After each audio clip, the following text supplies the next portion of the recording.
Good morning, bouncer. Just waking up here, just getting going. Where's my tripod, bouncer? Need my tripod. Just realized it was 7 o'clock. Just realized it was 7 o'clock and we don't even have our tripod ready.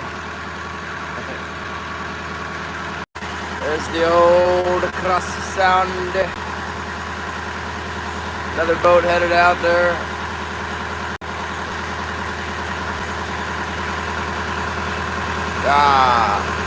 Blue skies this morning.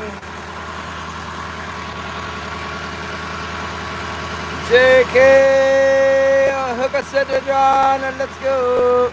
Where's my tripod? What have you done with the tripod? Can we leave it outside? I need hands-free operational ability. Where is it?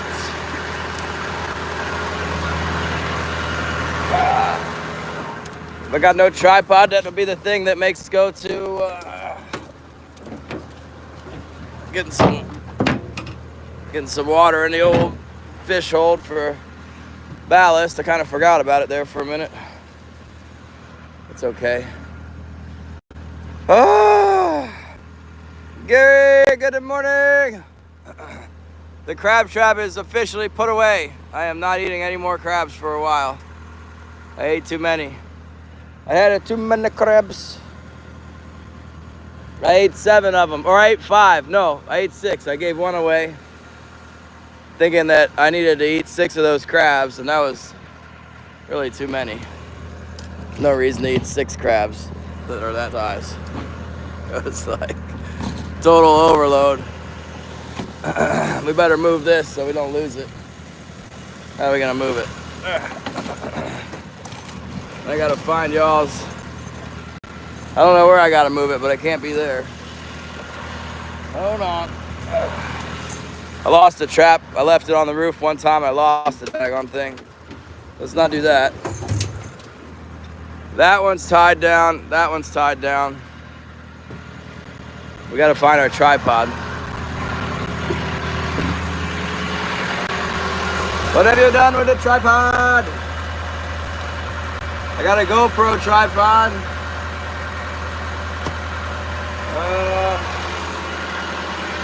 Holy smokes, Medicine.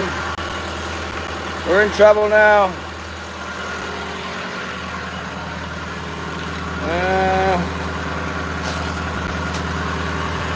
When was the last time we were live?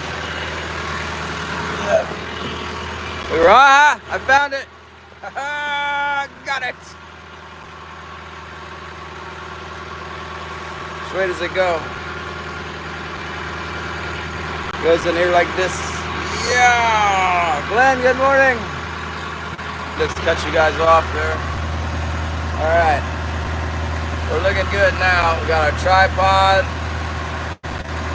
We got everything that we need, really, I think.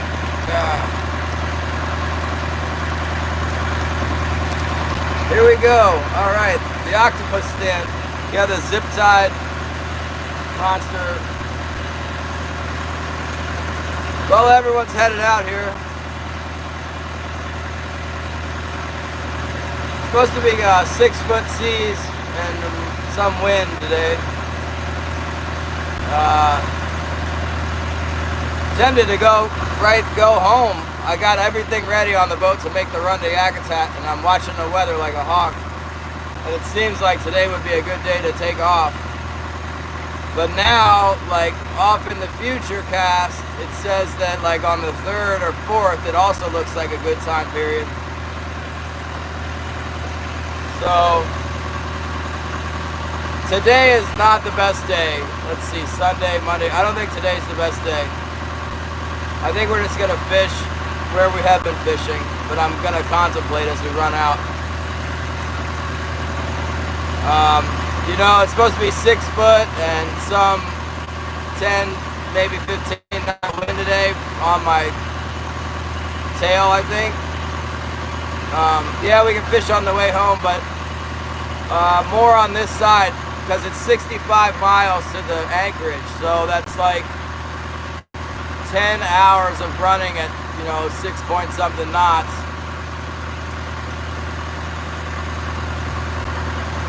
And 10 hours is about all I got. If I drive for 10 hours, I don't really want to fish. And then the next leg is about 18 hours.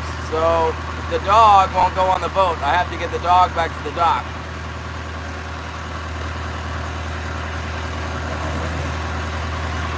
So I can fish more on the 10-hour side of it, but obviously, of course, the fishing's going to be really good on the other side of it. Wilson's also been kind of sick. He's had diarrhea for 2 weeks, I'm not sure. Long enough that I'm concerned for his health in the, whether the dog's gonna like die or something. He's always had issues, but I want to be careful with the dog. I don't want to push it with holding the dog on the boat for, 24 hours without him being able to take a piss. So mostly the fishing's on this side where I can stop and sell, and it's not real early in the morning. So, 10 hours of running. I could fish easily 12 hours, but it only really leaves 2 hours to fish. If you run into the fish real heavy, you can get, 30, maybe 40 in 2 hours, but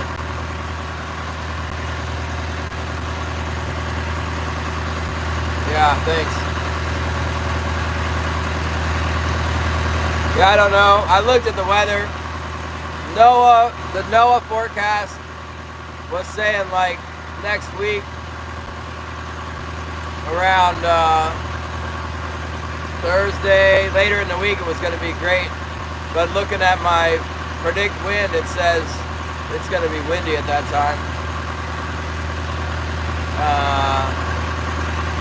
I have a tendency to believe predict wind. NOAA shows the waves going down and down. NOAA's usually pretty good about the waves.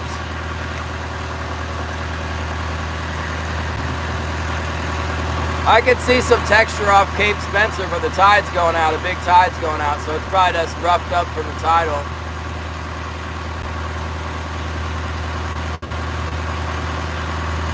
Keeping an eye on all these boats, the tenders coming in from offshore. Few boats running out. See?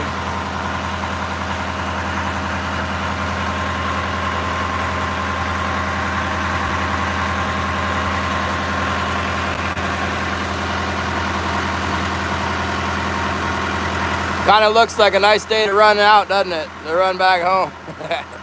Looks like it to me.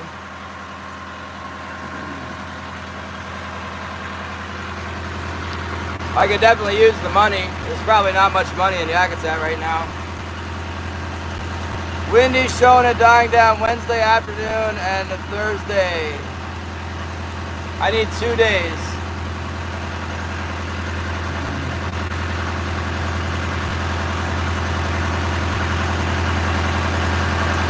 Good morning, holy mackerel.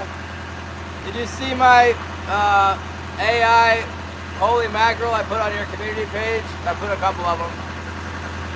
I put the mackerel with the owl, holy mackerel with the greenhorn owl, and I put the holy mackerel with the striped bass and the eel.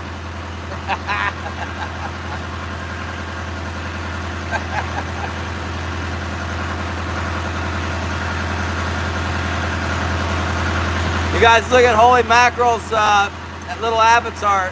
Doesn't it look like an owl? Holy mackerel! I am the holy mackerel. I will use the rigged eel and go to Indian River Inlet. Oh my gosh, speaking of high tech, my cousin that told me to get that, Eve said, get the,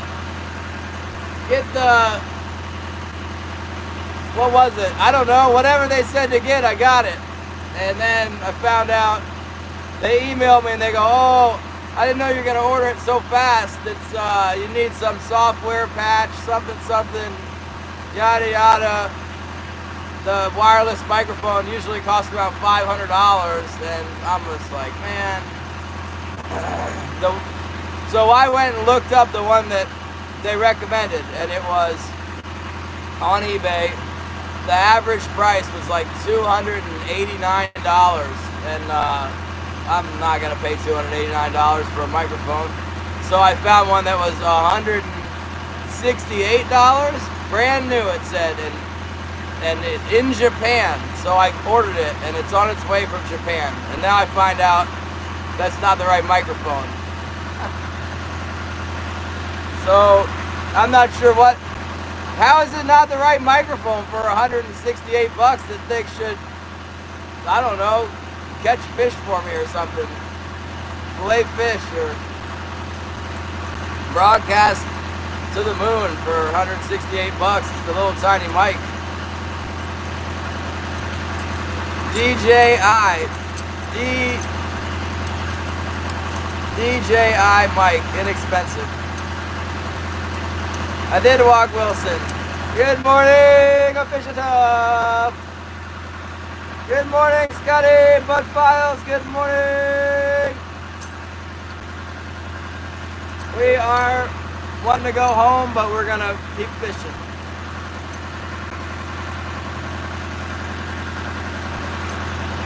What? Good morning, Jason Stroud. That guy catching the pink salmon is still catching the pinks. He's got his pink chum bugs tied on, and he's just cruising around in here, picking up the pinks as they try and get inshore. Who's the tech support? Jason? Ship already? It's coming from Japan, man. I'm not going to disappoint the Japanese. We got to reassure them of our partnership and trade. If it's less than, I heard a lot of these things, if they're less than $600 or whatever, the tariffs don't touch them. So this would be a good trade for the Japanese. I'll take it. Whatever it does, I'm going to use it. If it's something that works at my house and not on the boat, that's fine. I don't return stuff. Unless it doesn't work at all and I can't use it in any way, I won't return it. I bought a whole chart plotter and I didn't even want to return that, but everybody convinced me to do it. Look at the puffins. Puffin. Oh, damn it, they went down. There was puffins right in front of the boat with the sun shining on them and we missed it. And then I dropped both those king spoons in the bilge.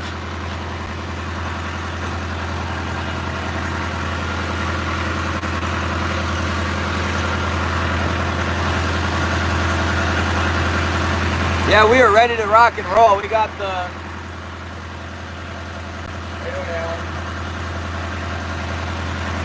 the cooling system flushed out. We're topped off with fuel.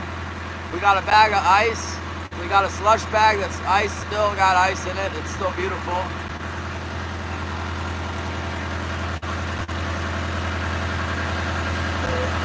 But my options are to fish.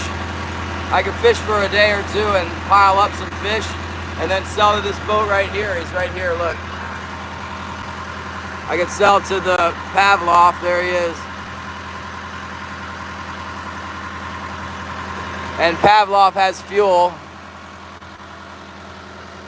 So I could just fish a couple days, wait for him to come back out, sell to him, get the fuel. A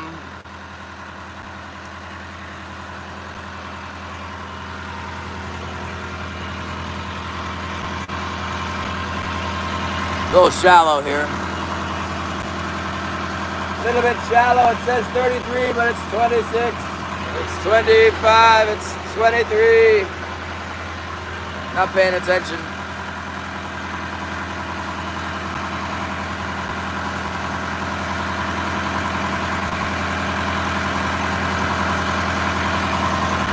Yeah, I think I'll fish another day. I could fish a day and it wouldn't bother my fuel my fuel capacity for the trip home. It won't hurt anything. Let it calm down a little bit. The seas are 6 foot today, so it's probably better I don't run over there at 6 foot. Run 65 miles at 6 foot. It's not the best. Especially not when it's supposed to be like 3 and 4 foot next week. And even tomorrow will be 5 foot. No, I ain't got no lines out. We're running. Just kind of putting along here. Jump it up a little bit. There's the Dixie 2. That's my buddy Stan on the Dixie 2. He's got a little dog on board. It's a really cool little dog. It's called, I don't know what it's called. I'll be lucky to remember a human being's name. I can't remember the dog's names. Boy, the sun's shining on Cape Spencer. I can see the lighthouse. Look, it's calling me.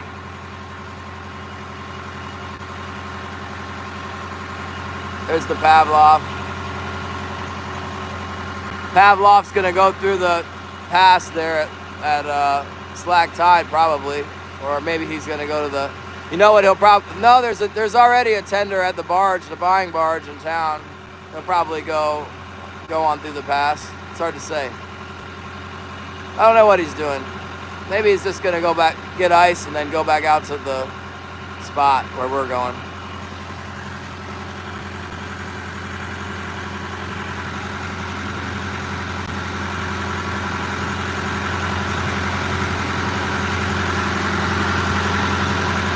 Yeah, don't worry about it, Travis.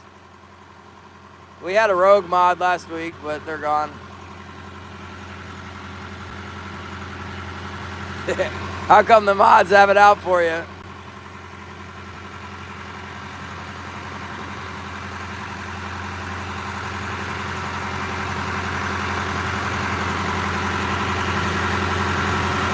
Yeah, they always shut it down the first week of August. I mean, that's a good point. If I could fish till they shut it down, and then that would be an ideal time to run, wouldn't it? But, whatever.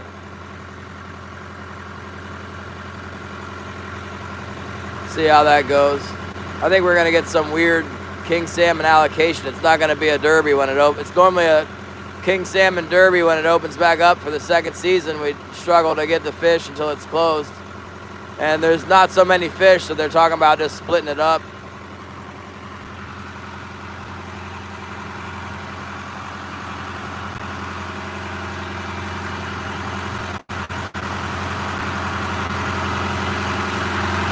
Good morning, 570 PA Angler.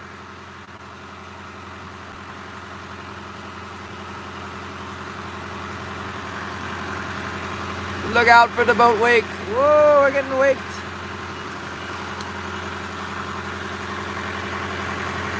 Wake up. It's morning in Alaska. Time to go fish. So the other day when we fished that half day and I was disgusted with it, that was $250 worth of fish. So really wasn't that disgusting at all. We could have had $500 if we kept fishing.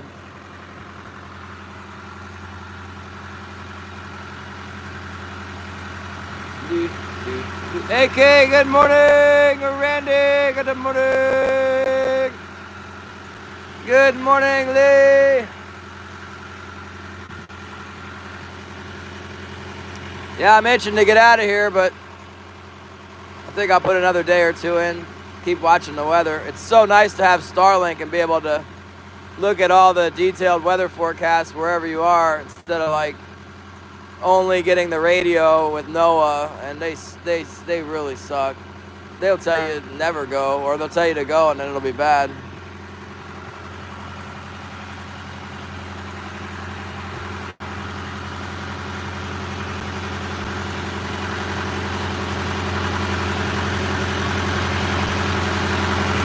Yeah, I don't know what the Pavlov's up to. They got to come in eventually to.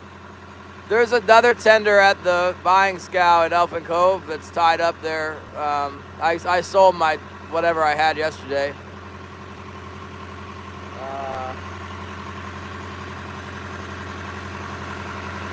I heard that I talked to the Crystal Sea yesterday. Said it was terrible fishing. Similar to our numbers the day before.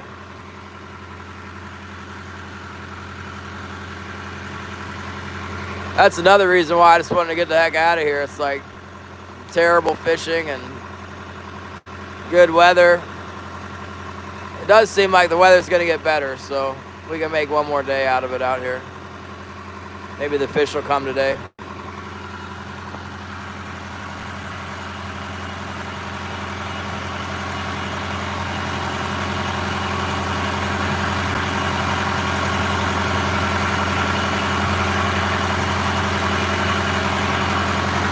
Alright, I thought the tide would be whipping us out. It's still got 2 hours of tide. It's almost half tide. It should be sucking us out like crazy, but I'm not feeling it. We might be in the back eddy yet.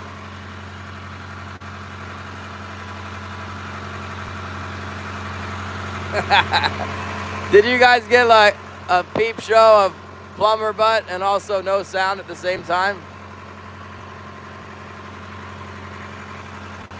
Double whammy.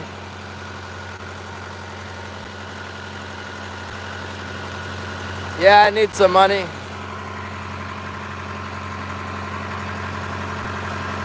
I was a little low on transmission fluid. I haven't added any transmission fluid since, I don't know, a long time ago, Sitka, weeks ago, but I don't like to see it change level. It's got this huge nut on the back of the transmission that has a tendency to come off sometimes. I need to work on it. It's another reason why I want to go home. It's like, all right, if that thing's leaking, let's go ahead and get home before that gets critical.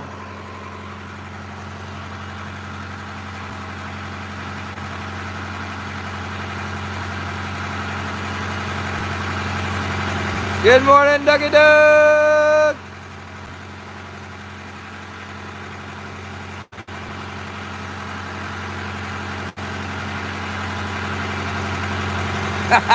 It was an overdose, huh? I think I made the video members only, so you guys could review it in your leisure time.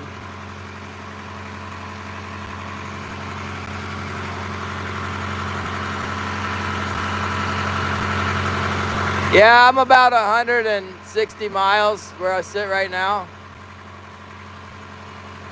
2 days. One 10, 12-hour day and one 18 to 20-hour day. 16 to 20 hours. I don't know. Depends how the weather is and all that. The current, in general, the current is washing towards Yakutat, especially when I get like about 35, 40 miles from Yakutat. A lot of times the current will just be ripping towards Yakutat. Might make 7, 8 knots.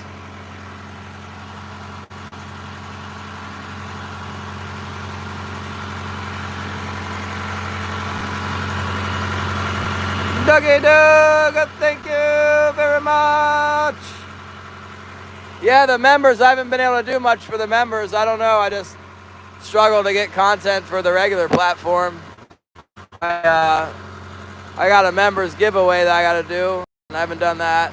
And I kind of wanted to do postcards and stuff and have them postmarked from Elfin Cove, but I guess Yakutat's cool too. I've been a little busy.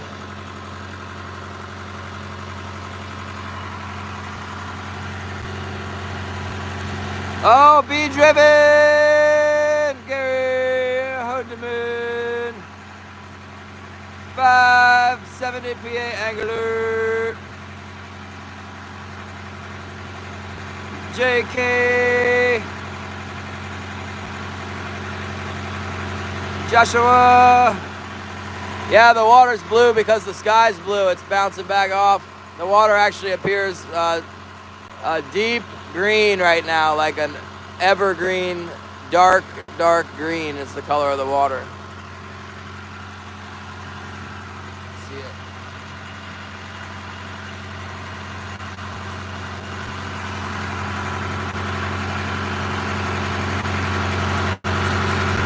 Yeah, did you get rid of all your fish, Jason? How awesome was it?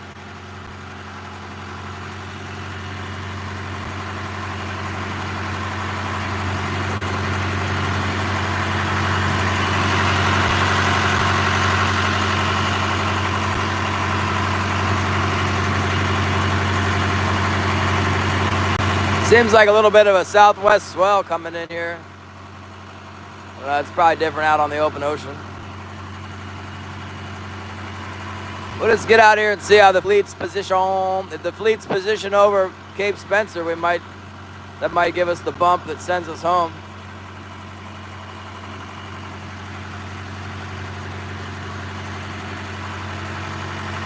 I know if I was in Port Orford, I'd be going down there and getting me some black cod, running my smoker.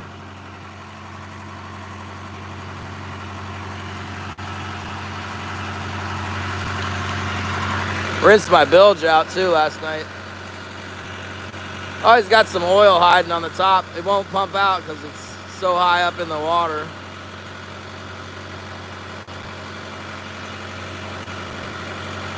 It's kind of busy with a lot of other stuff. I need to tighten up my bonding on the engine mounts, all the bonding to the rudder post back there. Take another look at that.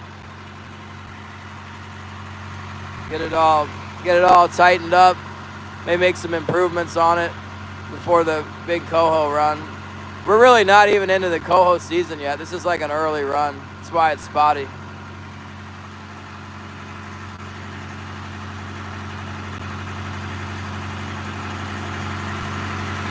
I can't believe you guys are blessing the fleet at this time. Is that because the crab season is the main event there and it's not happened yet? Crab season coming up.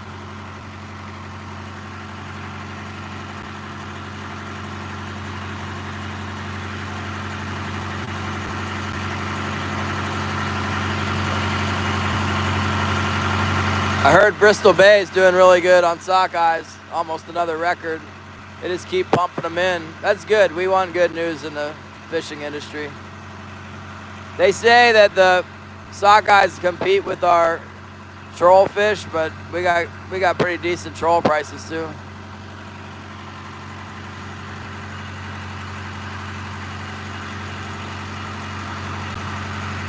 Yeah, sometimes we got a priest that comes down and does something for the Yakutat fleet around Easter. I don't know if they did it this year or not. We have a Sunday, or what is it, Easter sunrise ceremony, mass, whatever you want to call it, down on the beach every Easter at 7 in the morning. And it's all the denominations of Yakutat get together and sing some hymns, say some prayers, and then we go to a Sunday brunch at the church I go to. And somewhere in there, the Catholic side, sometimes they bring a priest in from an actual city and then have some kind of ceremony down at the boat dock. I don't know if I've ever actually been there.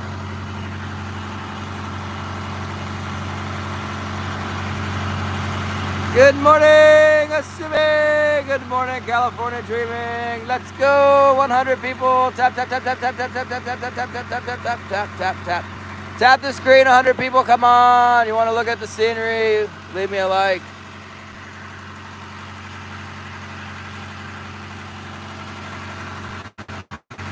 I can't believe we're only doing 4.9 knots.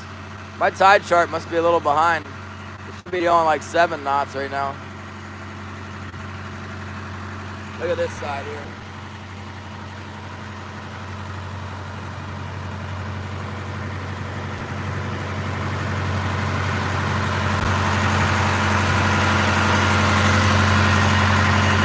Pretty easy to look at the scenery and see all this stuff when it's nice out. Big glacier right there. You see the glacier? Big old wall of ice coming down to the forelands.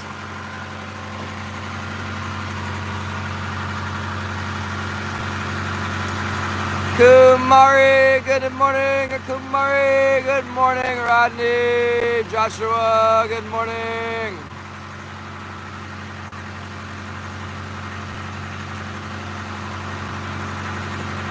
I need to make more coffee.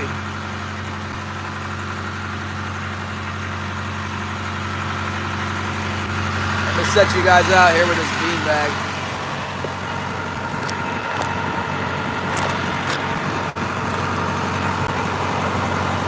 One of these days I'll probably lose my phone, you know it? It's gonna fly off this boat.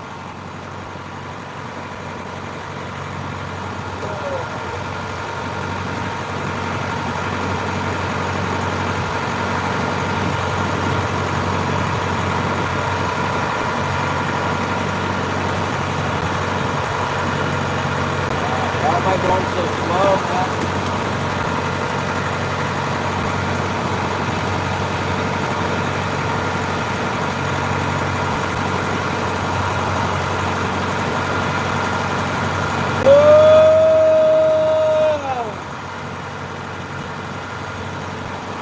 I think a lot of the boats are headed back to Sitka.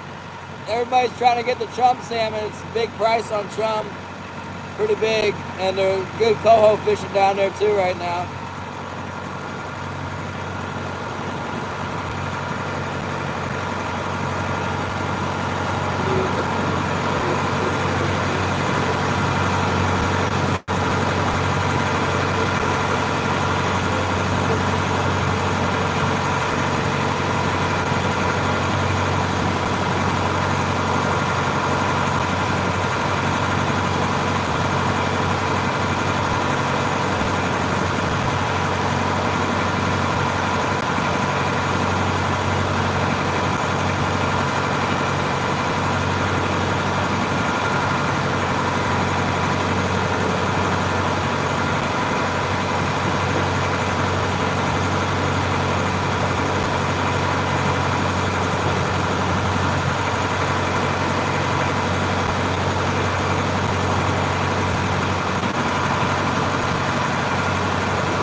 Well, it's Sunday, isn't it? Let's read something out of the Bible. Let's read Proverbs chapter 4. It's kind of long. I don't know if you guys can hear me. So we're in Proverbs. Hear, my children, the instruction of a father, and give attention to no understanding. For I give you good doctrine. Do not forsake my law. When I was my father's son, tender, and the only one in the sight of my mother, he also taught me and said to me, let your heart retain my words. Keep my commands and live.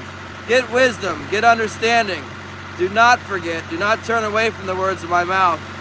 Do not forsake her, and she will preserve you. Love her, and she will keep you. Wisdom is the principal thing. Therefore get wisdom, and in all you're getting, get understanding. Exalt her, and she will promote you. She will bring you honor when you embrace her. She will place on your head an ornament of grace. A crown of glory she will deliver to you. Hear, my son, and receive my sayings, and the years of your life will be many. I have taught you in the ways of wisdom and led you in right paths. When you walk, your steps will not be hindered, and when you run, you will not stumble. Take firm hold of instruction, do not let go. Keep her, for she is your life. Do not enter the path of the wicked, do not walk in the ways of evil. Avoid it, do not travel on it. Turn away from it, pass on. For they do not sleep unless they have done evil, and their sleep is taken away unless they make someone fall. For they eat the bread of wickedness and drink the wine of violence. But the path of the just is like the shining sun, that shines ever brighter into perfect day. The way of the wicked is like darkness. They do not know what makes them stumble. My son, give attention to my words. Incline your ears to my sayings. Do not let them depart from your eyes. Keep them in the midst of your heart. For they are life to those who find them, and health to all their flesh.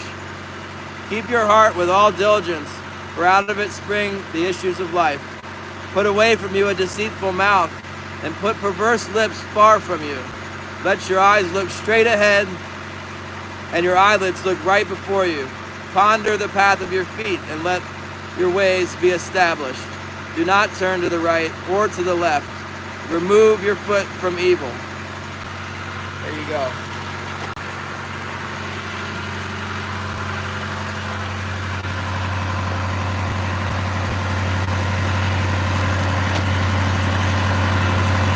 That's Proverbs. Always something good in Proverbs.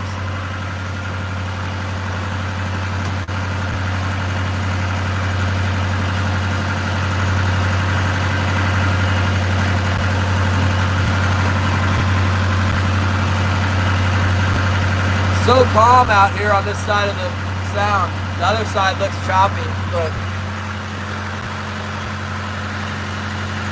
there's kind of a black line over there where it gets windy and wavy. See one boat over there. Really not very many boats around.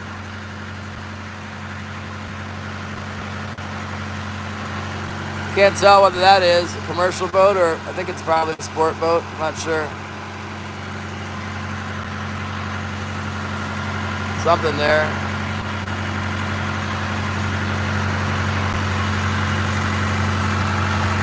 We're going this way.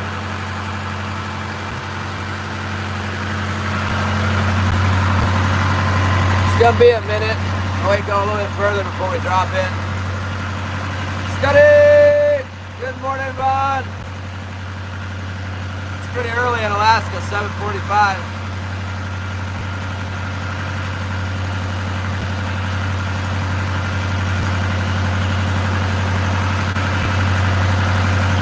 I lost track of where the Dixie 2 went. He must have dropped in. Probably lucky we didn't rear end the guy. Not paying attention.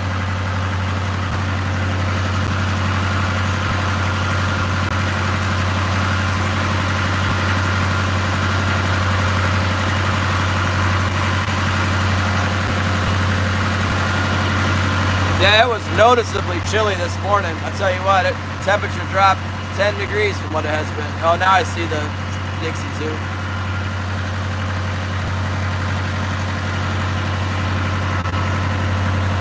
I'm gonna make tea. Coffee's too much of a pain in the butt. the swell moving and everything. I'd do it if it was the first thing in the morning. I need a shot of caffeine, but we got this 3/4 of the way full. Suck that down, so we'll switch to tea.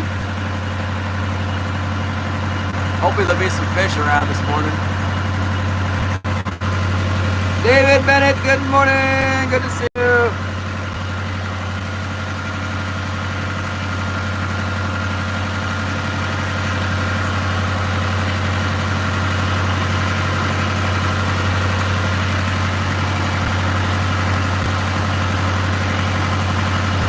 Peace out, Ron. No more crab for a while. Oh my goodness. I had so much crab. I ate too much crab. I was a crab glutton yesterday. I ate a sinful amount of crab. It was so much. There's a lot of meat in those things. I should have given more away. I gave one away to the fuel dock lady, and I should have given her like 3 of them. It ruined it for me. I don't want any more crab for a while. It'll take me about a week to start wanting crab again. It's so good until you have like, I don't know, maybe like pound number 2.5. It started to get so good. Then you kind of gotta cook them off, you know. I ate a whole stick of butter and I don't know, 5 crabs, no, 6 crabs. That's a lot.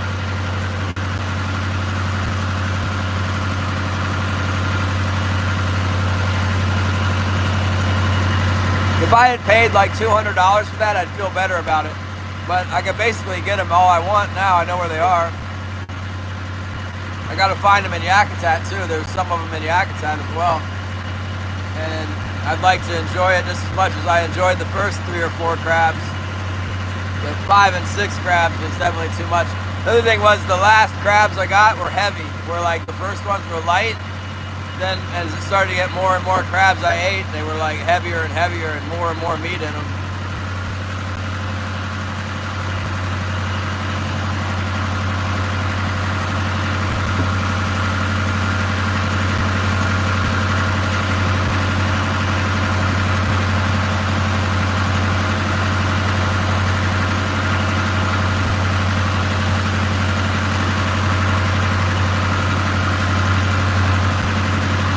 Let's go with y'all's favorite, the peach tea.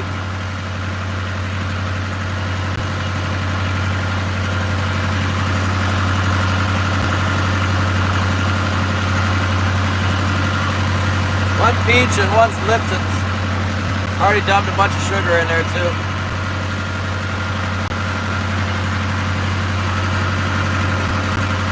Oh my goodness.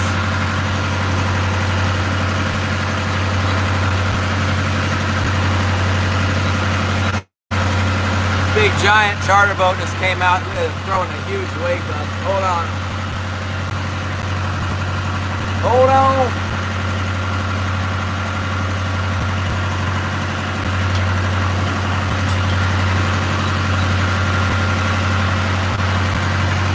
Yeah, those charter boats and their wakes, man. When I look back and I see a charter boat just coming right for me to wake me real hard, I turn towards them.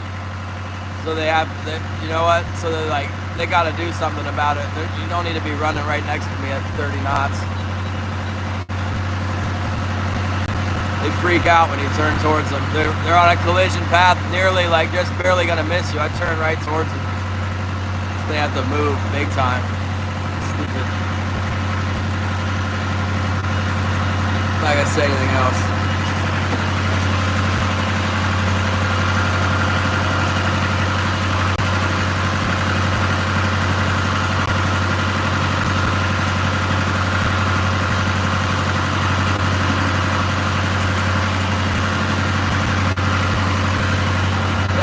Now,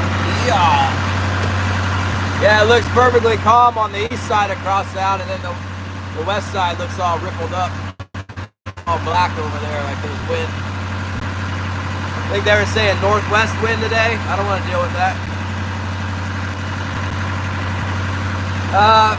California dreaming. I've been away from home for going on 2 months fishing. But I usually stay out 3 days, sometimes only 2 days, sometimes 4 days. Not really gotten into a rhythm yet. I don't know why I don't just buy more groceries so I can stay out longer. I got a substantial amount of groceries, a lot of canned goods last time I was in.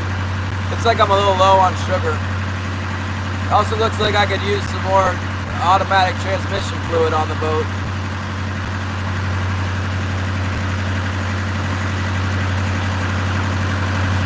Yeah, that's what I do, Lee. When they're coming in to wake me, we start playing chicken.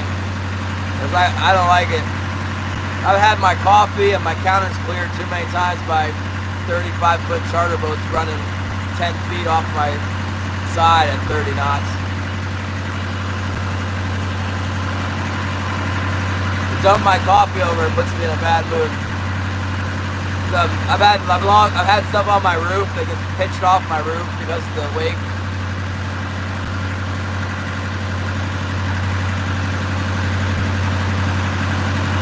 Thank you, 75 people, for hanging out.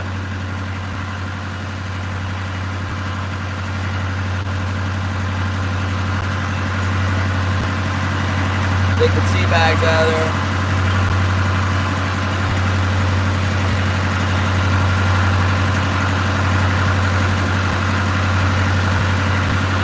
They'll be fishing for too long. It was really dead up in the sound last time we dropped in, and what did we do? We trolled back to town. It was so dead.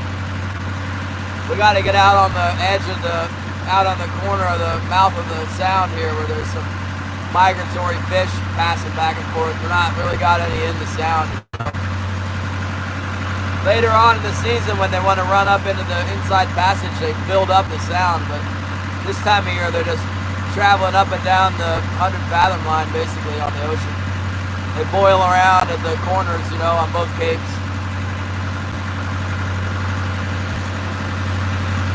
I don't know why they don't call this cape, this is Jacoby Rock, they call it.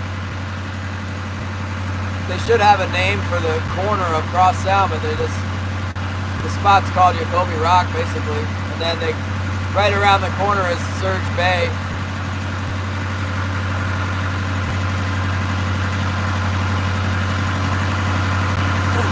Burn the tips of my taste buds. Not a bad burn, a little. Give me a little wake up call. Woo! Ah! It's a daggone wave over here. I'm getting into the ocean wave.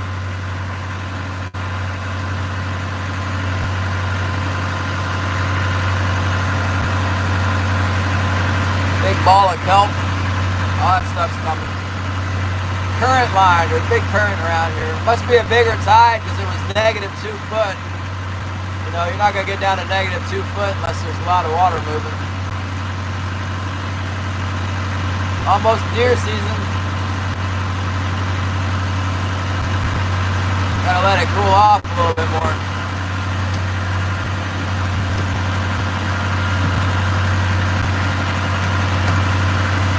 Dude, you burn your taste buds like that, it makes I feel funny. Turn my tongue into like a rag or something. It feels like a sponge. No longer a complete unit. It's been blanched.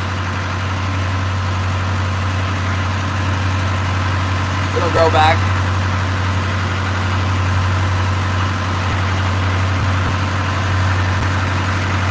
Oh my goodness.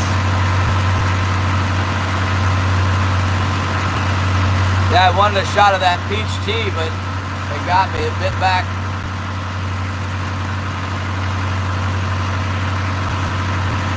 Yeah, a lot of times that when we got the sun shining down here, it gets breezy. Waves aren't real big, but it'll, you know, wind chop and white caps come up a lot when it's sunny. You can't win. But the real calm is usually overcast and between storms. In the winter time, we get really dangerous winds when it gets sunny, because it'll be high pressure on the Canadian side, and it's almost always low pressure out to sea. So it sucks the air out of Canada. It can blow 40, 50 knots just straight out of the passes. It's crazy. Usually they can predict that pretty well. Right in the path of travel for these stupid charter boats.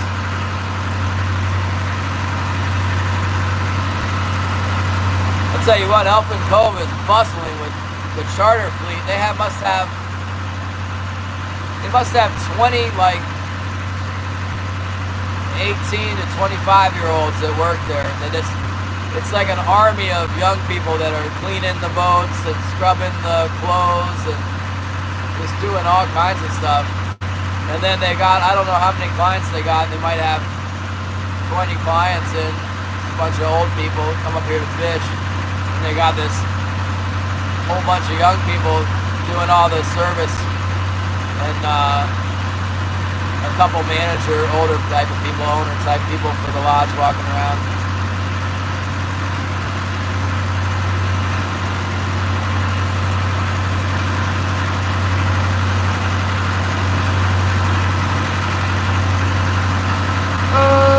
Good morning, everybody. We'll be fishing before too long. Thanks for your patience. Fishing's all about patience. You need to wait a little bit.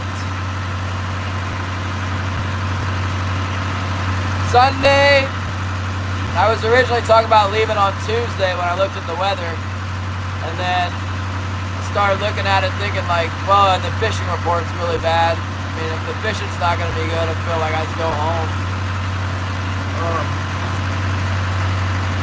Better text Holly, otherwise I get in big trouble.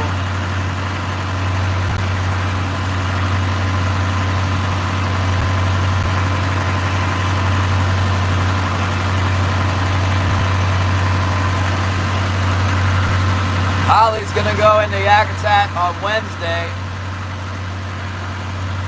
with my mother-in-law, and they're gonna be in my cabin, which is 16 by 24 feet. He's gonna have one Holly and one Christina.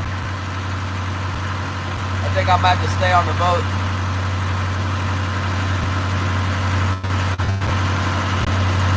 The mother-in-law's already moved in.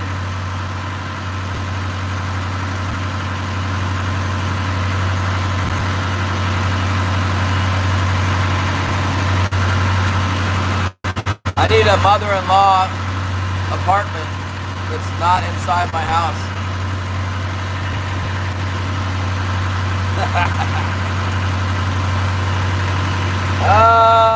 I told Holly I could stay on the boat. I'm used to it. So that kind of dampens the urge to go home. I like to go home and, you know, take 2 showers a day, and I got my own bathroom, and I gotta lay back on my easy lazy boy chair and watch the big screen. But now I'm having the mother-in-law. She probably have like I Love Lucy on the big screen. 4 dogs in the house. Hello! I guess that's Chinese writing. I was hanging out on a Korean channel the other day, telling them, come over here. I look at Chinese. Let's see. Don't speak sticks. It's okay. I speak little fishy head. I see it. Coming in. Coming in the chat.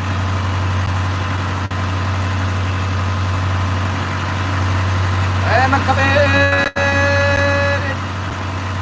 we go. Universal language. Oh yeah, thanks Rodney, I need that.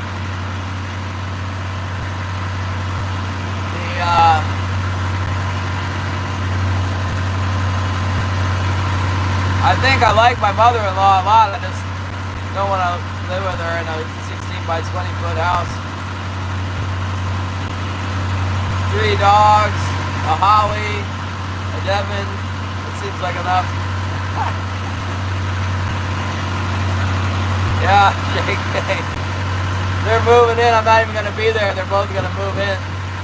What's going on back there? Get a little bouncy out here.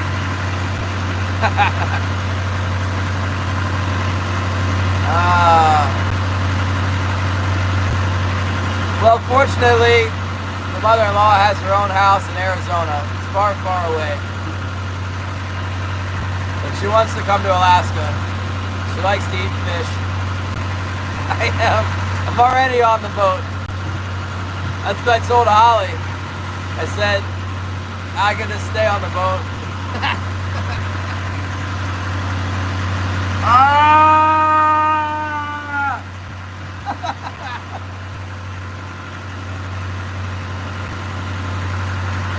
Dog house for two, but for me and Wilson.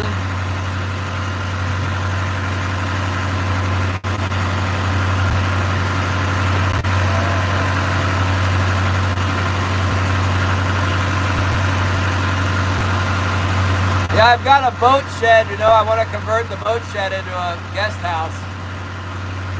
But it's not done yet.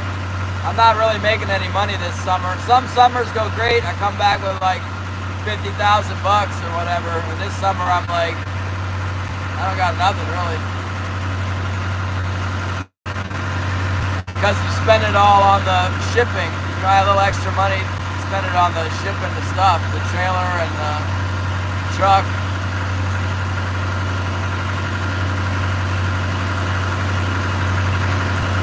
We got fuel.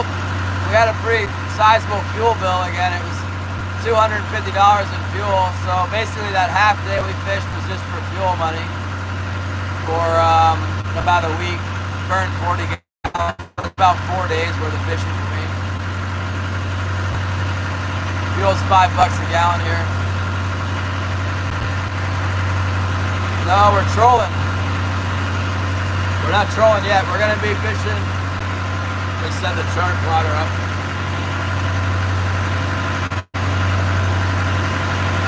Yeah.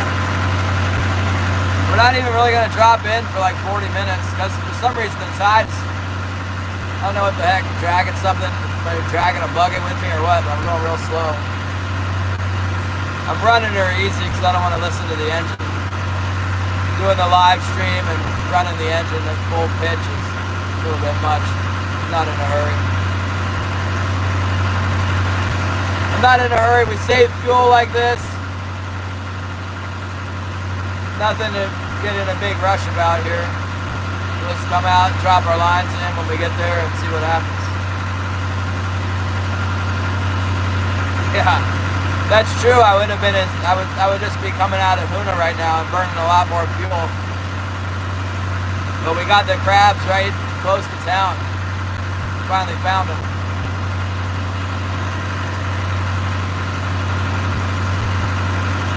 Yeah, we've had a few. Whoa, 100 degrees. That's not too much. It's too hot. It's cold here. I had to close my window because it was getting so cold. It's chilly outside. It feels 50-ish and I smell whale. I smell that whale. I smell fishy. It smells like a whale. That's what it is. I'm not sure why they smell like that. Or if that's just the water that they hang around. 100 where Rodney is too. Where's Rodney Prim at?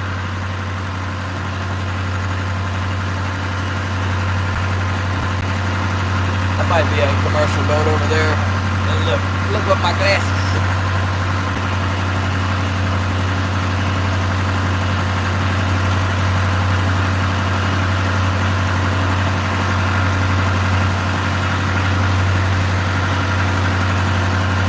Big old ball of tree root, tangled up tree roots and kelp floating over there. Wouldn't want to hit that in the night.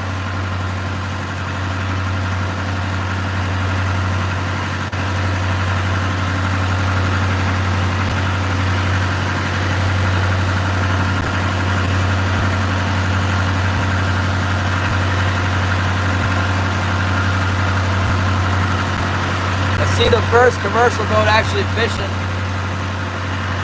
Get the crab, JK, we got the crab. Thank you. Whoa. Yeah, crab overdose, man. Good morning, Nelson. Ah, yeah, we got the crab overdose. You know, there's some crab in Latuya Bay. I caught a dungey in Latuya Bay last time I set a trap there. But it got me in trouble because it took me longer to pull up my crab trap than I thought.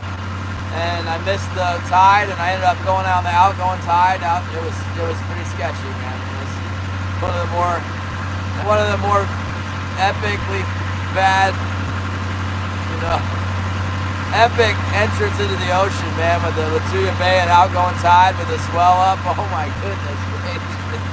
It doesn't encourage me to set the trap in there again, I'll tell you that much. It was bad.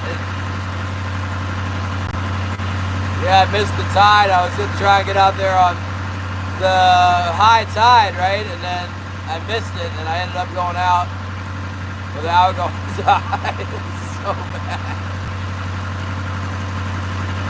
Yeah, and it was bad weather too.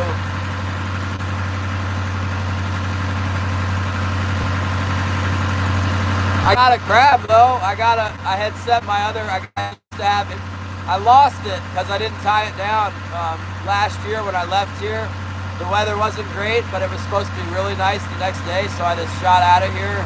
And it was outgoing tide too at Cape Spencer, and when I got to the rips, it was really rough, and it threw the crab trap off my roof. So now I got the thing tied down. I need to tie it both ways because it has the potential to flip off like this and bust my window in. I think I'd rather have a lost crab trap than a busted window. All I need to do is put one more line to the other side of I got it tied once over here. Just send one over the other side. I saw this crab trap frame. It's like a rubberized, rubber-coated steel frame on it, you know, and it's already rusting out. The water got up underneath the rubber, and it's splitting rust already after like only using it for like whatever, a couple weeks. I need to get a zinc on it. They say they fish much better too. If you don't have zincs on a metal trap, I guess they don't work.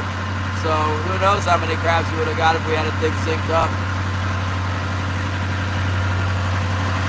Zincs are so expensive here. I bought a little, that little disc I bought for the stabilizer was $14. Should be like $7 or $8.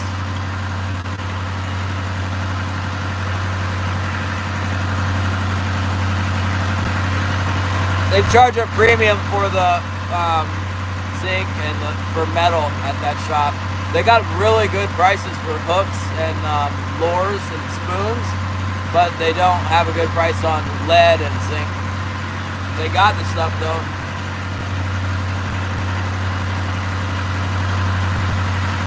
Last time I was in the shop, I bought something.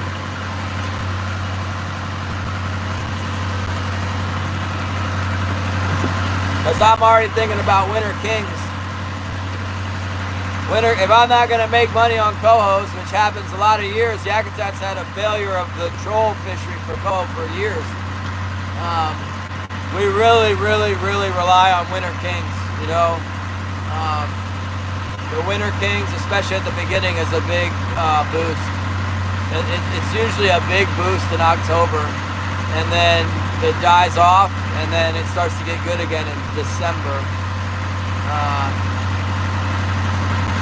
So while I was here, you know, these spoons, silver horde spoons, have gotten outrageous in price. These things are like $20 each in Sitka, and they got them here for only $108. So I like the golden chrome, and they have golden chrome there, the smooth golden chrome, but they want $180 for golden chrome. So the plain hammered chrome is only $108. So I picked up a bag of them. You know, even though I'm not making much money. You know, I got these for $108. If I had to call and order them, then it's going to cost me an additional, whatever, at least $10 to ship it, right? So I got this.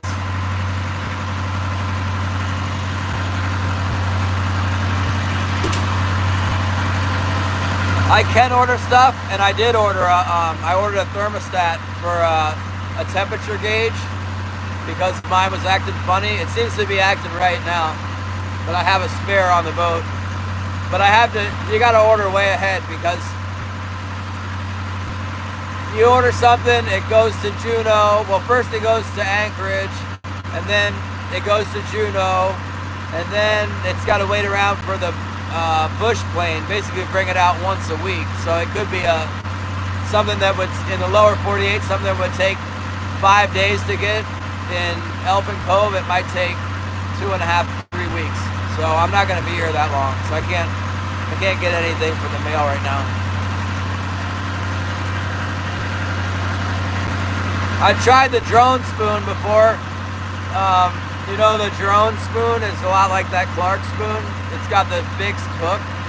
And the problem with those is that they work, but the fish shakes its head and spins so much that they tear that fixed hook. They get as they spin around, the line starts to tighten up and it rips the hook out. All of our spoons have so as the salmon's going crazy, the hook is staying in. The spoon goes around, and it also has a swivel in the front, so the fish has a hard time throwing the hook. With those drone spoons, they seem to get rid of the hook pretty easy.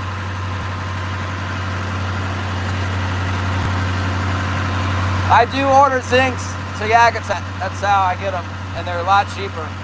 I bought some at LFS. I bought some aluminum anodes because everybody's using aluminum over zinc on their rudder, and the only aluminum anodes I've gotten before were pretty big. Like, they're pretty big compared to the size of my rudder, and it seems to just be overkill. Like, there's too much going on.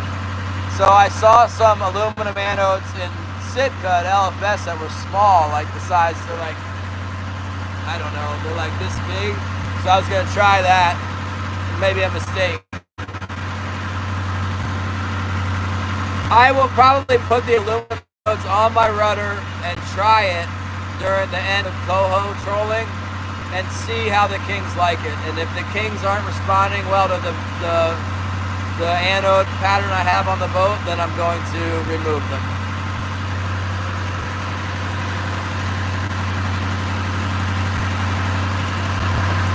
I have a big steel angle iron under my boat now. It's 10 feet on either side of my keel is quarter inch, or yeah, I think it's quarter inch by 4 inch angle iron. I think it's still on there. I don't know. I hope so. So that's new, and I barely got that put on before I took off. And I put 2 big teardrop zincs on those. Honestly, the power cable went out at the grid. So like while I was dried out, their power ran out. So I couldn't drill holes in my angle iron on the fly. And I ended up bolting my zincs to the bolt that goes through the keel. It's kind of not perfect. So I don't know. The damn things could be loose or whatever. And then I left the zinc alone on my rudder. I put a new button zinc. Like you said, a 5-inch button on my rudder, and then I had a 5-inch teardrop that had been on there since last October. I left that alone. Normally I would have replaced that, but it seems like I felt like maybe I was running too much zinc, so I left that one alone.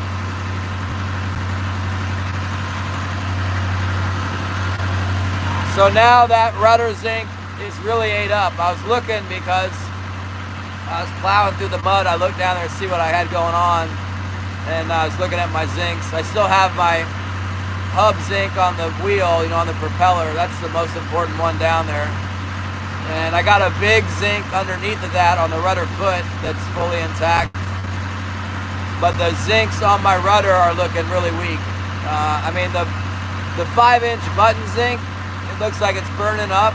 It's still on there. It's still 5 inches, but it looks like it's pretty well ablated. And then the teardrop zinc that I left on from last fall is almost gone.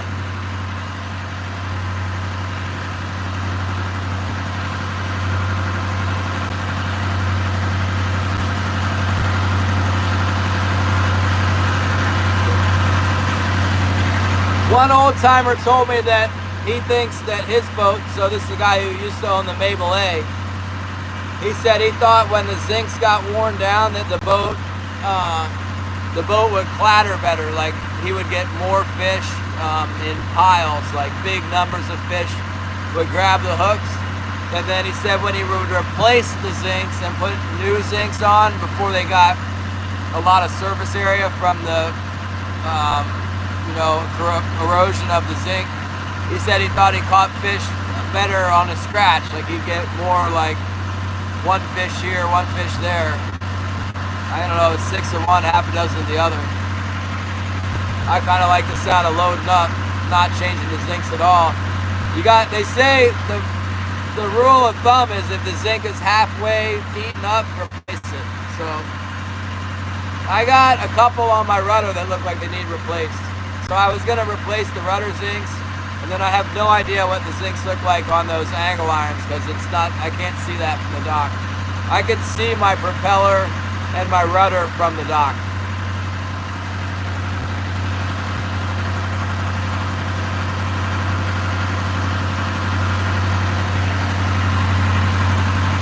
Karen Nagarosa, thank you so much. Yes, we got a Karen. Karen number 2, thank you so much. Thank you for supporting the stream. I need help with the Starlink bill. It's $165 a month to do this. The black box? Yeah, the black box drives me crazy. I've had two different kinds. And they drive me nuts. What I can't stand is the changing numbers. When I'm out, the number will be fluctuating, and then I try and get Malcolm Russell to tell me what's going on, and he's like, yeah, it could be anything. It's like I was explaining to the guy, there was a guy with a sport boat that was asking me about the what do you call it? The voltage and stuff, and he's talking to Malcolm, and I'm like, dude, basically you just gotta have your bonding tight and then experiment with the zincs and the strap length on your cannonballs and make sure that your girdies are isolated and you'll be in business. Some boats just catch better than other boats, and this boat didn't catch that great. It catched better than my other boat, but that's why I started putting metal underneath of it, and I'm gonna keep putting metal underneath of it. The more metal I put underneath the boat, the better it's fishing. Terry, let's go!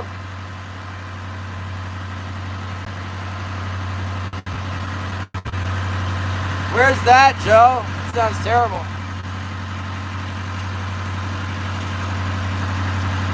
They had some fuel explode on, maybe the fumes and a spark. Yeah, thanks, Karen. We keep at it. We're going to be able to do member-only live streams, so I got enough people that we can get an audience to chat with each other.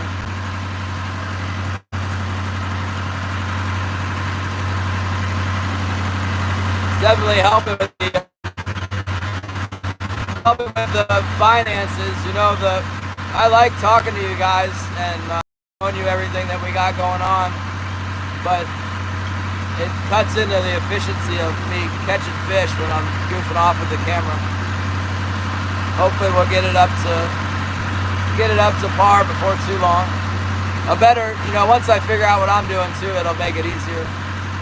Good morning, Jamaica. Nice shore fishing. Let's go. Let's go to Jamaica. You need a new cast net, Jamaican.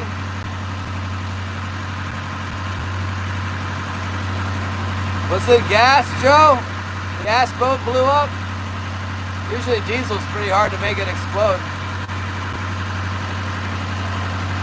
Good morning, Dee. Good morning. We're getting closer.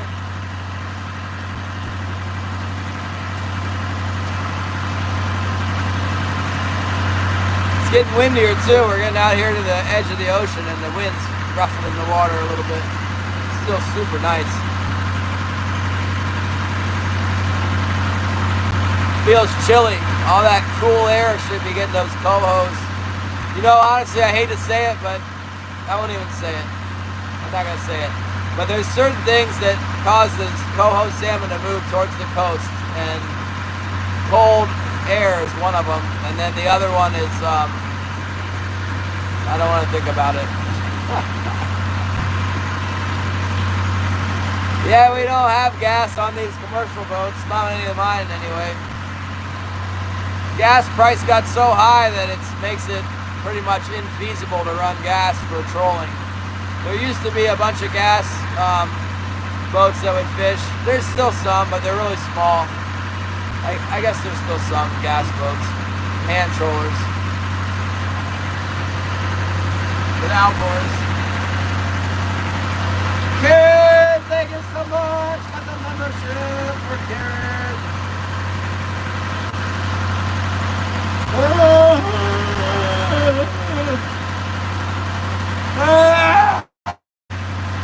Yeah, I'm kind of amazed that I've got so much people watching the live stream. I kind of thought it would just be a distraction, you know, and Scotty and Fish Tough and Shannon would come and say hi, and then I would turn it off after the summer because I want the Starlink on while I'm traveling, you know.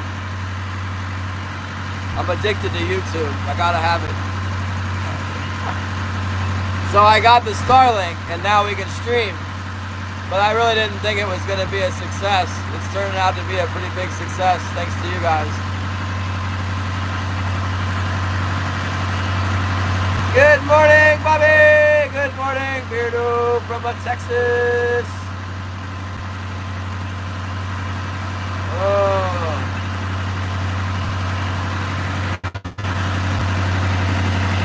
Ah.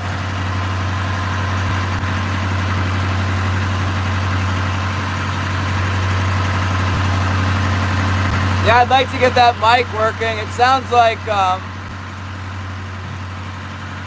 don't know, some software, something needs to go into it to make it work.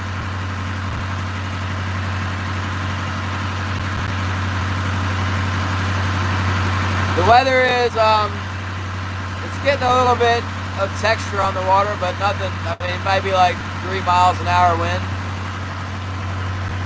3 miles an hour, about 3 foot seas right now.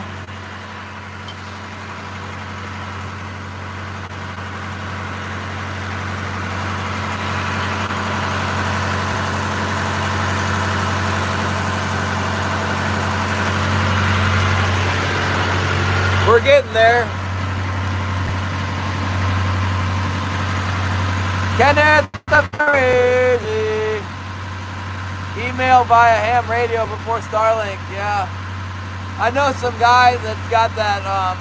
He's got the grounding plate on his boat underneath for the ham radio, and the boat fishes really good. It's got like this huge bronze plate, or maybe it's copper. I don't know. There's a big plate underneath the boat, exposed to the seawater. They say something about like the grounding has to be a. It's got to be a flat bar, and it's got to be facing like horizontal, or it won't work for the radio. I guess the radio beams like bounce up off the plate down there. They go like down, hit the plate, and go up into the atmosphere. Thank you, Shana.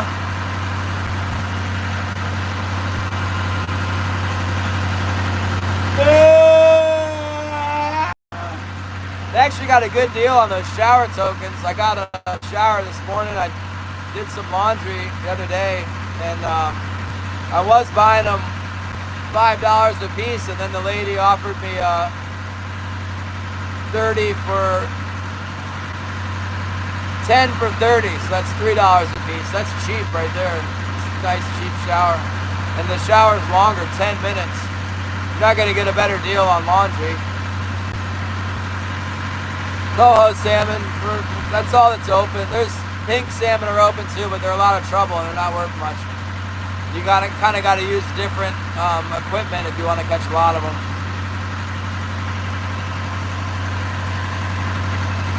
I gotta pitch those pinks. I kept more pinks than I needed for bait. I'll tell the troopers. They're getting me. Wanton waste for the pink salmon. You're under arrest. They won't put it on video. I'm making it up. I'm just saying things that aren't true. Long lines? No, the salmon, they need a... It's just like sports fishing, except on a much bigger scale, you know. Use a lot of hooks. Big downriggers is what it is.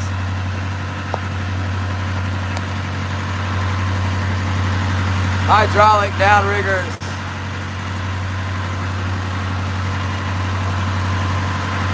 Text Holly.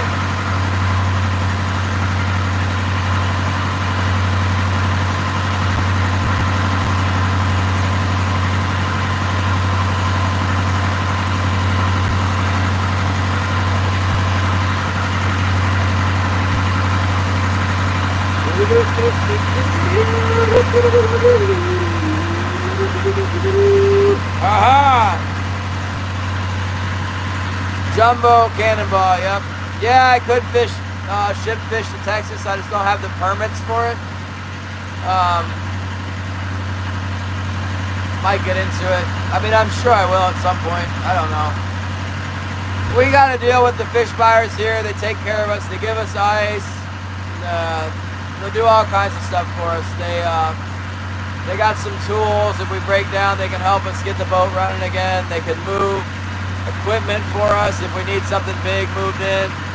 If you get hurt, they'll take you back to town if you have to. They take care of the older trollers. I mean, there's an industry, right? And there's a way that, you know, these big buyers, they work with the fishermen, especially around here where there's competition between them. If you want to ship fish, I mean, some guys ship a little bit of fish on the side, you know. But in general, when I got a buyer, I just, you know, I work with the buyer. So they help me catch fish in volume, and it's more profitable to sell them in volume directly right here on the dock to the buyer than it is to fiddle around with the shipping boxes. I don't want to do the paperwork at all. I hate paperwork to ship them out. It's kind of like there's a lot of red tape. I really like the idea of getting rid of a lot of regulations, but you know, you can talk about getting rid of the regulations all you want. It's not probable that it's going to happen on the state level, especially when about food handling, food safety, and all that stuff. The regulations are put in place. It's prohibitive for small business to operate a direct marketing system because of the logistics. But they have their reasons.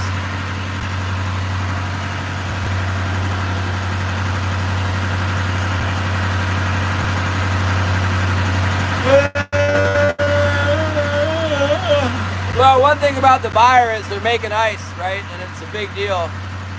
I know that the fish buyer in Yakutat, to run their electricity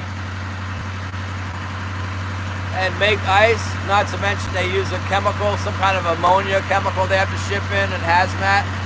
Just their electric bill is like $80,000 a month. So it costs a lot of money for them to make ice. And they do not like it when you use their ice to sell fish to somebody else.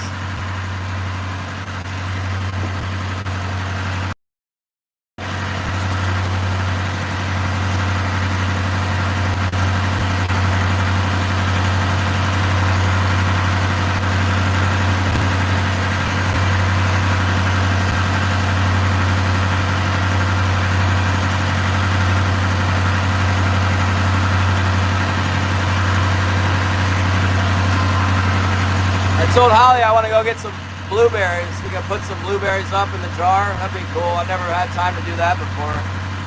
I'll teach her how to get the blueberries and then she can go pick them. I need to order one of the berry rakes. Salmon season is never closed in Alaska. It's only closed for like 30 days.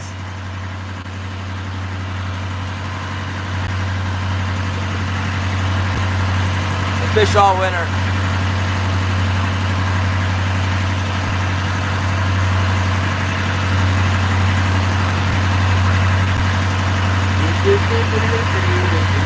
I've shipped fish before. I've done it both ways. I've never shipped fish with a power troller though, because that's another part of it. We catch so many fish, it'll be like impossible to send them all out. And then people don't want that many fish. Like you got some buyers, they want some fish, and then the fish start biting, they don't want that many fish. You got nothing to do with your fish.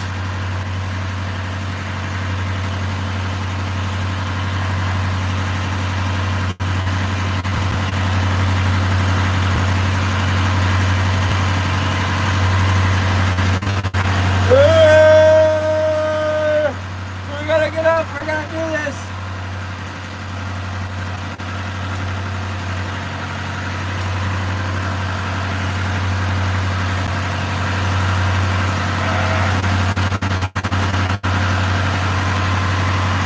I realize everyone wants to watch fishing. I keep setting the live stream schedule for a real optimistic time when I want to go fishing, and I never make it. So I'm on the way, and then I don't like to be late, so I turn it on. I turn it on when I say I'm going to turn it on, even though I'm not fishing yet.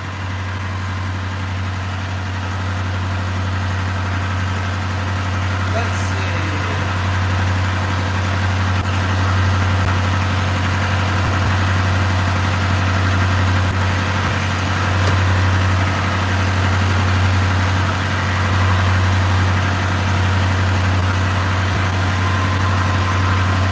Holly wants to know if she could get enough berries to make jam. I told her you could get 50 pounds of berries if you keep picking them. There's tons of berries out here. A lot this year. A lot of blueberries. I see them. And I noticed there's a blueberry that grows on the muskeg out there where we go moose hunting. They're delicious. They're out there in October, mid-October. There's ripe berries like crazy on the ground. They're like a little blueberry bush that grows on the ground. Yeah, Beardo in the fall when they've been getting ready to go to the river and they start putting a lot of energy into growing their eggs, then the female salmon is not as good as the male salmon, because the male, it doesn't take as much energy to make milts and get a big pipe and teeth as it does for the female to make the eggs big. So the males are better later in the fall. This time of year, it's all the same. They're in peak condition right now. They're really good in September too, but the females, the belly doesn't have as much fat, but they do get like massive at that time.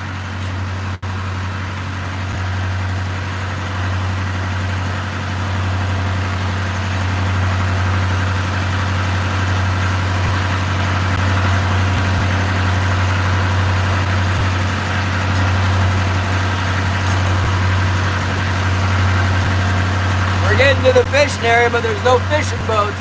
That's a bad sign. That's real bad. Oh, I see some boats. The sport boats are out here. The commercial boats all disappeared.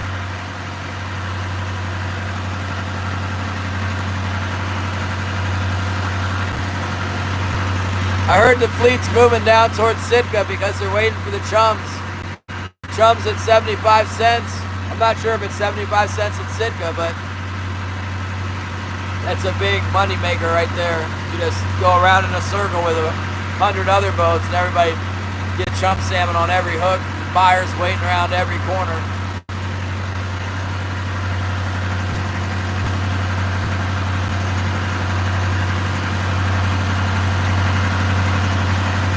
Yeah, Joe, I've not had time to do much with the memberships. I was making some videos. I'm waiting till I got enough members that I'm going to do members only live streaming. I need to do a members giveaway. I got a bunch of postcards. I picked up some cool rocks. I'm looking for some gifts I can send out to the members. I've been making the really good videos, members only after they're over, or anytime I let sensitive information slip, I make that live stream members only. I'm working on it. I should have a more concrete answer to that question, but one of the benefits is that you're going to keep this content going, because there's a really good chance I'm just going to stop doing it. in October. I'll stop doing it. That's the benefit. You want to watch the show. I almost can't stop. If I got a bunch of members, I have to keep doing it for them. The number, I don't want to say what the number is, but it's turned into a significant monetary incentive for me to continue doing this. And I have low standards on what's significant monetarily, but it's way more than I thought I would get. I guess it's about what I hoped I could get. I don't know. My fish finder looks like a bunch of fuzz.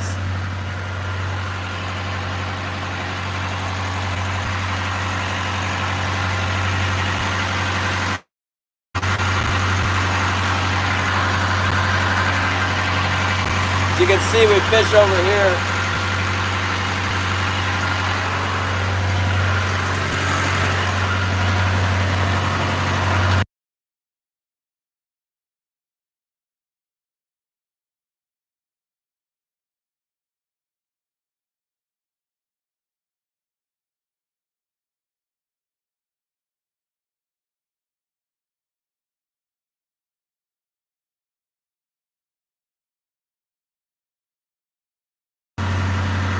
Yeah, I was saying I got a high frequency, my sonar is high frequency, so I can't see in 700 feet. Once it gets deeper than 500 or 600 feet, it doesn't even always tell me anything. But I got the high frequency because I fish mostly 10 fathoms for king salmon. That's what's important to me. And the high frequency, single frequency sonar unit transducer is the most detailed. I can see some days I can see them, some days I can't see them, but sometimes I can see the fish laying in there, and it's really something to have that.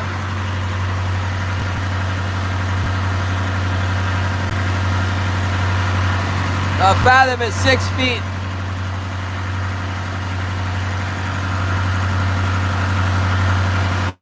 Fathoms are 60 feet deep.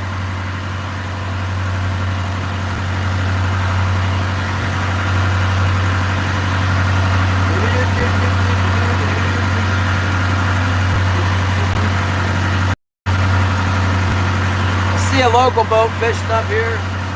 Zoom in a little bit.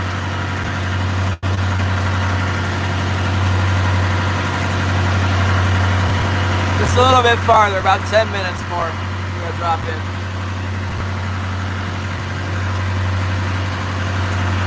All the big transient trawlers are the heck out of here. They went somewhere far, far away. Fishing died off and they disappeared. I mean, they're gone. I heard the numbers were really good back by Sitka a few days ago. I heard they were getting big numbers down there. One boat anyway. Yeah. Yeah, I'll show it up. Russian boats aren't allowed in here. We're inside of the EEZ. So out to 250 miles, it's our exclusive economic zone, and they're not allowed in. We got military vessels with the Coast Guard. They got a cannon on the front of them and everything else. They patrol the water. No boats are coming inside the EEZ. Bryson!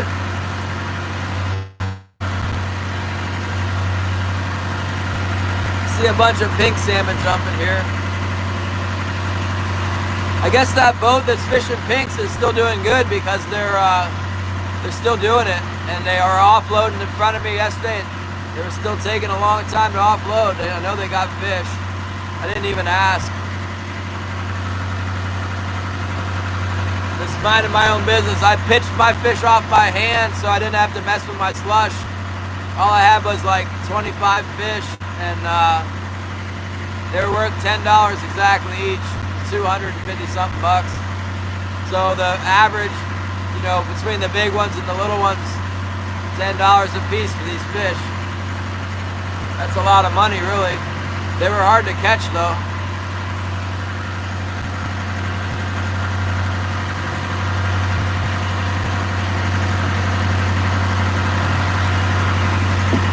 The EEZ is the exclusive economic zone.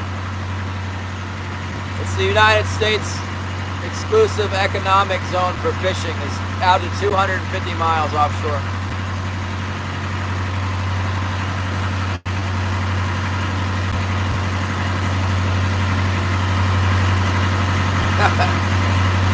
That's all right, Joshua. Yeah, thanks for all the support. I appreciate the new membership, $2 and the hitting the like button. It's interesting because sometimes the algorithm will put a lot of on the channel, but they're just a bunch of, you know, like TikTokers, people scrolling through, and if something's interesting enough to hold the ADHD crowd, then they'll start shipping me in a bunch of people. But the stream does really well as far as people chatting and people sending super chats and memberships. I don't need a lot of people in the room. It could just be, you know, 20 people or whatever. It's fine. I noticed that streams where there's not a lot of people have the average view time is much higher. And when I have a stream that has like 60,000 views, the view time will be like 20 seconds, you know.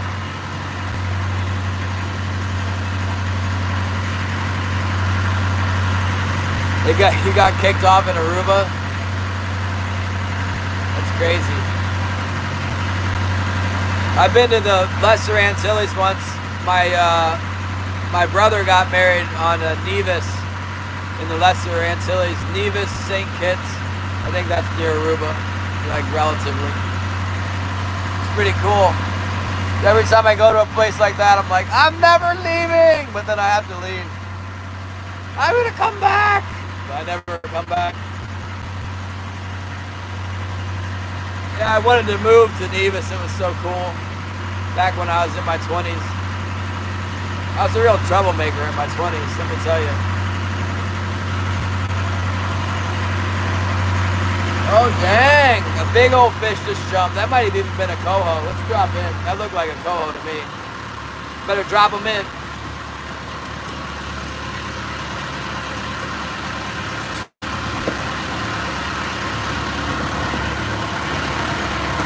Let's see if we can do this without getting our feet wet. Yeah, it looked a lot like a coho salmon to me. It just jumped out. Big old 7-pounder just went airborne right here. That's all I need to see. Set them out there. Got my half-price grape juice.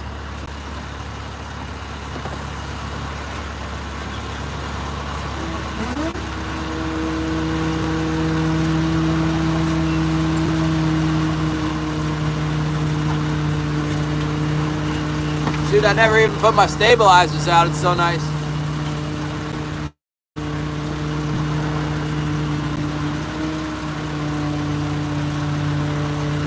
Let's go ahead and throw the stabies out. I can use those. I can use a little stabilization around here.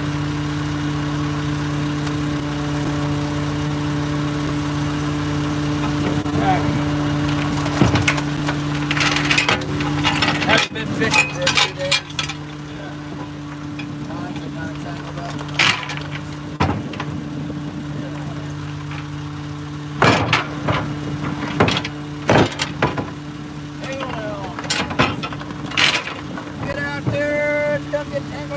Stabilizer. One out.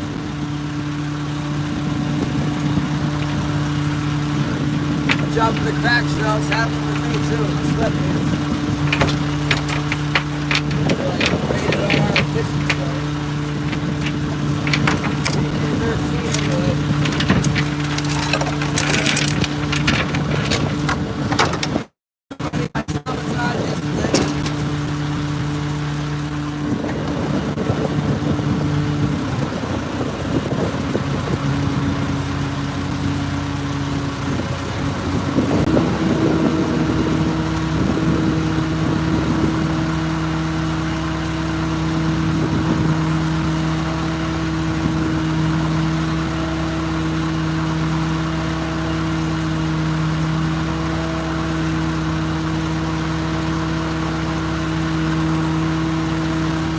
Give me a minute to get set up here.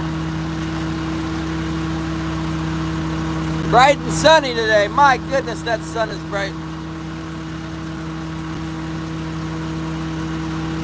Hardly ever sunny like this around here. More so sun here than in Yakutat. Yakutat is the daggone rain hole. Rain every day in Yakutat. We're gonna have to go to the GoPro camera in Yakutat. Get away from our 100,000 views and go to the regular crowd and watch me on GoPro because it's waterproof.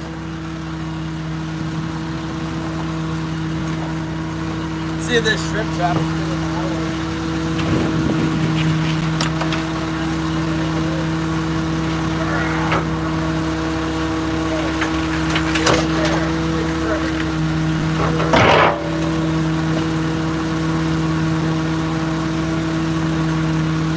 There's actually a lot of shrimp in Yakutat.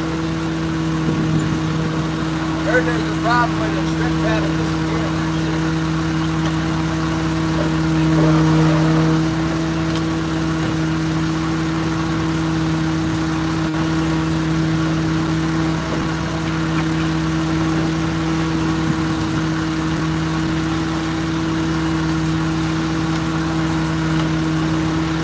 All the boats must be stopping here.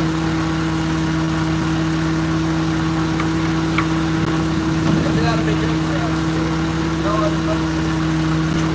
Fish move around every day. We got fins and tails and stuff.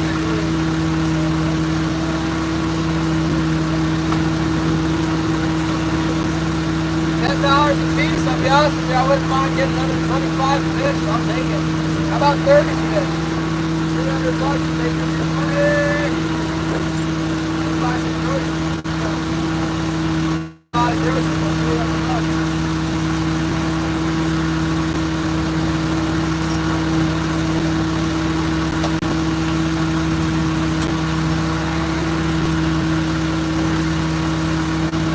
We won't burn more than $50 in fuel, $5 in oil.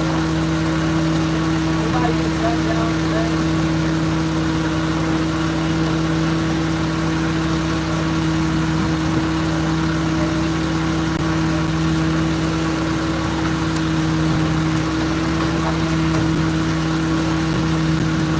I'd rather get $1,000 a day, but I'll take $300.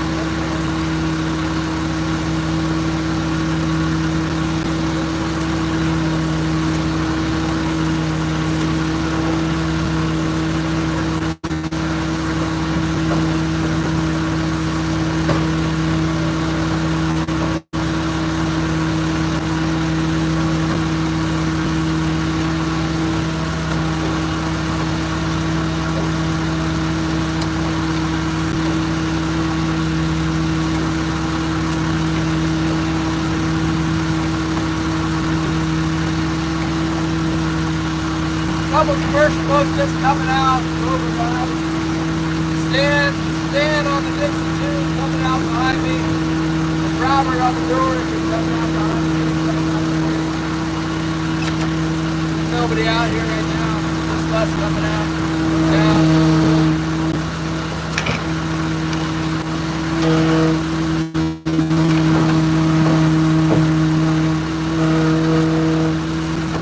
Stan was anchored out at the island. I don't know what you call it, but there's an anchorage at the island over there. He was anchored out away from town.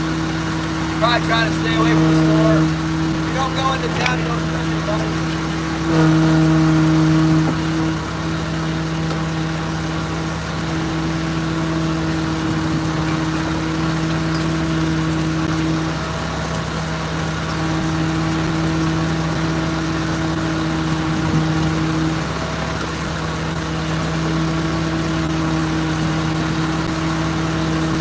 Also an issue with the tide right now. You get into the back harbor on a negative tide.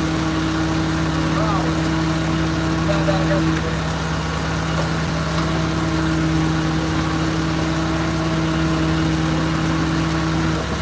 For sure these fish can be no fish one day and go back the next day.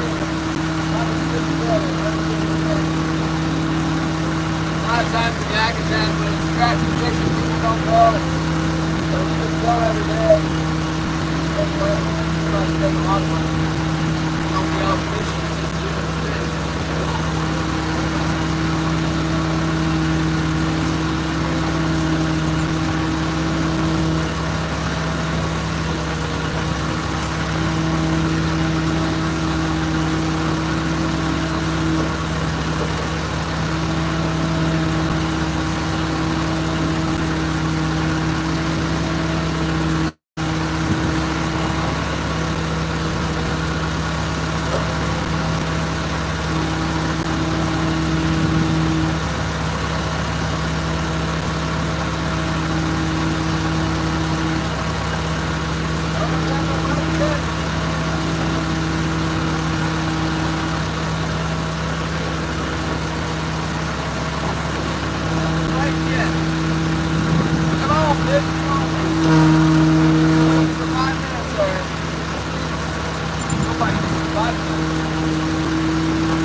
That's half off in Elkin Cove. Get your half off game.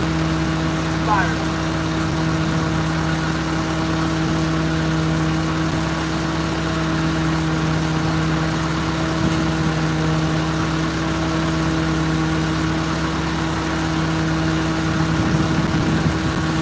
Still good.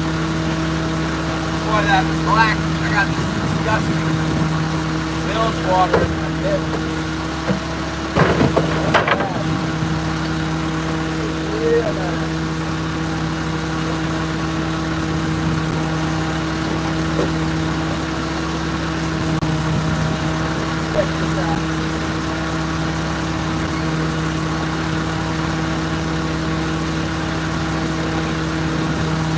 I got half boots on and they got a leak in it. I don't know why they can't make a pair of boots with no leak.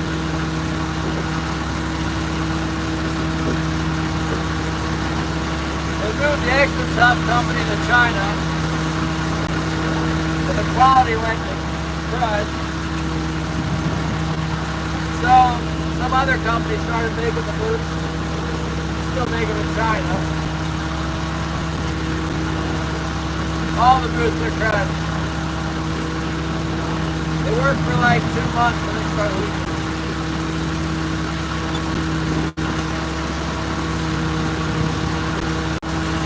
I don't want that bilge water up in my boots. Awful way for a day. Okay.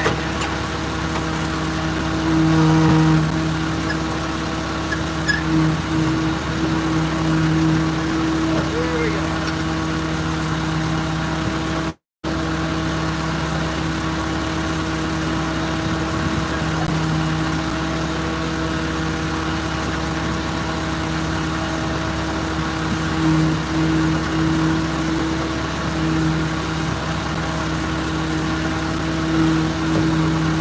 I even put a couple screws on the cannonball. They like to get, you know how the snubbers, they like to get twisted around my cannonball. It's more trouble than it works. When the fishing's good, you don't even need one down there, but it's been so slow. My cannonball hook works the best. So I put some screws on the bottom. Hard to get tangled up in this motor. I don't know if this 1x19 wires just inherently got more twisted or what.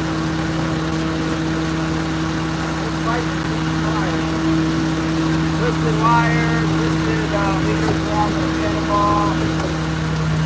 Eventually my float line will start twisting up the stem. The whole float line is twisting the leader around the float. You got stubbers on it, it's twisted around the bottom. Pull your stubber right off there.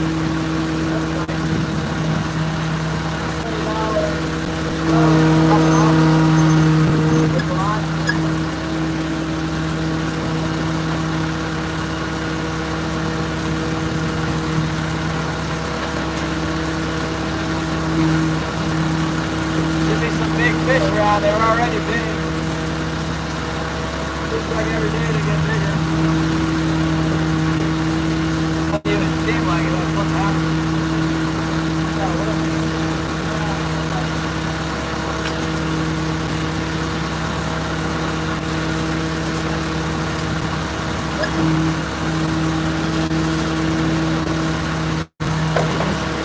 Go ahead, the Glacier Shark.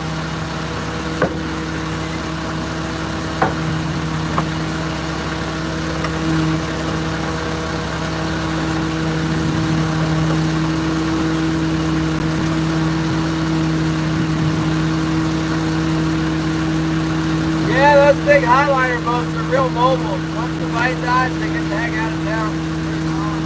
They're long gone. I think we can find it.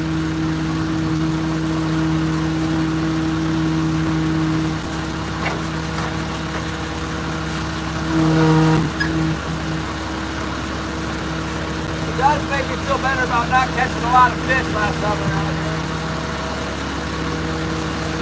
Oh wow. Oh. Tagline. That's a good tagline. Tangled around the stabilizer. Wonder how I get that back in.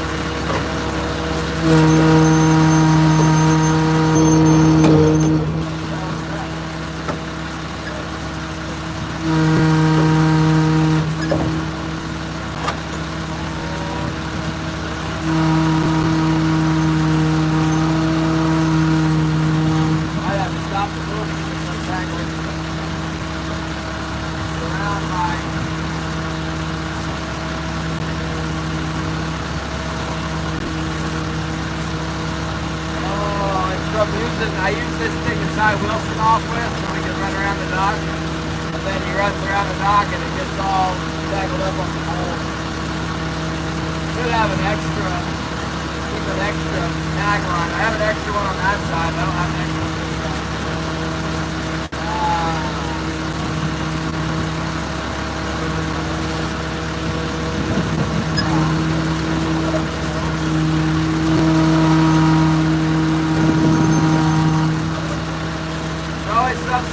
Well, not always.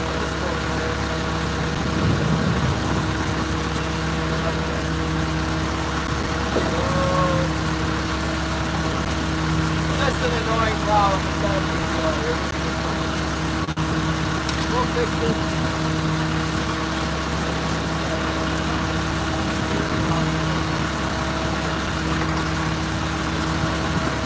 What we need to do is stop the boat. Just for a moment, pull that stabilizer. One nice thing is the stabilizer can weigh 100 pounds. In fact, it might even be able to lift the tip all around.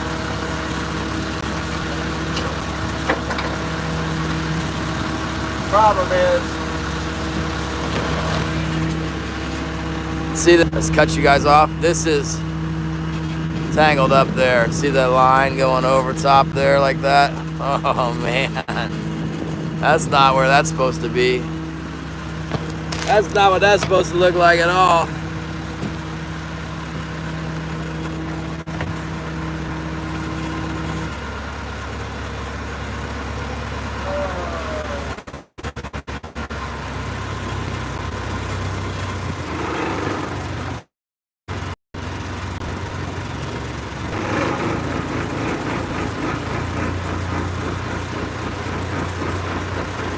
See if we can pull this thing in at a bare idle here.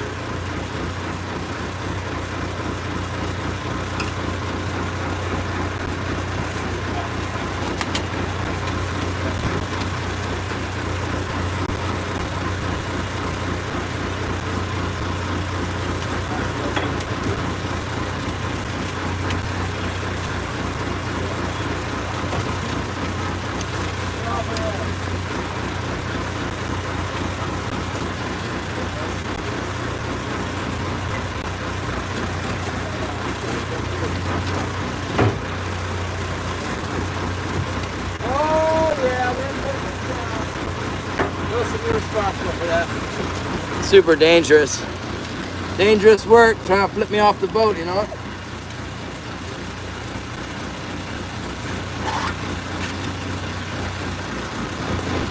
You are not supposed to guide me. Throttle control back here.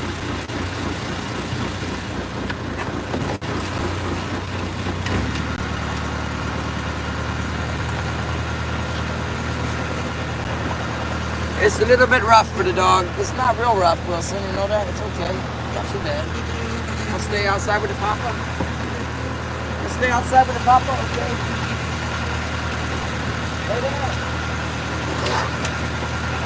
Come out here.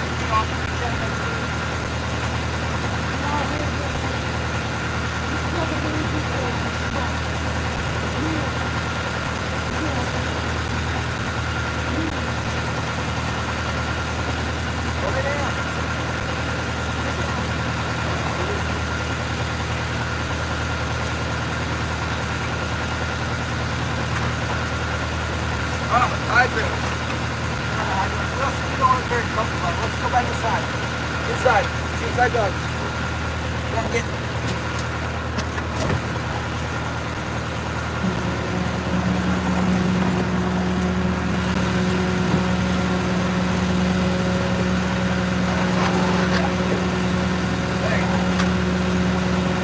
One more time.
Okay, what do we got? Yeah, it's nice. Nice and sunny, but no fish. Let's see what goes on here. I need to plug you guys in. You need to be plugged in. Let's try this one. Ah, there's a little bite. Got a little bite. Probably a big salmon. Slicker time? Does that mean it's time to go shoot a doe? Like a slick head doe? It's buck season, man. Bucks only. I'm not putting on no rain gear unless the fish start biting. Yeah, Wilson, I'm not sure. He's still got diarrhea. I think he might die from old age. Maybe all the tumors he's got finally ruptured his stomach. I don't know what his problem is. I switched him back to the old food, so I'm running out of food anyway. That's another reason I need to leave. They're out of dog food at the store. I switched him to the dog chow chicken, which is what I raised him on, but I've been feeding him the premium lamb flavored food for a long time. But he wasn't doing good on that on our way down, so I decided, because it was available, I got him the old chicken food. And he did really good with it for a while, and then started to do not so great. Then he got like sick, and now he's kind of in between. I was giving him Pepto-Bismol, and I fed him a full pot of rice, like a cup and a half boil of rice, and that plugged him for a couple days, and then he went back to having diarrhea again, so I don't know.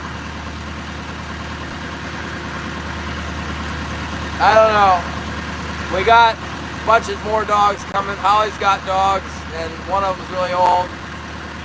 And yeah, I don't know. Wilson dies, I'll have to go get another puppy from Virginia.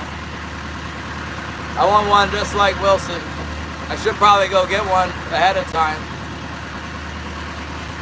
Maybe next year I'll go get another puppy. Because Holly can watch the dogs. Oh, big hit on the heavy. Let's go.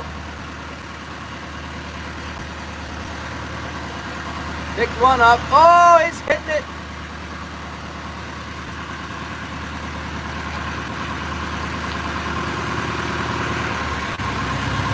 Focus out further. Can't get it to focus. There we go.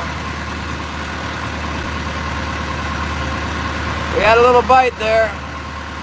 I was eyeballing the bells, thinking about putting some bells on your lines there. Get some bells, and we can. I don't think you'd be able to hear them though. The dang thing. This boat's so loud. I doubt you might hear the bells out on the deck, but they get really annoying when the weather's rough and their bells are all clanging around from the waves. I can tell when I'm getting a bite. I don't really need them. And then since the money's not real great, I haven't, I'm just trying not to spend money on things I really don't need. I need those spoons, but I don't need troll bells, so I didn't get them. I'm tempted though, because the price is good on them here. They got good prices for that kind of stuff here. They got good grocery prices here too.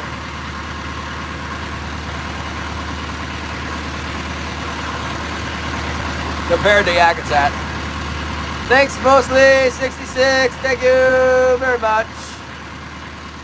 We're just strolling along here.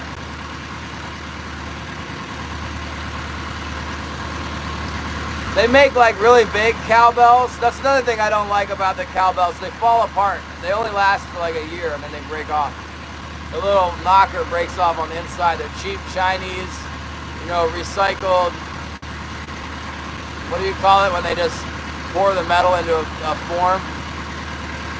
Forged? That's not forged. It's hot metal, whatever. They're crud. They've got a fake copper paint on them. Everything about them is lame. Except they make a cool noise when you get a hit. They go da-dunk, da-dunk, da-dunk, da-dunk. If you get big cowbells, it sounds like the cows are charging, You put 4 big cowbells on, it's like glug, glug, glug, glug, glug, glug, glug, glug, glug, glug, glug, glug. All of them going at once. It sounds crazy. It's exciting.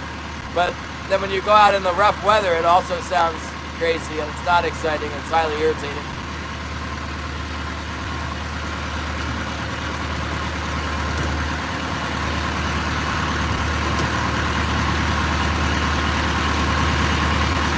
Denny Blazer, Eva Freeman. I got ordered that audio mic from Japan. It's on the way. We'll have to figure out the patch or whatever. I'll make use of it, even if I have to use it at the house. That'll be fine. We'll see if it works at all. I got a cheaper one. That one you suggested, when I looked it up on eBay, the prices range from like $350 down to $100. I found something. It said it was new. It said it was from Japan for $168. That's the one I got.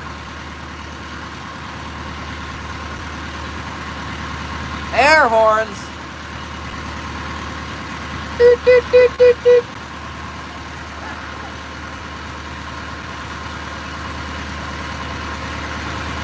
I can't even imagine. I know some big boats have these, so out on the tips of the poles, they got the bell attached to a little, it's on like an arm. So when the fish pulls really hard, the spring goes down, and then the arm goes up and down and makes a clunk, clunk, clunk, clunk. Yeah. Well, it kind of looks like what I need. You know, it looks like a mic that you'd see a news person have or whatever. It clips on, and then it has like a little pack, where I guess you would put batteries. Something more substantial than like, I got these cheapo kids headphone things. They don't work. I've been told I sound like I'm underwater when they're on. They worked at first, but now they don't work anymore. The jingle bells. Well, we got a bite. That's encouraging. We got one on. We're in 982 feet of water. What is that? That's like 88 fathoms. Oh, more than that. 188 fathoms. I don't know.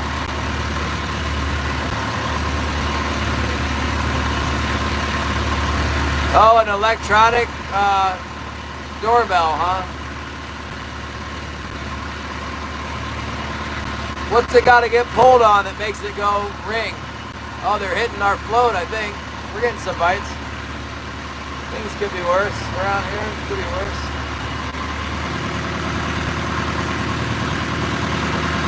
You guys are charging up nicely. My battery pack's charging. The weather's good. We gotta have some pretty good streaming, I guess, if there's gonna be a few fish.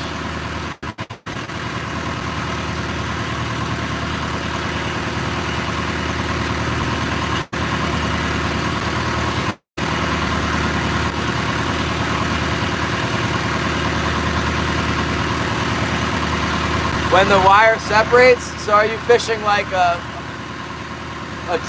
with outriggers and then release clips like an AFCO clip or what?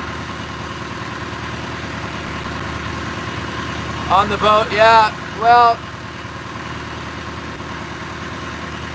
it might be all right on the boat. The problem is when it gets really rough or really windy, they do go off, and it's already enough problems when you got wind and roughness without a bunch of bells banging around. Most of the, like the full-time fishermen, they don't use regular bells. They might have bells on knockers for the tips, but they don't have bells that go banging around when it's windy or rough. It's driving you nuts. Bungee cord stretches and wire trips. Dan wants to know if I ate some crabs. Elvis texted me. I gotta talk to the big boat. This boat's so big I call it the Nimitz, the Nova.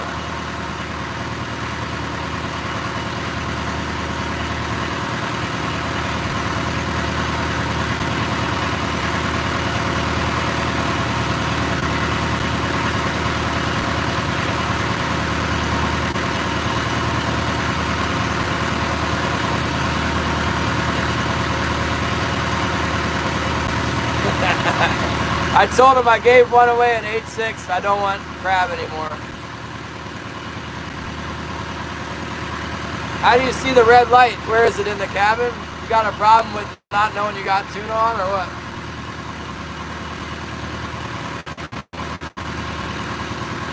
Sometimes when I'm trolling Winter Kings, I get a sneaker on the float. I don't see it hit the float. Especially if it's rough, that's common. But sometimes on the float, you got like a plug out with a long leader. They'll just see one little flick on the spring, and that's it. It's on there.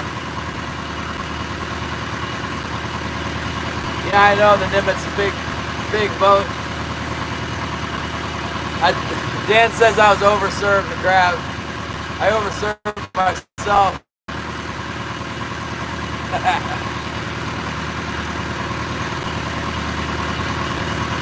Come on, fish. We're out here fishing for you. Where you at?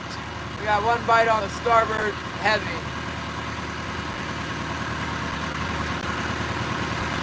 Trolling pretty quick.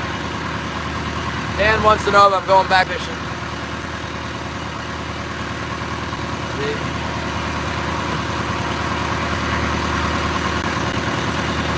That's Dan, the Kodiak troller. I am fishing now. Got one fish.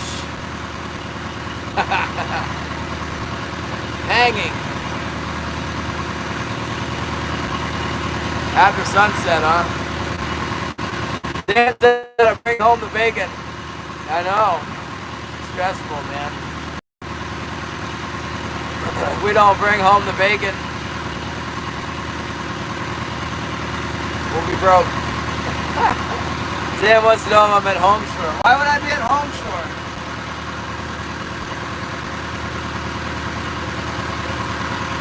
Oh, I got the crab.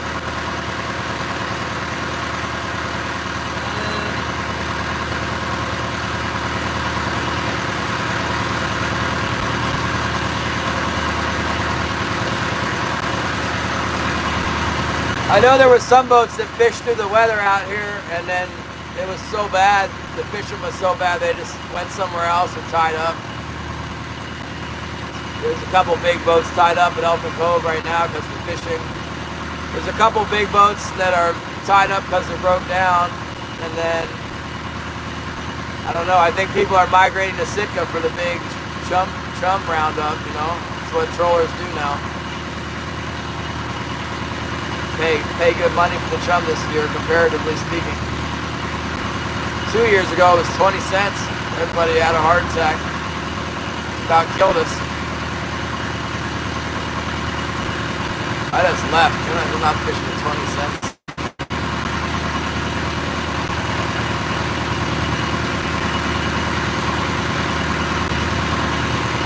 Thanks, Leonardus. Yay, we'll get what we get. Be fine. It'll be fine. 20 cents for chum, yeah.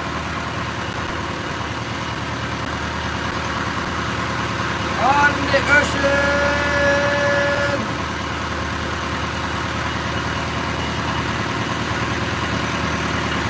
The next time I fish is gonna be late evening. See what the bite brings.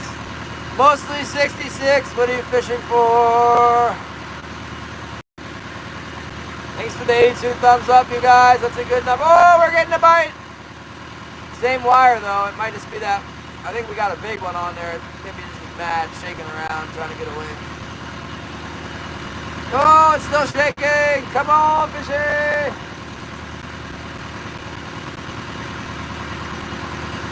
White Gorilla, hello. We're out here. We got the hooks down. The soaking hooks. We got one line, maybe 2 lines shaking. I can't tell if my float's going off or it's just the heavy. Definitely the heavy.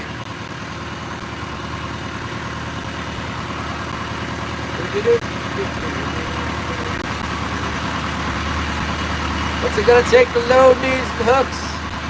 A lot less competition out here. If some fish come around, we'll be tearing them up. Trout species. How many different species of trout? Is it the Brook Brown Rainbow Roundup? Brook trout is a char.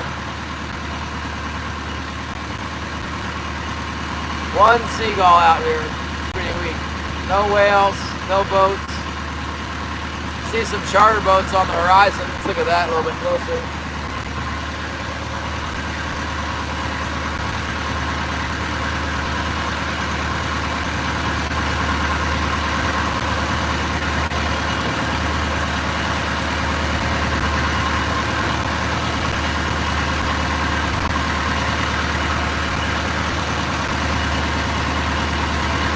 Very light boat traffic out here today.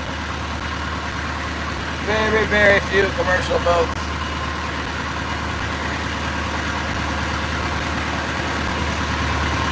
They are gone.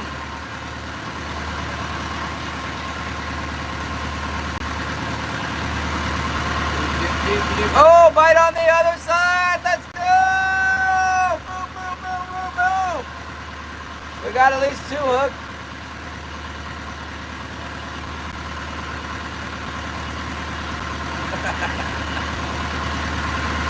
After catching 20 in half a day the other day, I'm not expecting much, especially with everybody. The report we had yesterday was awful. Tiger, tiger, tiger, tiger, tiger, tiger, tiger, tiger, tiger trout! I don't think I ever caught one before. Watched some videos of them though. Yeah, we got cutthroat. There's rainbows too in the sea tuck. They look like, the rainbows are like almost no red on them at all. They're just like pure silver chrome little mini footballs. They run about 10 to 14 inches.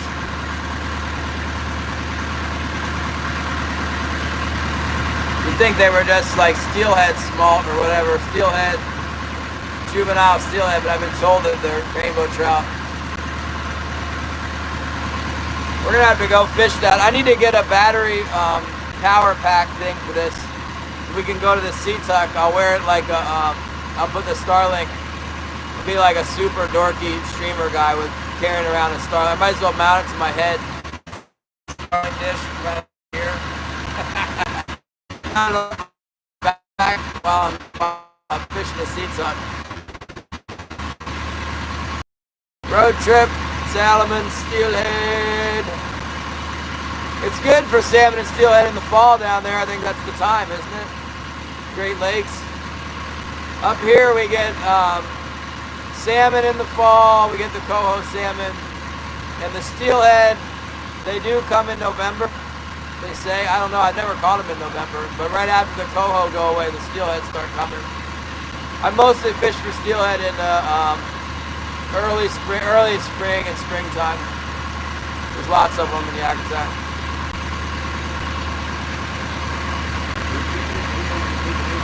Cut my finger somehow. Look at that little slice right on my finger. Right on that. I don't even remember doing that. How'd I do that? Cantaloupes? I don't know. I don't think so. I don't think that's what they are. I've not heard the rainbow trout referred to as cantaloupes in the sea tuck.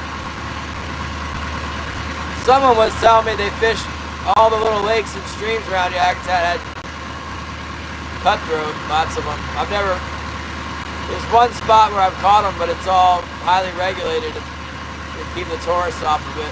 There's a lot of trout in there. Lightning, thunder. Oh, watch out, bouncer.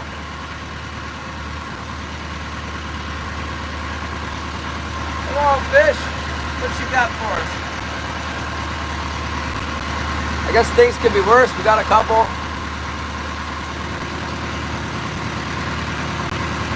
Try moving in a little bit. Let's move into the 50 fathom line. 600 feet here. 100 fathoms.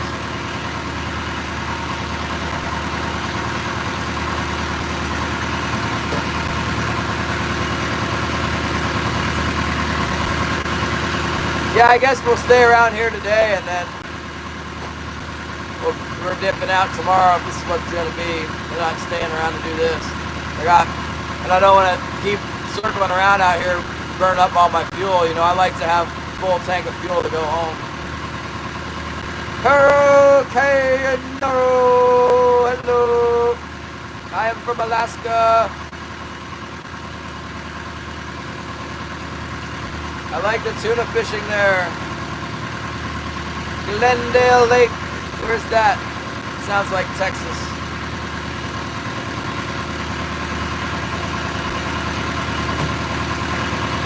When I was a kid, I fished in Oregon for trout in the lake. That was my first trolling experience for salmon. Salmon did fish. We went and we used those.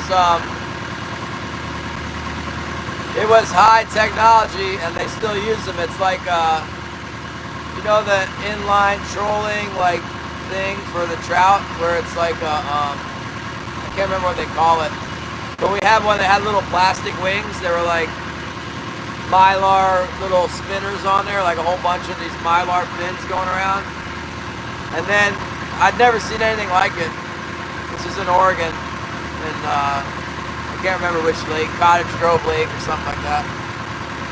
We were on like a little center console, and I think we used downriggers, and we had that ridiculous, maybe they call it a cowbell rig or whatever, I don't know.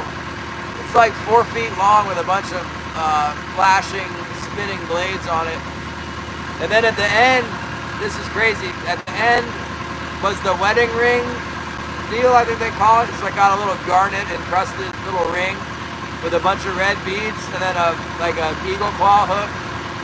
And the guy put like part of a night crawler and then one kernel of corn, and then sprayed it down with WD-40. We caught more trout and bigger trout than I think I've ever really caught consistently doing anything else. We just troll those ridiculous flasher train things around with the night crawler and the corn, and those trout were just attacking it. Big trout, like this big, like four pounders, big. I would say 2 to 4 pound trout. Rainbow trout in Oregon, long time ago. The Time Bandit, I fished out of Coos Bay when I was a kid for coho. Maybe for Chinook too, back like 30 years ago, more than 30 years ago. That's scary. Long, long time ago, when the earth was young, I fished out of Coos Bay.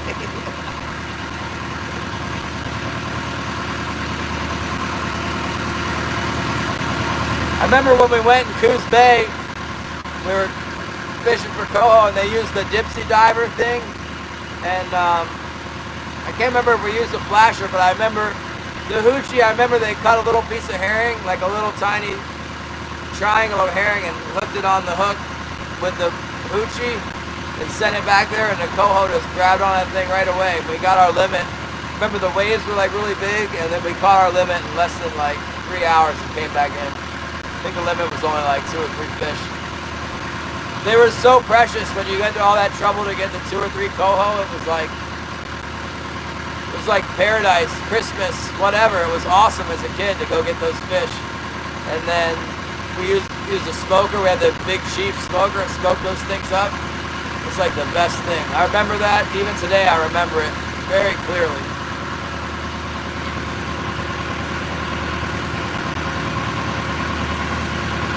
Come on, hit it again. Fish are camera shy. So those springs, you see the lines, they go from the springs, they go up to the tip of my pole there, where they're tied to chains, and then that goes out into the water. It's tied, those lines are hooked to my downriggers. So when the fish pulls on the hook, the pull transfers to the chain, and the chain allows it to pivot up there, and then that's what makes my springs pull. So when a fish hits, this thing goes like that.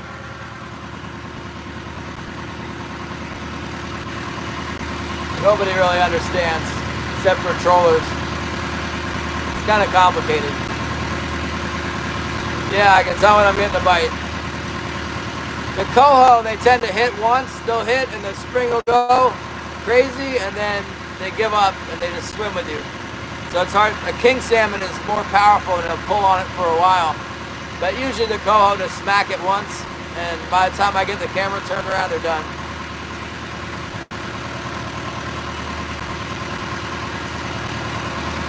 But I think we got at least 3 hooked now. I don't really want to pull it up until there's like 4 or 5 on it, to be honest with you. Because I'm lazy.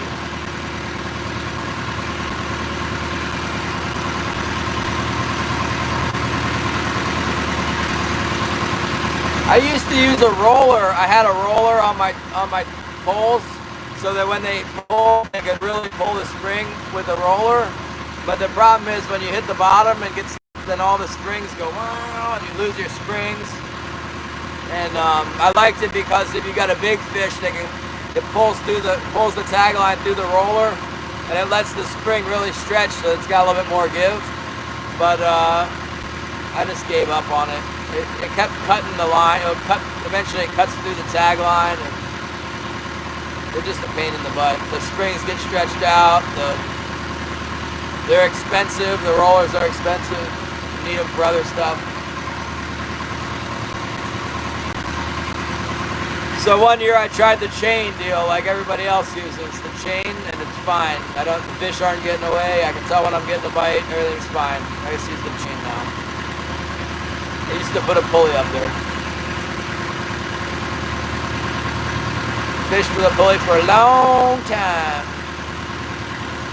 I catch most of my salmon in 10 fathoms because I fish in 10 fathoms for, I don't know, let's see, November, December, January, February, March, April, May. Pretty much 7 months out of the year I'm fishing mostly around 10 fathoms, so 60 feet. 70, let's say 50 to 80 feet of water for king salmon. And coho is usually around 25 fathoms for me. It's deeper here, but back in Yakutat it's shallower. So if you average it out, I'd say 25 fathoms. Squid ink, what happened, man? You're out. Oh, they're hitting it again. We might have up to 3 on this one line. A couple more hits and we'll pull it in. I don't know. Maybe it's just one active fish, but we got something. We got something pulling on there.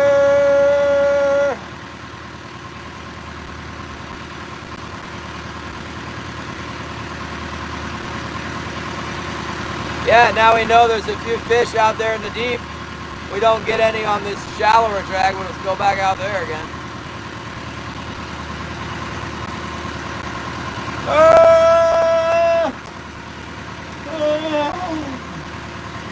I wonder if the Pavlov will even come back out here. There's no boats out here right now.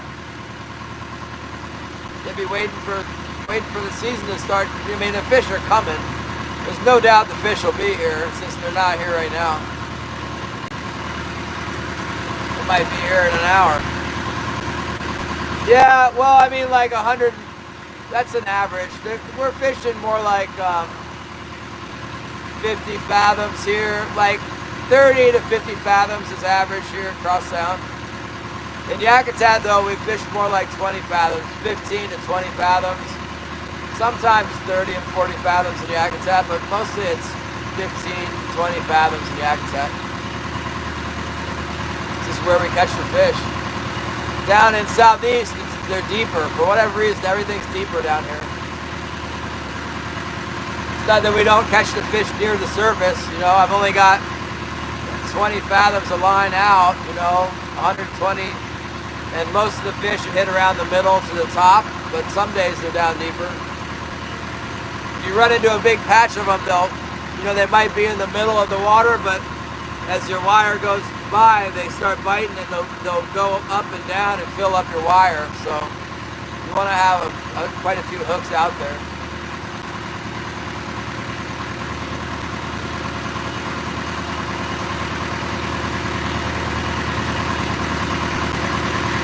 The tenders, there's a main buying station at Elephant Cove here, and sometimes I think the tenders will go offload to the cove, but usually they don't put fish out there. They pick them up and take them to Juneau.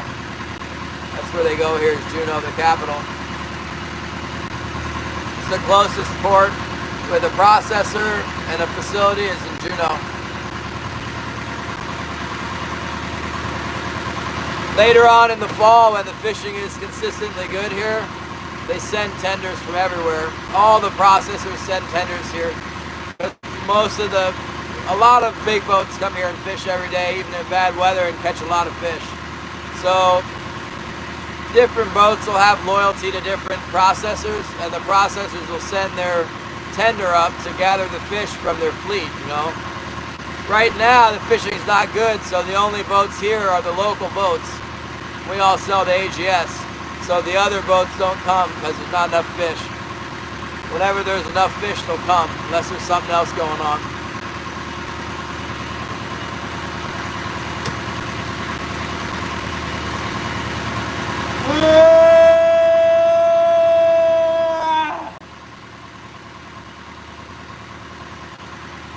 5 a day sounded pretty good in Yakutat at this rate. It's kind of too late to make the run for Latuya right now. We'll just stick it out for the day and then go for it tomorrow.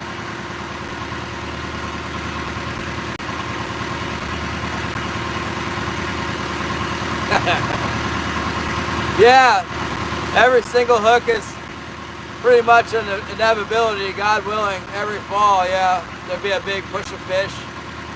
You know, it's better fishing here than back in Yakutat anymore, but there'll be days when we get that many.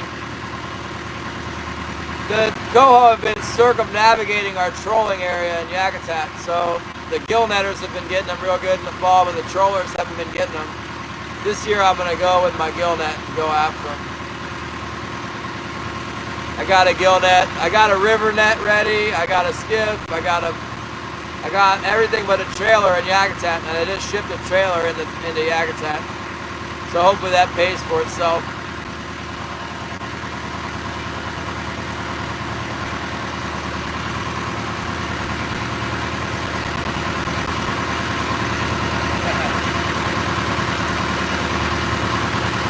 You guys must have had quite the traumatizing experience yesterday.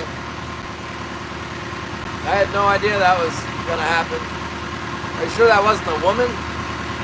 There's a woman that works at the fuel dock. I don't know about a guy.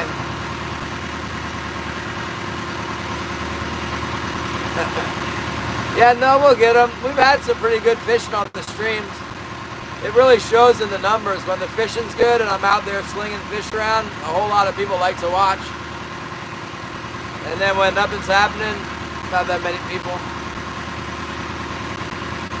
Front and center on the camera. Well, you guys could have gone somewhere else. I mean, I was at the store talking about the weather or whatever, and I walked a big loop around the harbor area and came back. I thought the phone would have died.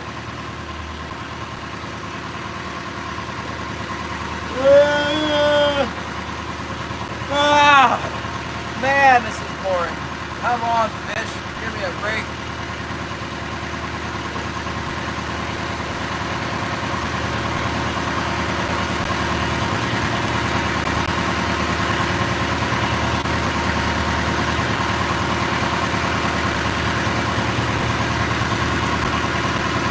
Yeah, I'd be tempted to put the crab trap back down in Latuya Bay and see what we get. I could use some dungeons, they're good.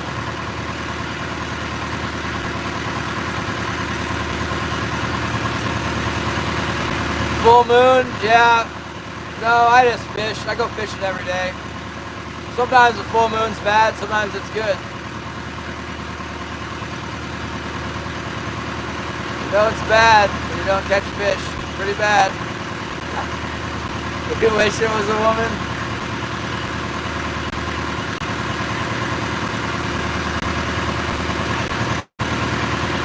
Crab for trade. I gave him a crab. I can't remember her name. Sam is her name. Gave her a crab. She was asking about the crab trap, so I should have given her 2 or 3.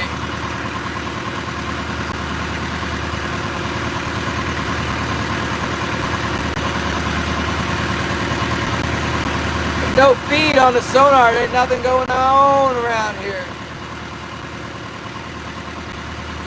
I have half a mind to work my way to the west. Can't do any worse than this. We don't have to worry about our fish spoiling if there's no fish.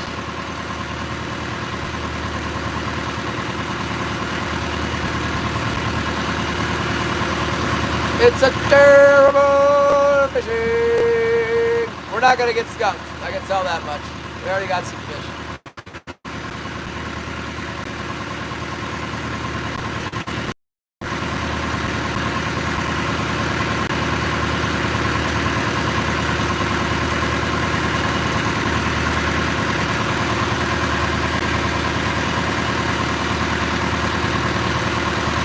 Got a skunk the last night.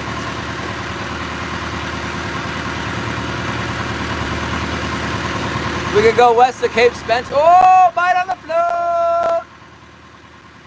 kind of weak though. Might have been a pink. Oh, they're hitting it again. Keep going, Fisher.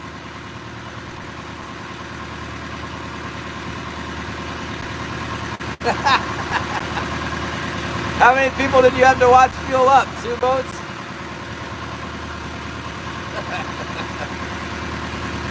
That's funny. Sarah Terabini, hello. Thank you for coming. It's slow fishing today, but we're gonna get some. Maybe they'll start going crazy in a little bit. We'll see.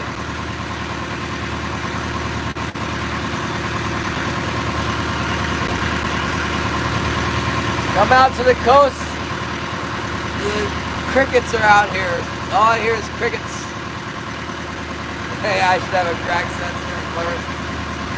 You know what's funny is I was in Holy Mackerel was having a live stream, and I went to Holy Mackerel's live stream and I was chatting with him about striper fishing,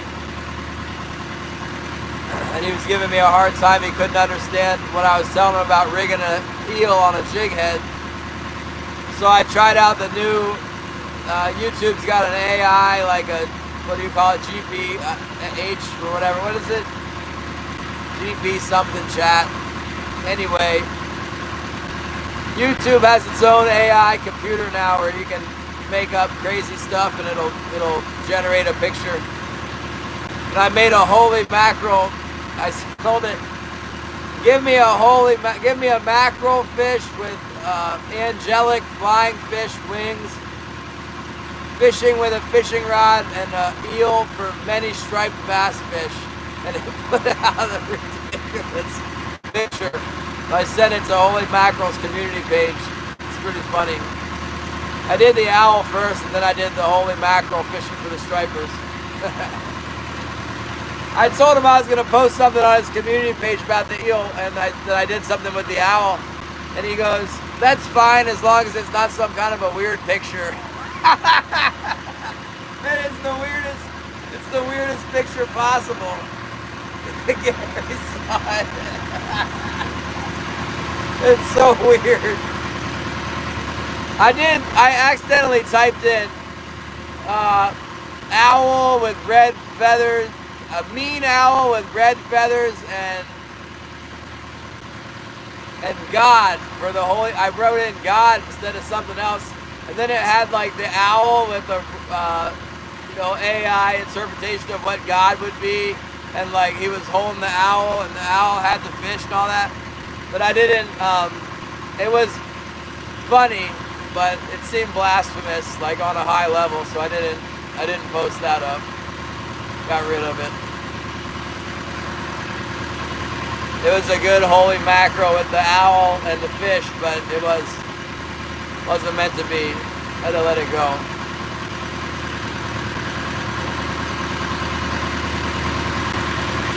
Oh my goodness. Yeah, that AI thing will come up with it. You can make it do anything you want. Now I realize where Fish Tough is getting those, the thumbnail for his videos on some of them he was doing with the AI generated stuff. All you have to do is go in the short mode and tell it what to do. It'll make some stuff up. Yeah, that holy mackerel. He's fishing on the dead beach, New Jersey. I'm trolling on the dead drag, helping go. Fishing's bad here too.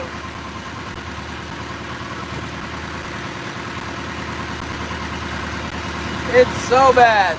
Oh, what's happening? Something's happening. Yeah, we're getting a bite on the float. You know what? It's about the same as it was the other day when we came out. There's some fish out here. It's not very thick. The greenhorn red owl, yeah. Well, his avatar does look like an owl with green feathers. It doesn't look like it on his homepage when it's blown up, but when in the chat it does. Totally looks like an owl. Most of the avatars you can't see nothing. Like I could see Terry C It's a guy with a white beard, but like JK, I can't tell nothing. It looks like a maybe like a bullfrog flaring out its gills or something. I see Bouncer's got the eagle.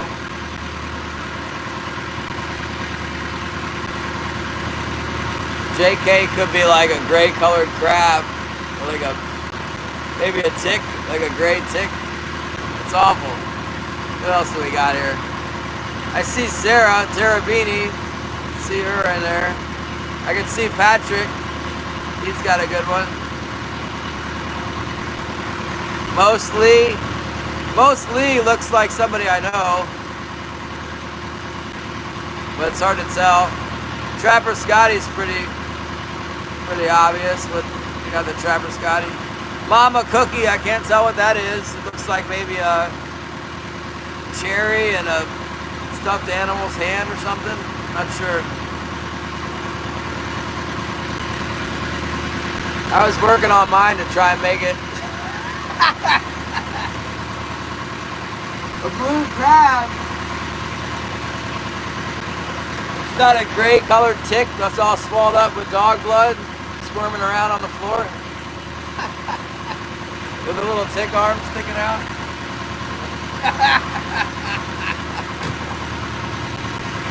Mama Cookie! Good morning, Holly!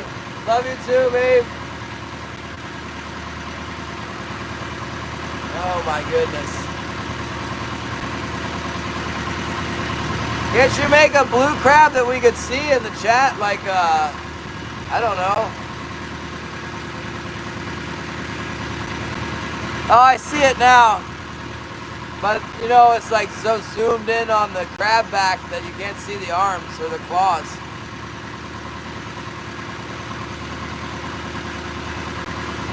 My goodness, it's slow around here. Gary, you got nothing. You could put the state of North Carolina outline on there so people know where you're from. Is there a state flag? I don't know what the state flag looks like.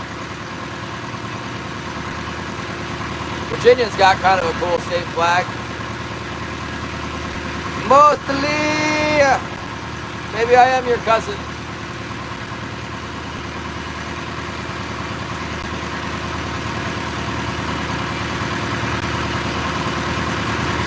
There's two commercial boats up here. One's going this way, the other one's going this way.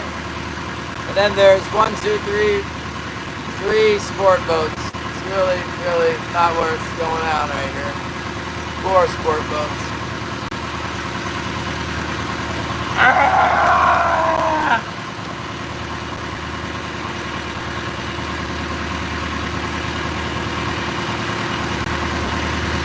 We went past what's been the best part of the drag there. We picked up a couple fish, but really kind of slow.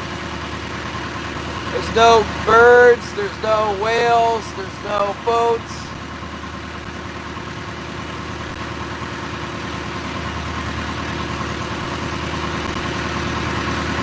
A little bit of a northwest breeze. Holly's sending me some kind of a avatar thingy. Heck is that thing, Holly? What is that thing? Ed the Caster, hello! Look out the window here for a second, I can get busy. Check that out.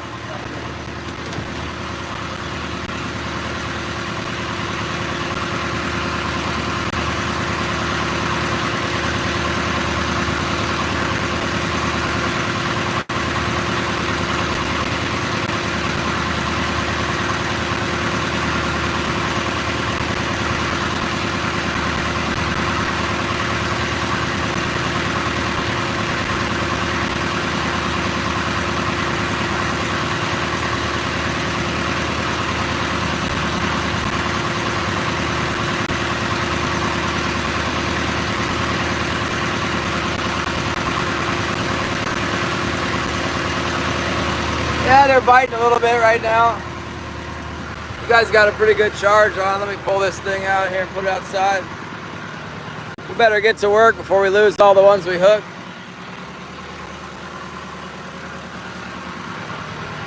Like I said, you know, I might only had 22 fish or 20 something fish. I was 250 something bucks. So let's get what we got here and see what we got.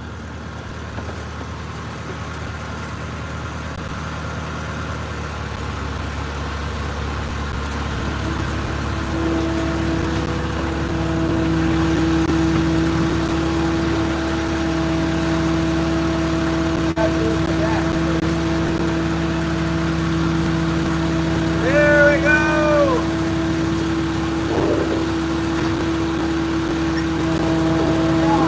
Oh, sea lion took my fish. Ah, no.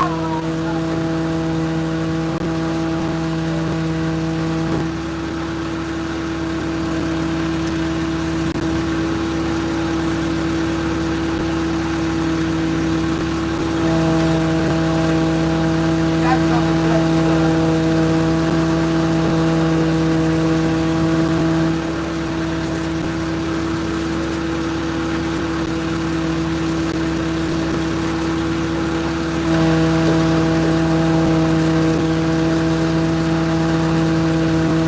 When there's no boats around, there's only one thing.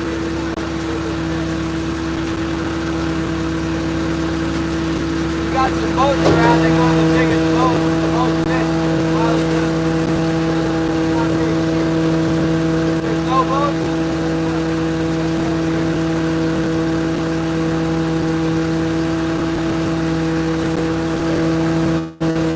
That was probably the hit on the slopes in that line. Oh, the big fish.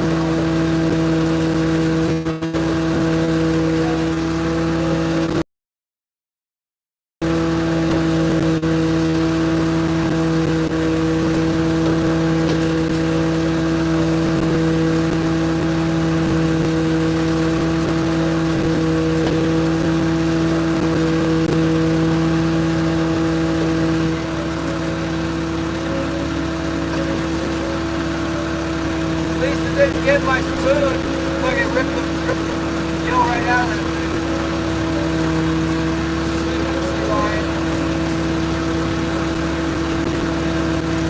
That's an expensive lure right there.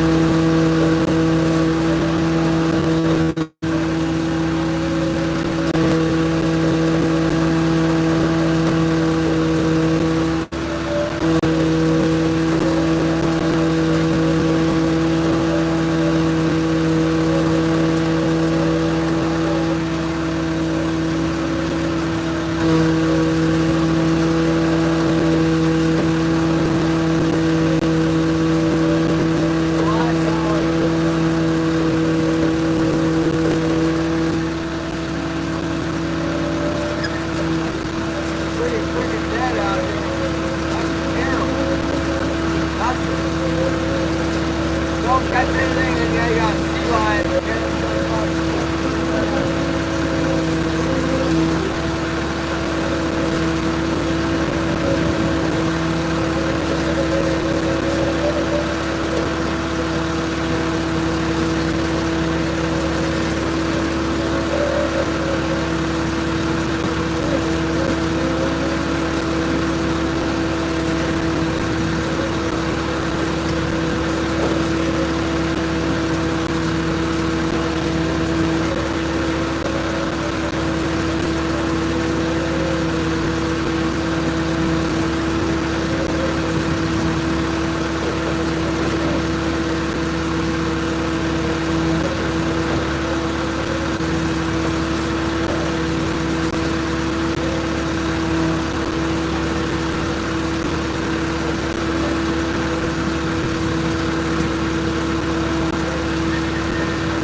Terrible fishing!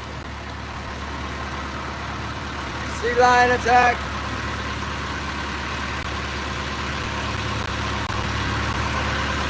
guys ever try these MagTech bullets out? I think we're allowed to touch bullets. What's his name? Below average Utah dad was handling a bullet the other day and nothing happened to him.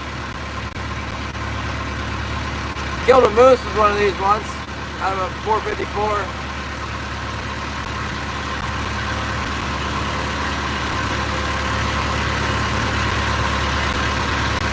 There's the Holiday. Let's drop some sea lions off at the Holiday. We'll go right over by them and then we'll make a sharp turn.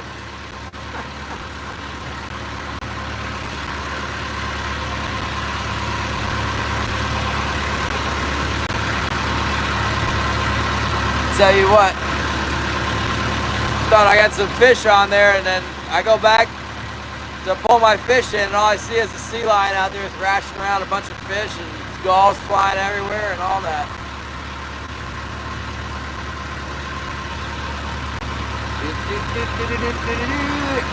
This is how you get rid of them. You go get over by the other boat like this. You gotta get close to the bigger boat and then you make a hard turn. You drop off our buddy here with the big boat.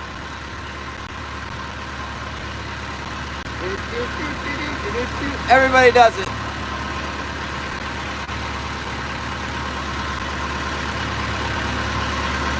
I brought you a present, Holiday!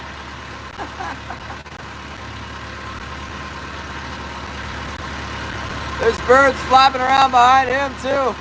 Probably got more than one sea lion. Oh, it hits a sea lion!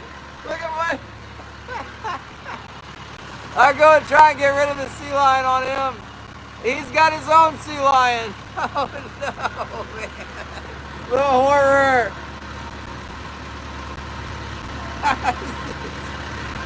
You can't win. I'll win. I got away.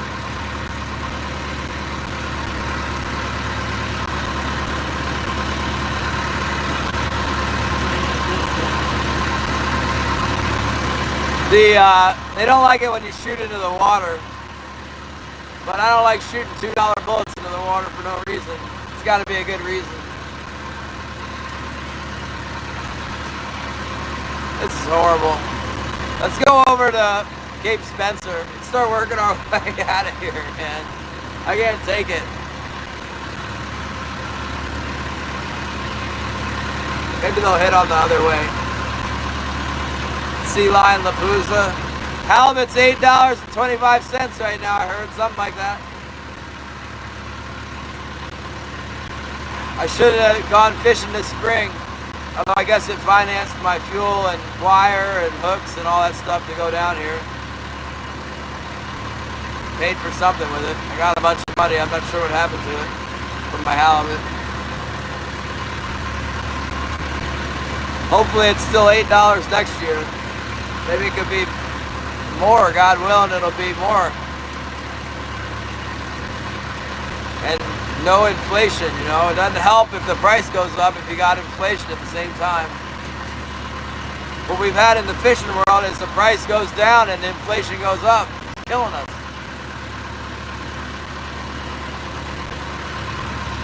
So the halibut price coming up is just on time, right on time. Same with the king salmon price going up a little bit.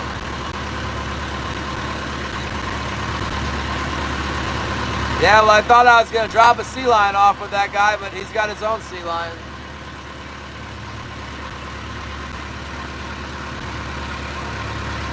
We're going to leave. That's what we're going to do.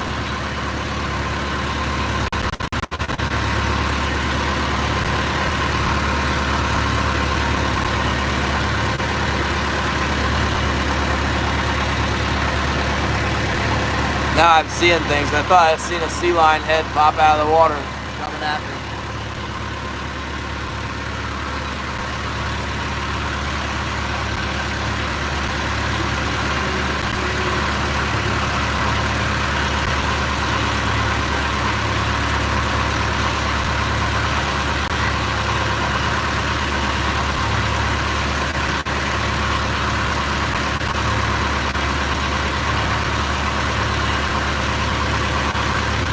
Yeah, one of the people I know in Yakutat, he'd carry an AR-15 around. And his technique was when he'd get a bite, he'd go outside to shoot in the water a bunch of times. Like straight down at a little angle away from the boat. So that way there's not bullets flying all over the place, and they don't like the sound or the concussion of the bullets, the report of the rifle or the bullets hitting the water. And he would, when he could hook a king salmon, he'd go out and rip off a few rounds into the water so he could land his fish, you know. But man, bullets are like real expensive. 223 bullets aren't that bad. That's what he had. 223. I don't have one of those. I got a 10 millimeter, 338, and a 300. Out of those three, the 10 millimeter is the cheapest bullets. But they ain't that cheap. 35 bucks, I think. This box.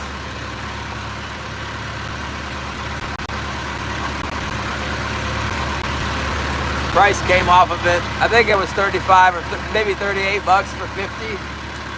So that's pretty good, less than $1 each. It's my sea line startler. But you gotta be real careful about the other boats. I think legally you're supposed to be like a couple miles from another boat before you can discharge a firearm, but everybody does it with the halibut, you know. We shoot birdshot at the halibut. That way you don't have to worry about stray bullets, you know, ricocheting off the water. When you get a little angle on the bullet, any angle at all, really, it'll just skip like a stone. It's not a skipping stone, it's a firearm projectile. You gotta be real careful about the other boats.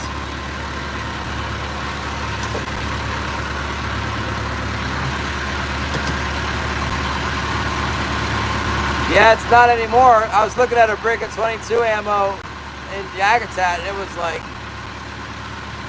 catastrophic. I don't remember how much, a lot.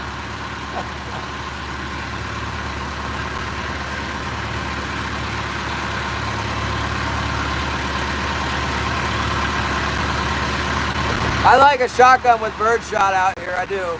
It's really effective. It's startling. Fired into the water and the sea lion goes away, and that way you don't have to worry about killing your buddy on the next boat over, because birdshot is non-fatal, you know,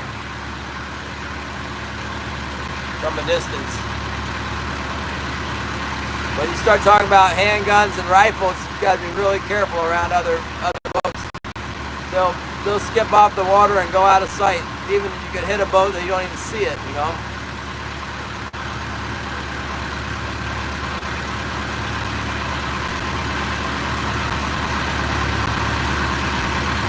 Brick was $5. I don't remember that. I know when I was a kid we'd go shooting and I'd shoot a brick of ammo though. I remember shooting up bricks. We would get bricks. My dad would buy me the brick. We'd get the brick of 22 ammo that had that little hornet on it. The yellow jacket, I guess it was. I think they still make those.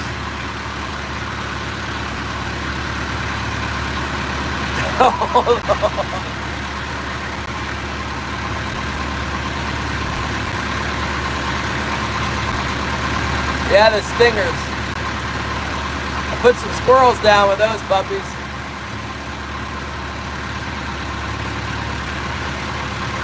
Nobody's catching nothing around here. The charter boat guy next to me is just looking over. He's looking at me. I'm looking at him. We're all looking at each other. Oh, they got something. She's got something.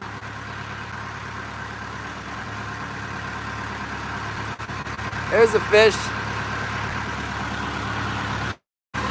Charter boat got one. We're laying behind the charter boat. We're the habitual lowliner.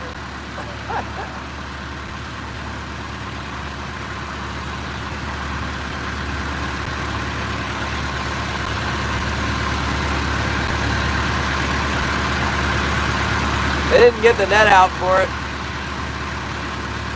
The 10-22 loves the stinger. I don't know, I shot that 10-22 and I never got that great of accuracy out of it. I also own a Remington semi-auto 22 with the tubular magazine. It's in Virginia, so I haven't bought one of those. I just bought a 22 Smith & Wesson. I think it's called a Victory. It's got a stainless barrel. I think it's a 5-inch barrel. It's got a 13 round mag, I think it said. And it's got a little threaded barrel because I've been buying suppressors and I want to put a suppressor on it. Just for the heck of it. Coho salmon. They're not biting. The bite's off. I'm thinking about going home. I think we're about to troll over to Cape Spencer and go in early and find that there's an anchorage in there.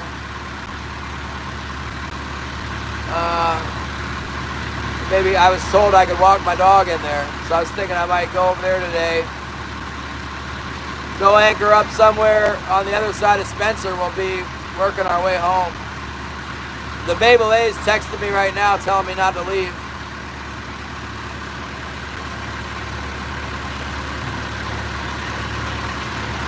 He's catching fish in Sitka. He wants me to come down to Sitka. I'm not going in that direction.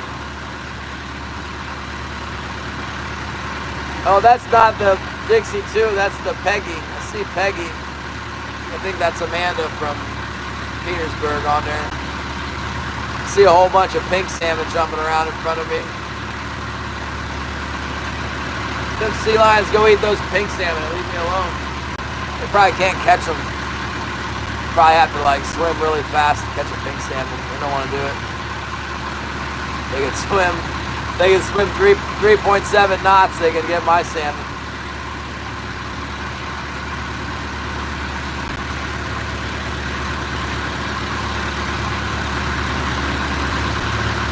The 1022 is $87? No way. Oh, MagTech.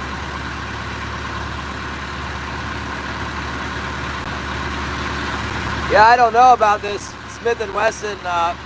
It was like the only one I could find that was a stainless steel, semi-automatic, in my price range. That was a big deal because I looked it up and there was a lot of really nice stainless steel 22s for like $1,000. But I didn't want to spend $1,000. And when you start getting down to $500, there wasn't very many at all. In fact, that's like the only one. It's the one I got. Threaded barrel. I want to hunt snowshoe hare. We got snowshoe hare around Yakutat. It seemed like a good pistol for hunting the snowshoe hare. Killian's texting me.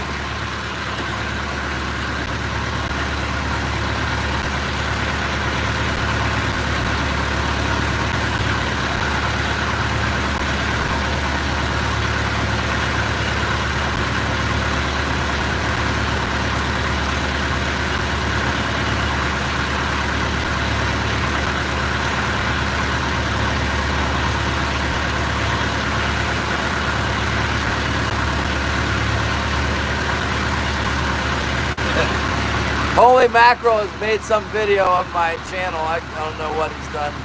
Couldn't be anything worse than what I did to him. Making the Holy Mackerel. Making the Holy Mackerel AI stuff. I was kind of enjoying that, messing around with the AI software or whatever it is. I don't know, you're talking to some big conglomeration of computers, I guess.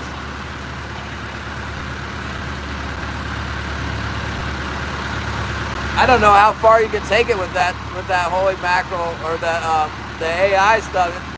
The more words you type in there, the more stuff it adds into the image that you're creating. Pretty funny.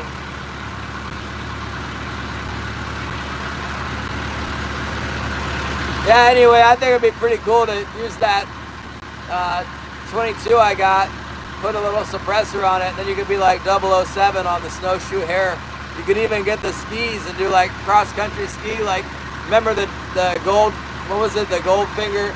That's when I was a kid or a teenager and I was playing video games, that's the one I like. Remember that old 007 game? You get the golden gun. I need that for the snowshoe hare. I need to have a suppressor. They want to know why I need a suppressor. I need a 007 to rabbit. They'll never know. They'll take out the whole colony and they won't even hear me coming. I love rabbits. They're delicious. And that's a perfect gun for them. I might need to get one of those, the little sight, the holographic sight. But the good ones cost like $300, $400, and I'm on a budget, so I'm not getting that right now.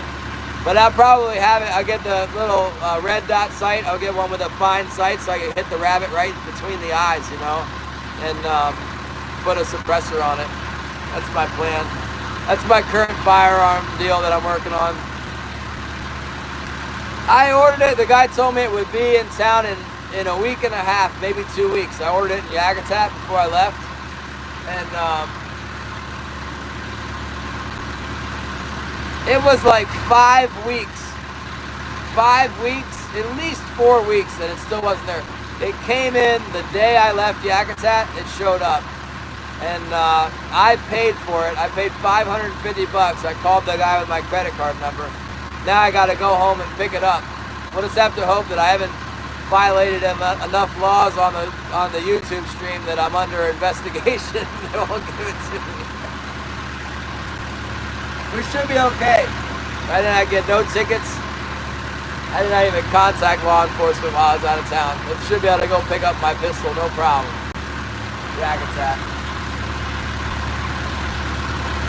It's already paid for. Yeah, we'll get them. That was always so cool, you know. We never had suppressors on any of our guns growing up. Nobody even thought about having anything like that. And now everybody's got one, including me. 100 likes for the 007 Rabbit Hunter. Let's go. Yeah, shooting a high-powered rifle without a suppressor now is like uncouth, you know. Put the suppressor on there, it's like a walk in the park. It's so pleasant. Without it, it's a boom, man. Shattering wine glasses and stuff. It's uncivilized. San Juan Island used to have rabbits. Wants to call them. Now they poison. Who did that? People in Washington State, that's their answer. Poison. Got to keep people from using firearms, so you go to poison. That makes sense.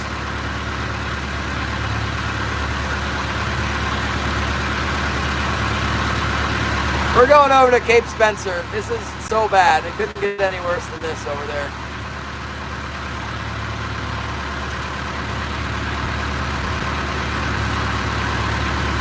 $101!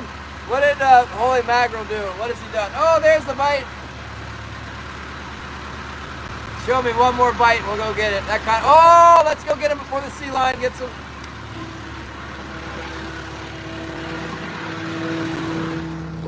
We'll just pull them off as they come. Can't let the sea lion win. That sea lion's gonna get our fish. You guys stable? What do we got here? I can catch one.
let's go ahead and clean that thing right now. It's gonna dry out. It's all hot and sunny. How did I go back to this chatting on the YouTube? Move along.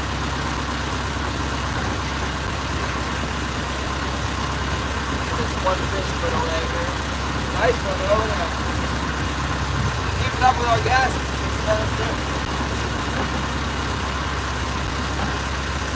Hey, good tip up. So far.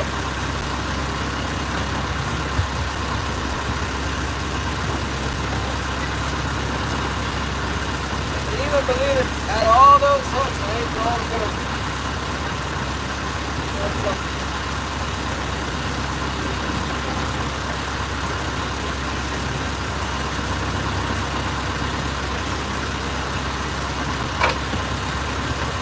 I was thinking it was going to be a fish right under the old goat.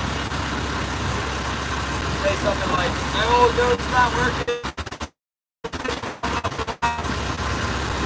There we go, one fish on the old goat.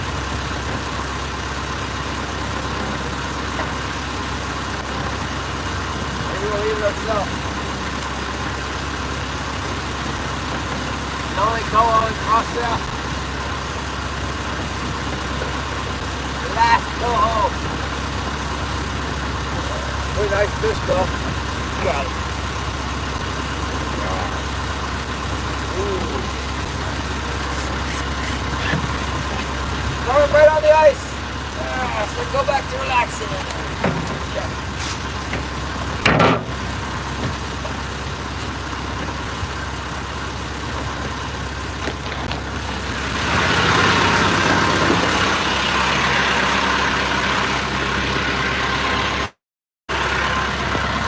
Fish leave us alone.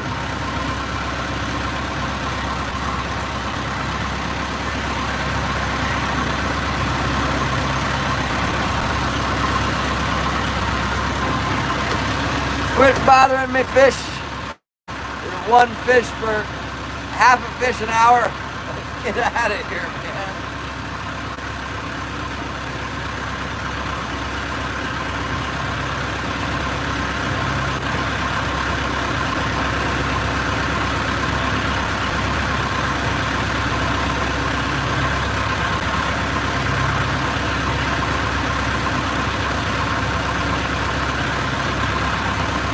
Killian's trying to get me to go back to Sitka. It ain't gonna happen. He's like, don't leave! Don't leave me! I told him I was gonna leave on Tuesday. He wants to run back, obviously wants to run back with me. He wanted me to stay until the 13th through a 20-knot gale to get home. I ain't doing it. I'm gonna leave right now while the weather's nice. If it was 100 fish a day right now, I'd be wanting to stay here, but this ain't no 100 fish a day. No boats around, no biting. Sea lions eating my fish, almost got my good spoon. Now the wind's gonna start blowing. All bad.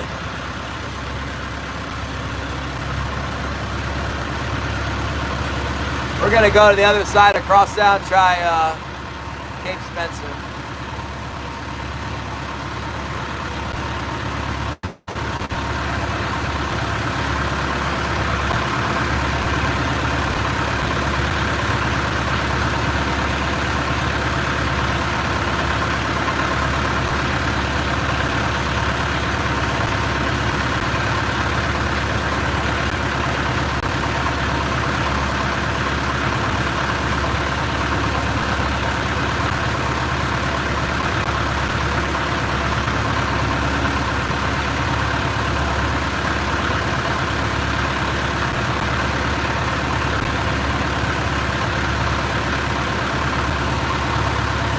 Killian says I need to make money. I told him I have money. It's not.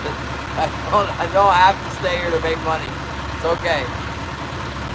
How far is what? I know I say all the time, I'd like to have a couple fresh salmon. They got them at Costco.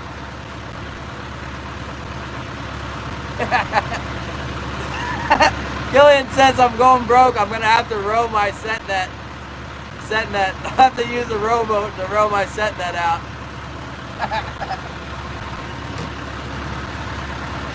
Row a 75 fathom net. I've done it before.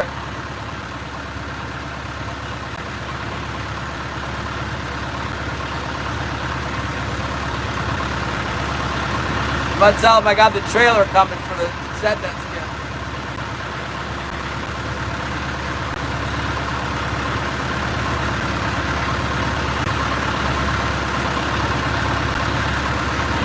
That changes the ball game. When I got a trailer for my skip, I can go to the river. Guys have been cleaning the clock on the cohos in the river. Every year they get, I don't know, it's $1,000 a day easy, sometimes more. It's open like half the time.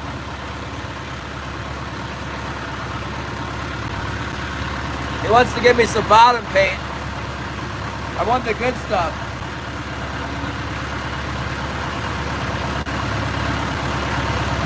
Because I put bottom paint, the cheap stuff from the hardware store in Yakutat was $172. I put brand new bottom paint on this boat this spring, and it's already growing algae on it. It's got a green coat on it. Like, what the? That is not good bottom paint. Killian says bottom paint's on sale in Sitka right now. I don't need a good cabin at the river.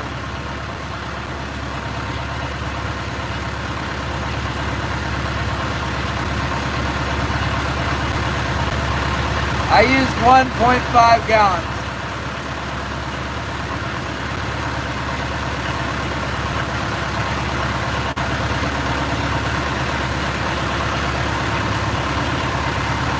Where are we at? We're in Alaska. We're in the same spot, but the fish have moved on. We're fixing to go to the other side. Start our way back to Yakutat. Stupid. Killian's gonna end up moving to Sitka. He's not gonna get out of here. He'll get so much money down there, he won't just park the boat and leave it. He says it's gonna be $600 for paint. I'm not paying those $600.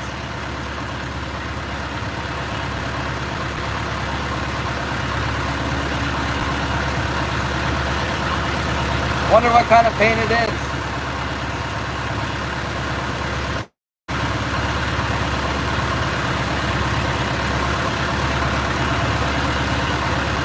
What's the copper content? What I want to know.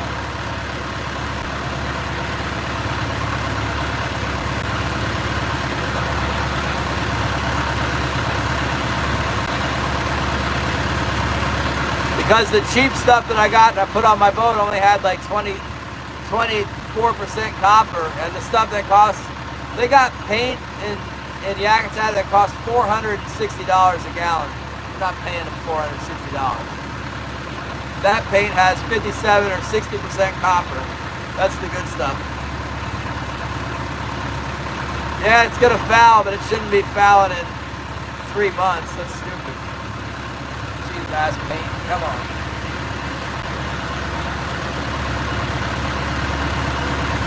Oh, 75%. None of it's 75%.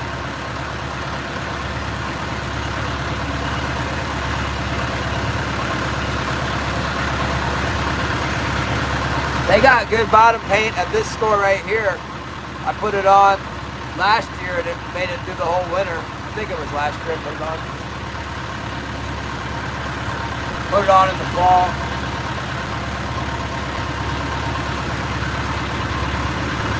I'm not that unhappy with my paint because you know what? I put it on during low tide on the grid, and then when the tide came back, it didn't fall off the boat. That was good. Appreciate that much.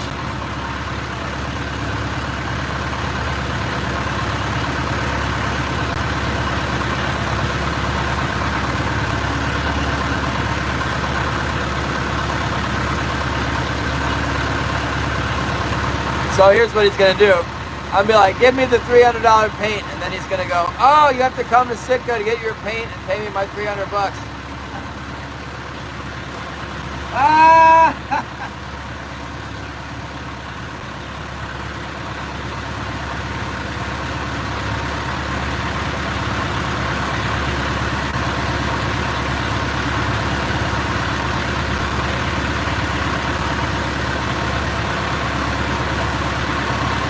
I'll tell him to get it and bring it, but I'm not coming back to Sitka to get the dang paint.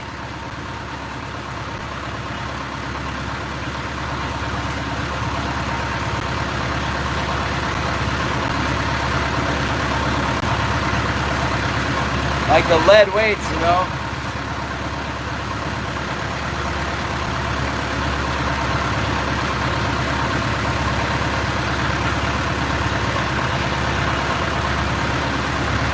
I can tell him I'll give him 320 bucks for it to deliver.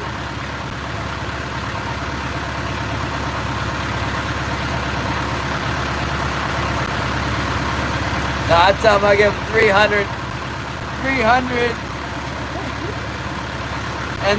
cents.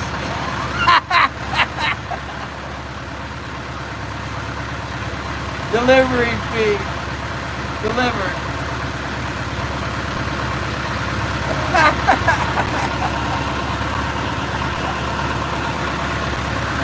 He claims it's got 68% metal in it. I don't think so. It does sound like good paint.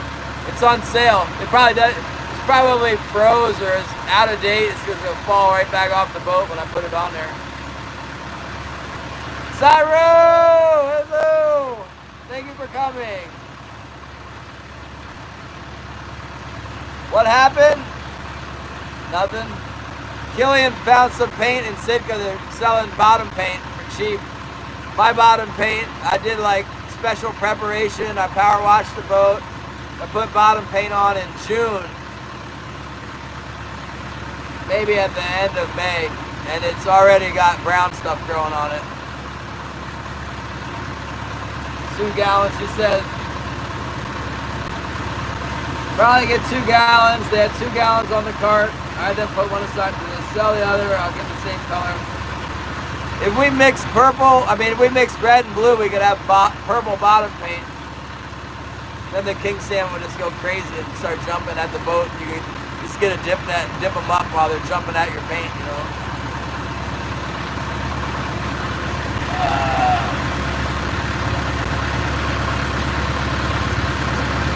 This is crazy, man.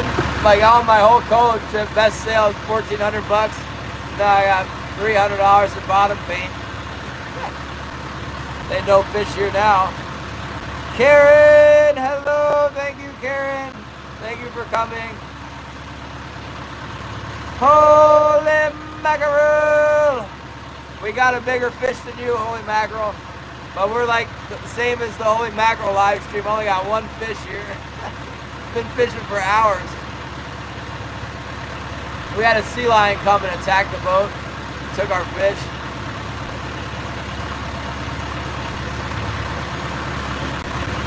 Base paint. 10-inch dogfish. I got like a 6-pound coho. Thanks, Georgie. Brandon, what's up? Oh, we're getting a bite. I'm not going out there for one fish again. Let them bite for a little bit. I need to figure out the angle to get across the other side.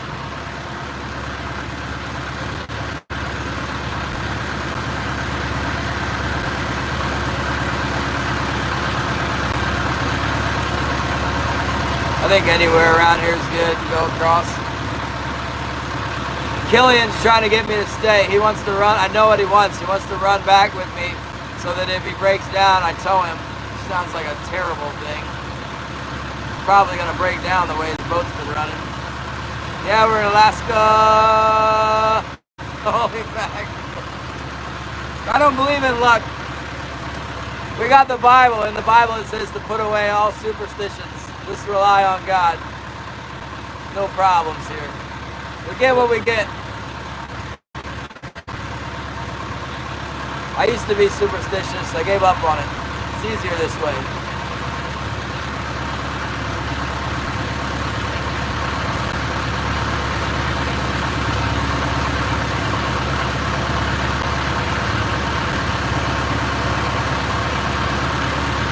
Dead batteries. Unhook your batteries.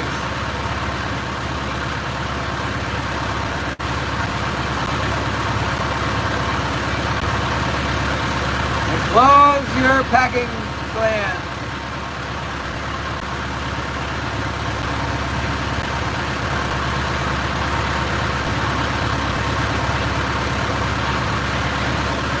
Try and keep Killian from sinking his boat. Let's troll back to the Yakutat. I had enough of this. We're headed west right now. Due west, right at the, pointing down the coast. Pointing west. Northwest. More like north here. It'll be west pretty soon. I got this shirt. It was in the giveaway pile in Elvin Cove. They hooked me up. This is a nice shirt. Somebody must have left it on accident. Deckhand. Locked in, man. It's a one-man show. You come to Yakutat, get your own hotel room. Man, a huge piece of kelp just went by there. Uh-oh. We got it. How did we end up catching it? Get out of here, kelp.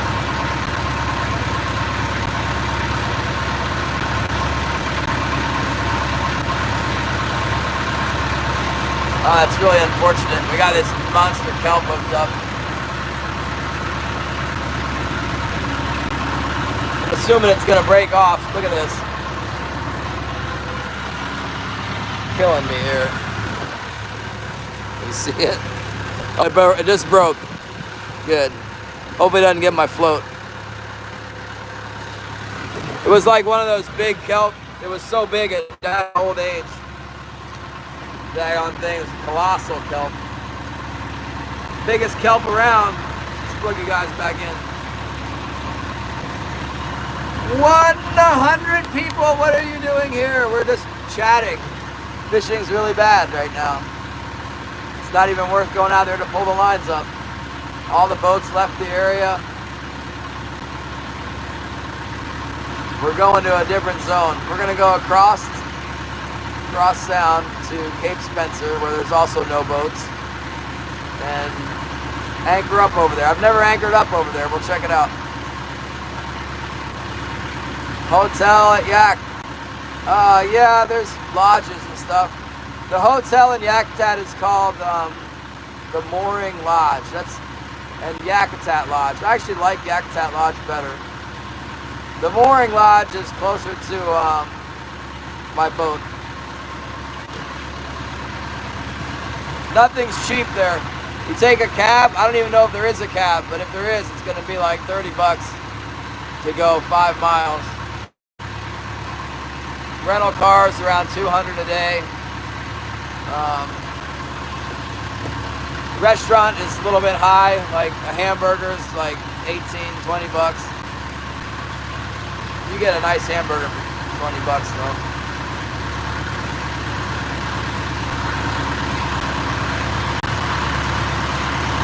Copper-based paint, yeah, that's what we got on right now for sure. That's the only way to go. But not all copper-based paint is created equal. The stuff that's good in Yakutat, the good stuff costs some outrageous amount. It's like $400. Refuse to pay 400 bucks. Killian says it's on sale in Sitka. It's on sale for only 300 bucks. I bought $170 a gallon bottom paint, and it is already growing stuff right now. Another tactic you can do, which I did the last time I got bottom paint, is you can order the copper. It's called cuprous oxide, and it's powdered. You can order it on eBay. It costs like 50 bucks. They send it in these jars, and then you pour it in the paint yourself. And then you got your own fancy bottom paint. And I got an extra thing of the copper, but I couldn't find it in time to, I just slapped the cheap paint on, and now it's already growing stuff. My rudder's got stuff on it too. Because Malcolm Russell told me I have to scrape my rudder to bare metal. So it's bare metal, and after like 2 months it grows a full shroud of green algae on it.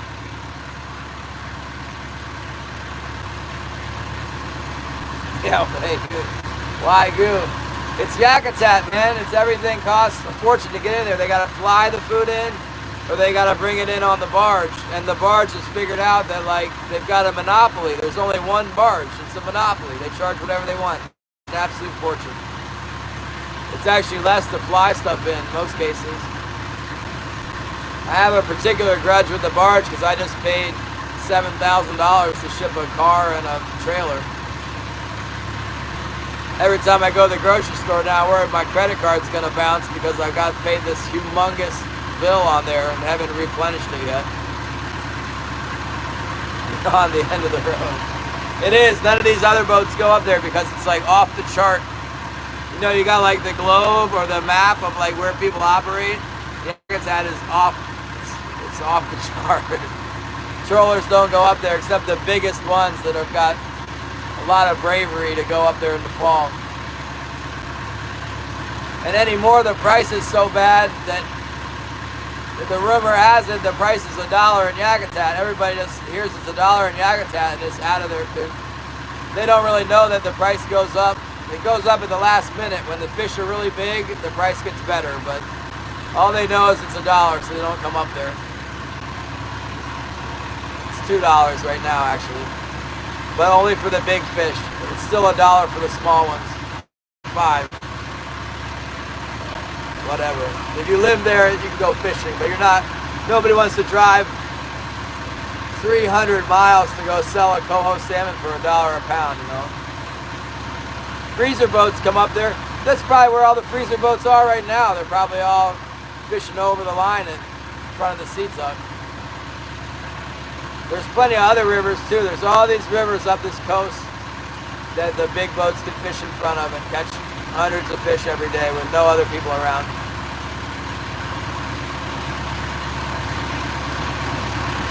And I like to fish on my way, but I really only have like a few hours to fish because of the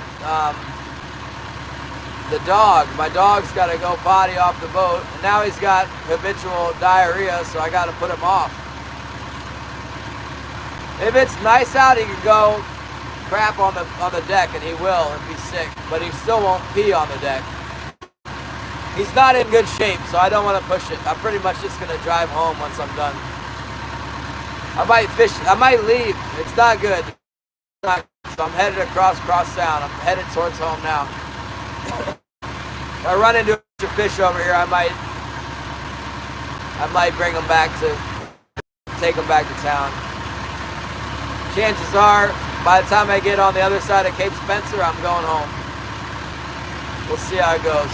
There may be a whole bunch of fish over here, and then I could make a trip. I got ice. I could make a trip and get a couple hundred fish, and then bring them back to the tender out here, or bring them back to town, more likely. It's supposed to be nice weather.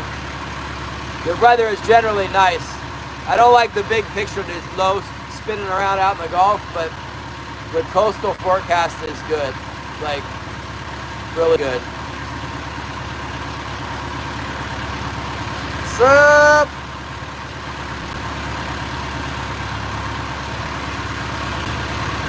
Well, the aluminum bottom paint is the most expensive one yet again because it has to be like some weird stuff. You can't put copper on aluminum, so they got different stuff for aluminum boats.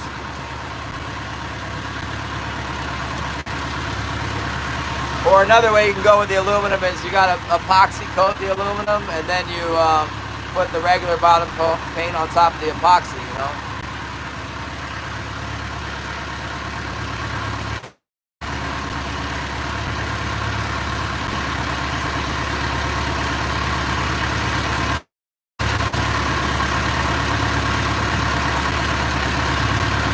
Killian needs to go to a doctor's appointment or something. He's afraid of living in his boat in Sitka that it's going to sink, which is common problem. Boats that are unattended will sink on their lines.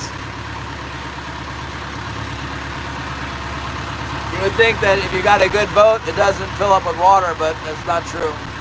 They do fill up with water. They got a real habit of filling up with water.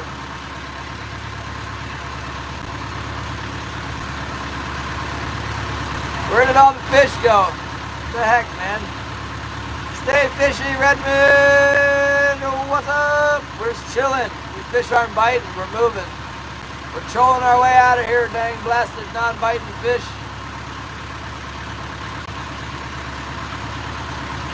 We should be going around Cape Spencer right around slack tide, unless I'm mistaken. Low tide should have been around 9:30, so 10:30, 11:30, 12:30, 1:30, 2:30. So around 3:30 will be when it starts to get western at Cape Spencer again, more like 4:30. So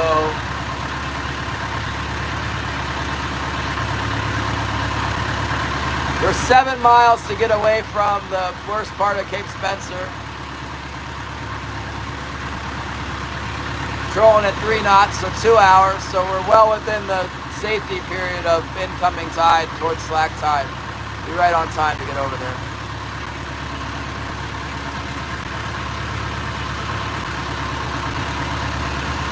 Yeah, and leaky shaft packing. That's my boat. My boat's leaking pretty steady out of the shaft packing right now. I wouldn't leave it without closing it up. I can't get to it because it's got a big ass block of ice in there, so I can't just jump down and put a turn on the bolts. I don't think it's gonna fall apart and start flowing. I wouldn't be able to leave it at the harbor right now. It would sink.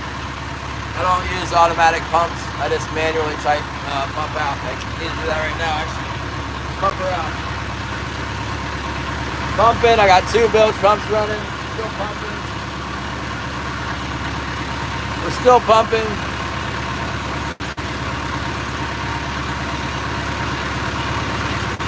We're not bumping much. I think we're done. I don't remember last time I pumped out. So like I take a little bit of water.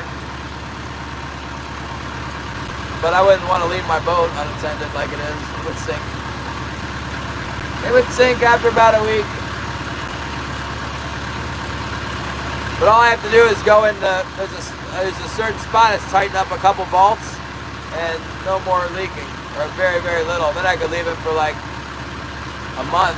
If somebody's checking on it, I could leave it for a real long time. JK, get out of here. There's nothing happening here. Oh my goodness! Well, fishing could be really good over at Cape Spencer. Nobody would know. There's nobody over there. There's not a single boat over here. All the boats went to Sitka. And then probably there's boats on the, off Cape Fairweather and over by the Dry Bay and all that stuff. It leaks real slow, man. It's a slow leak. That's how it is. It leaks on purpose because the shaft goes through a metal coupling and it's spinning around at high RPMs. So it's designed to leak a little bit so the water cools that. It cools that bushing where the shaft's turning around, where it goes out of the boat. It needs a lubrication so that it's not overheating. So it's designed to leak a little bit. It's supposed to drip like once every 10 seconds. But my old boat, I don't know, I should probably renew the packing. I'll tighten it up to spec where it just leaks a tiny bit, and then after like a couple weeks it'll start leaking a little bit more.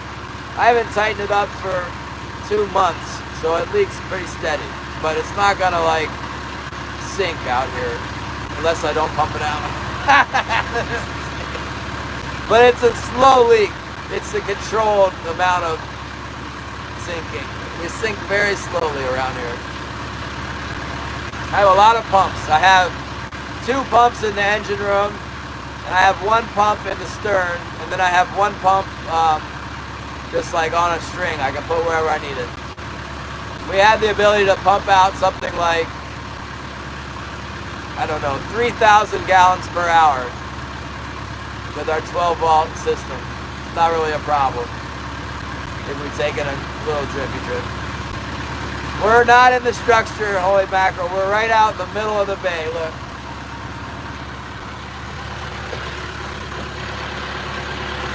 Here we are. There's 844 feet of snow. We're just launched out into the deep, man. Oh, but look. They like it. They're out here in the deep. We just had a hit. We just had one hit. Give us another shake there. We had one climb on. They're playing with us. They're tempting us to stay around.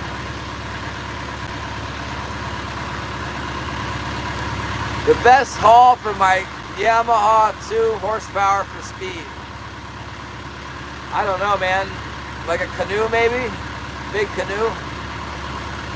Put some metal plates on your canoe, you catch some salmon.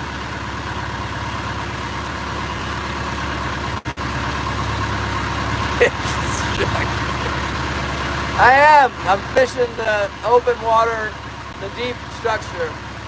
We're actually on the drop-off area right now. There's only one way to get to the other side. We're gonna troll across.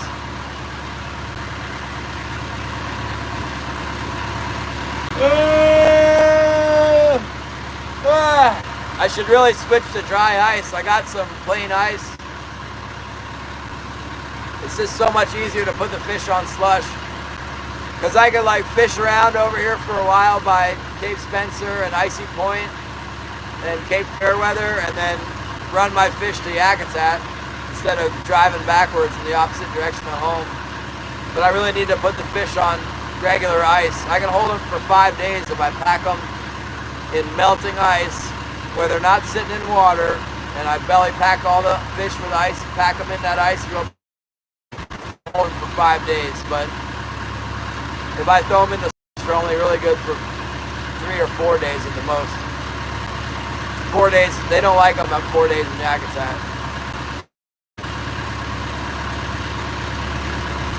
111 thumbs up, thank you very much.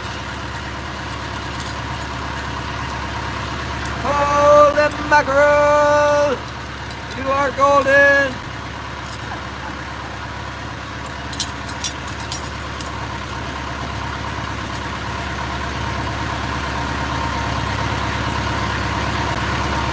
Oh my goodness, we better make some lunch. It's lunchtime, isn't it? We caught one fish today. That's so bad. You see the scenery? Look. Here's what we're working with. As we go home, we'll have more and more mountains like that. There'll be more and more. Where I live, there's more and more snow-capped mountains and less of this low mountain that's only 5,000, 6,000, 8,000 feet. More mountain like this that separates Canada from the United States is an impenetrable barrier of huge wall of ice and rock.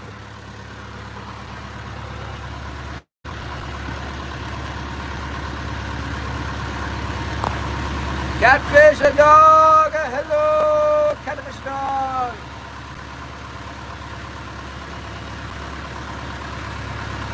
All the boats are at IRI. They can't get there from here. They'd have to go through the Panama Canal or around Cape Horn. Is it Cape Horn in South America? I'm not sure. Or is that Africa? What's the Cape on South America called? Where Argentina is. We got some Argentinians in here sometimes.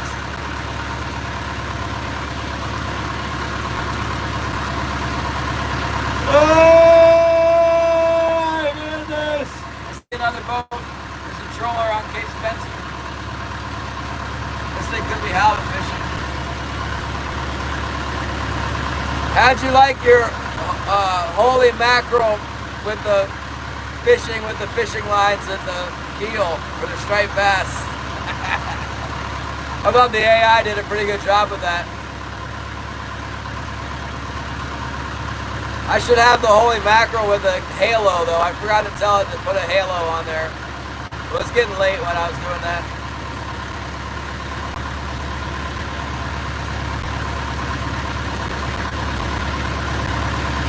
It's getting late. Yeah, we're headed over here. This is Mount Fairweather is the one over here that we're pointed at, I think. Cape Fairweather. A lot of times when the trollers see my channel and they see the mountains, they assume it's the Fairweather range, but it's not. It's Mount St. Elias. That mountain there's Mount Fairweather. I'm not sure how big it is. It's pretty big. It's not as big as St. Elias though.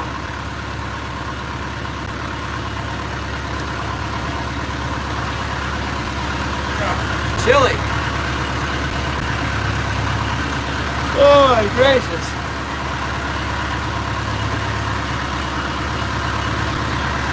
I got some food right here. I got beets. I love beets.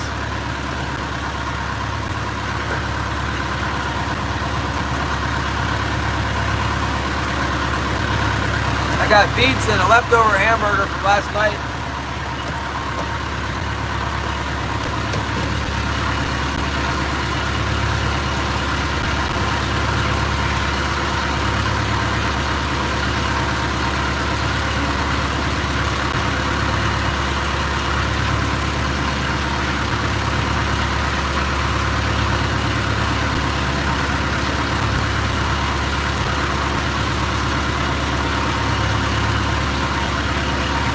Ketchup though. Okay.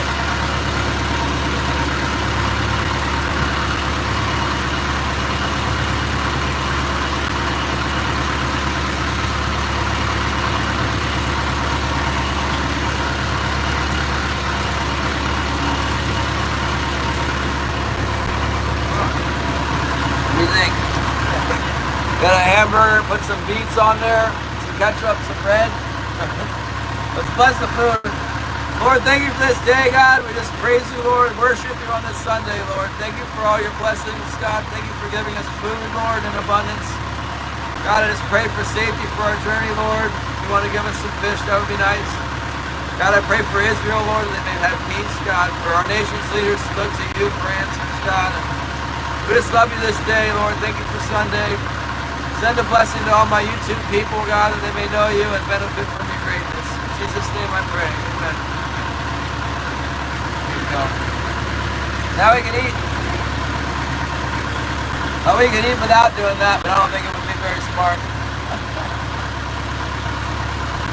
Big salmon.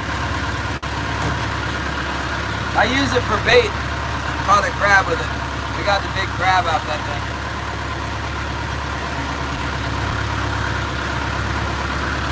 Can't even hold this thing up.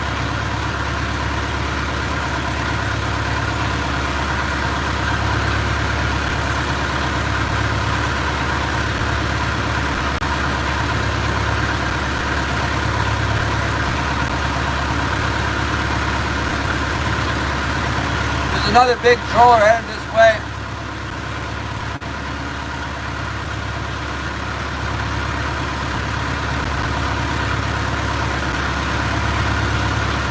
There's bound to be some fish around here somewhere.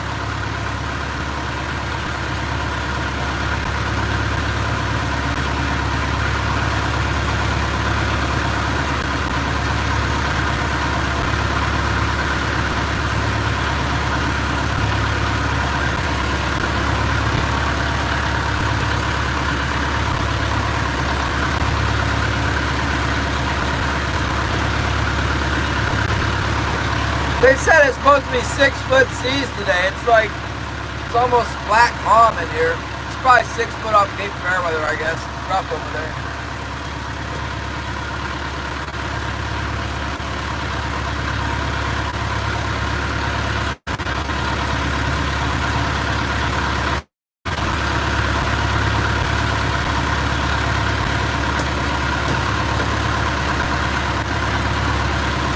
There's more salt.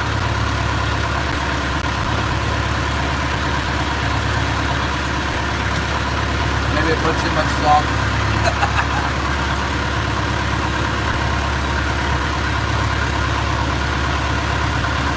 Mackerel is so good. Yeah, I like mackerel.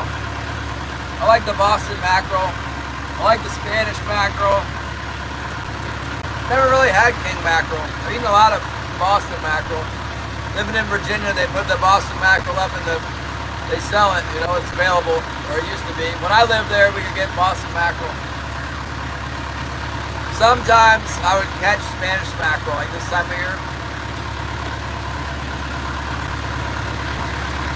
But usually not.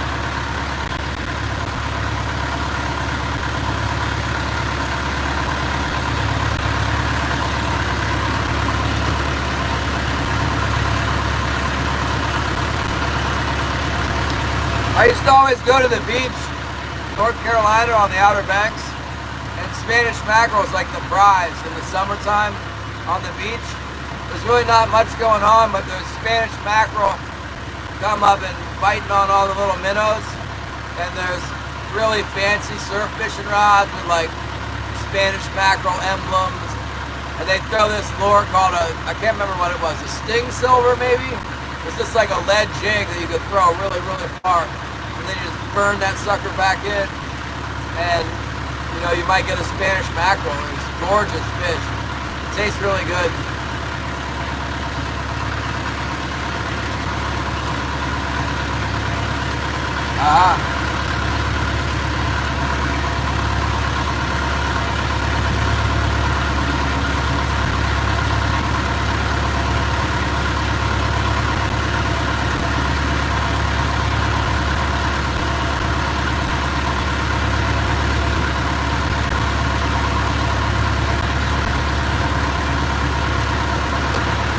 Well, it's 6 miles to get west of Spencer, but it's not very far before we come up on the shoal. We'll be in 35, 40 fathoms in no time. So that should be where the fish are.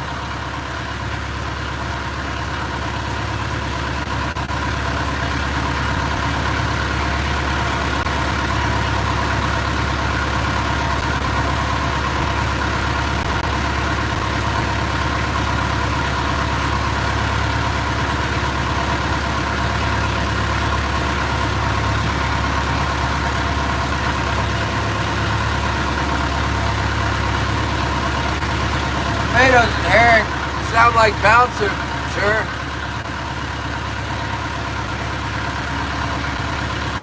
Bouncer was eating herring the other day. Cindy! Woo! Cindy, we're just in here chewing the fat because there's no fish biting. I know you're good at that. I'm eating beets. You know that if you eat enough beets, you'll pee purple? It's a true story.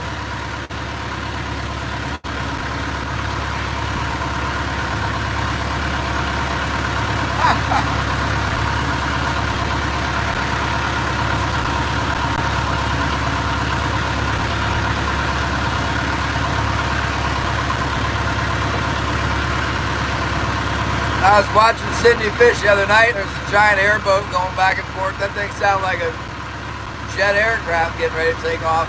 It's so loud.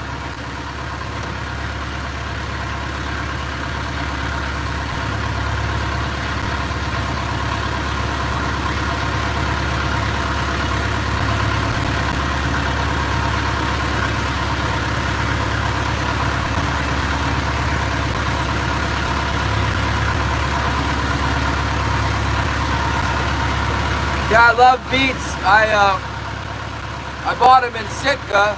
I don't know, I was there like 2.5 weeks ago or something. It's all a blur. Anyway, I put them in my fish hole, my center one, where I've just been keeping groceries in there. Yesterday I pulled all the old groceries out, got all the trash out of there, like spoiled milk cartons and stuff, and put a bag of ice, re-iced it. So now I got fresh, dry ice for packing fish for a long trip. And I found my beets in there from Sitka, so I had to cook them off. I paid like $6 for them. Now I'm gonna eat them. I wish I could find my vinegar, because I like to put vinegar on the beets, and it's like pickled beets, you know? And man, it's delicious. will turn my lips purple. I'm gonna eat them all, I think. Give me time. Give me a little time, we'll eat them all.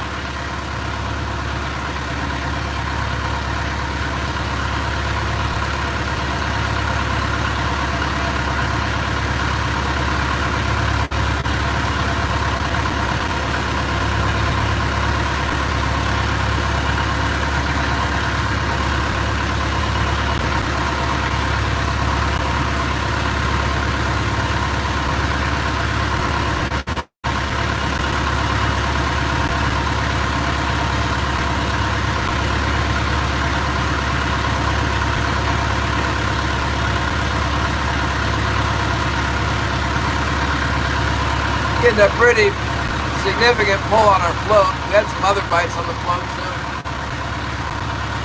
I feel like the sea lion peeled a fish off our float this morning. There's some big trollers over here. There's got to be some fish around.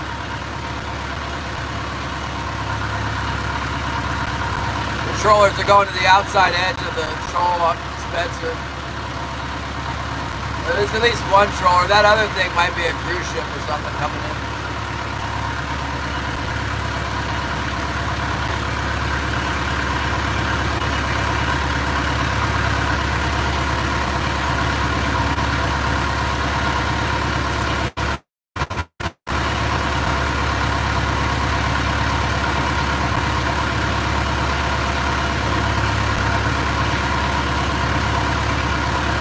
Yeah, this other thing is a tug and barge.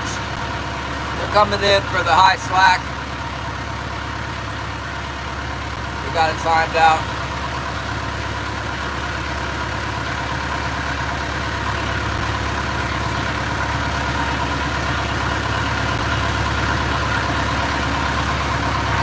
Speed my butt up. We're stuck in the tide rip.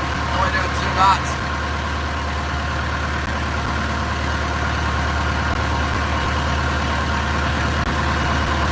Definitely don't want to be over here when it turns around, although it's pretty flat. It's flat now, but it won't be flat when it turns around.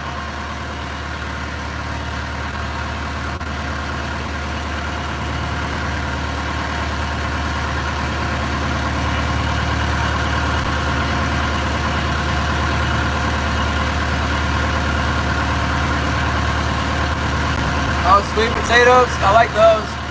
I like those white sweet potatoes a lot.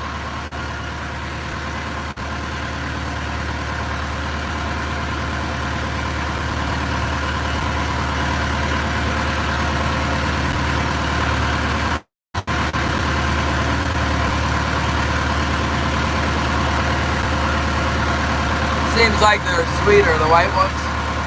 I'm in Alaska!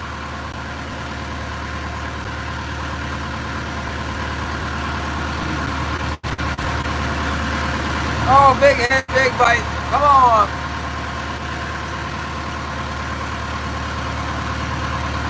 Got him on. All I had to do is speed up a little bit.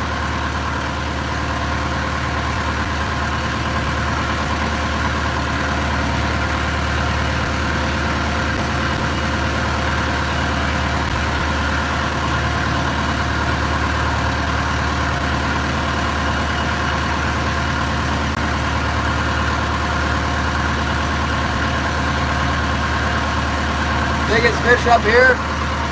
Caught a really big halibut once. I don't know how big it was. Big. Between 300 and 400 pounds.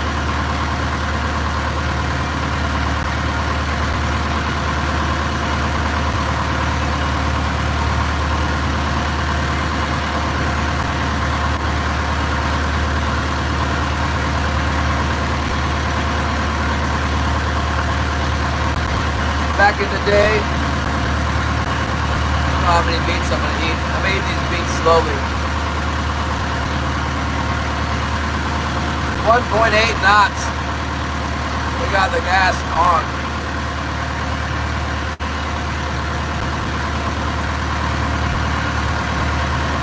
At this rate, we won't get where we need to go. We'll just be stuck in the tide, and then it'll turn around and it'll be a big waves will come out of everywhere. I hate that. Nate Spencer is not cool on outgoing 5.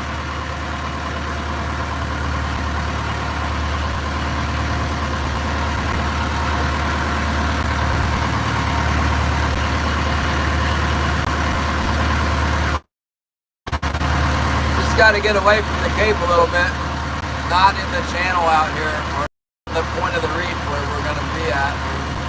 We're only getting at 2.5 knots, we'll be fine to get out of here, but at 1.8 knots we'll be in the wrong spot when the tide turns around.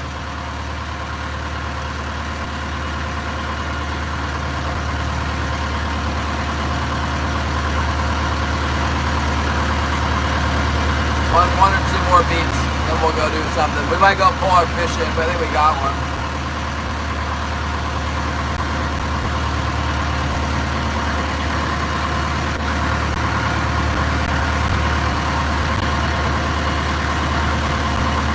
Well, at least there was some fish for a while, you know. It was pretty good fishing. It would have been better if we didn't get snagged, but we made a little bit of money.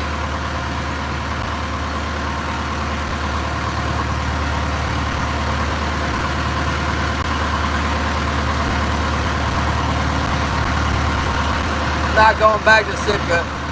Shit in that cargo.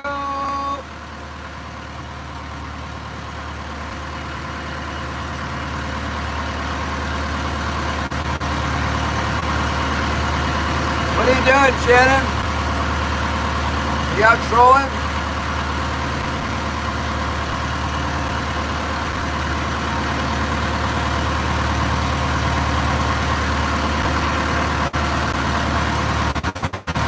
How far are you gonna go for the halibut?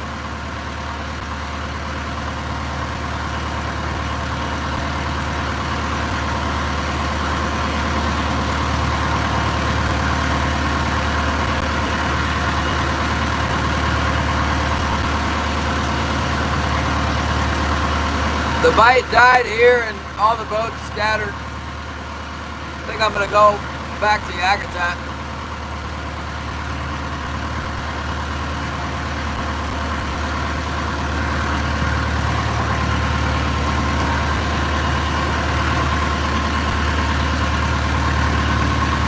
This morning I was thinking I would fish around here and just make a couple day trip, maybe fish out here for 3 days and take some fuel from the tender, and then on our way out here we've seen the tender going back to town, and then there's like no boats. There's no boats and the fishing is abysmal. It's just horrible.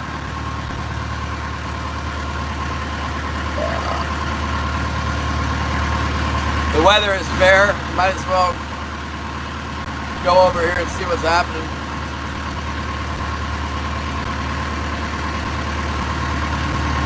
If the fishing's good on this other side, I might stay around for the week, but so far it looks like it ain't gonna be good.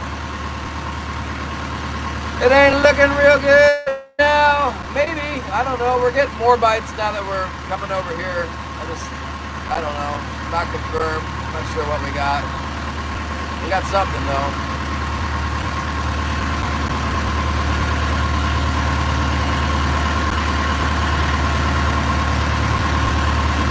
We got something. 5.8 miles to the other side of Spitzer. Cape of Spitzer. We'll go look at the anchorages over here. We'll go check out the Graves Harbor and stuff.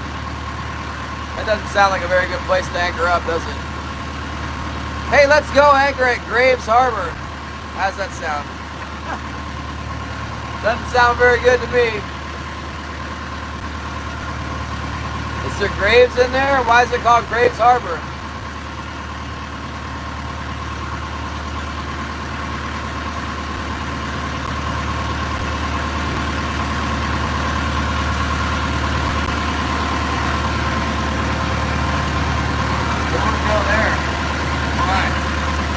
Set hooks?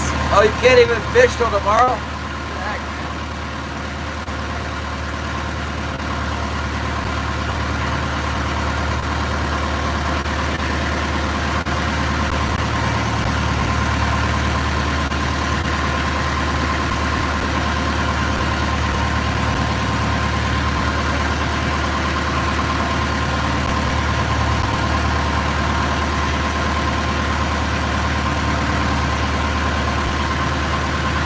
This is so weird. There's like 0 boats over here. Very few boats behind me. I guess everyone went to Sitka and south, or freezer boats. Some freezer boats might have gone northwest, but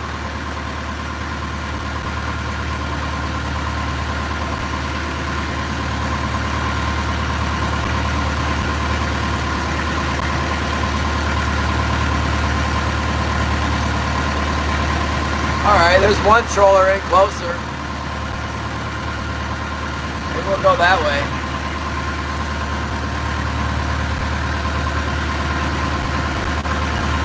Be nice if I could do something to pick up a little speed here. I'm not doing no speed at all.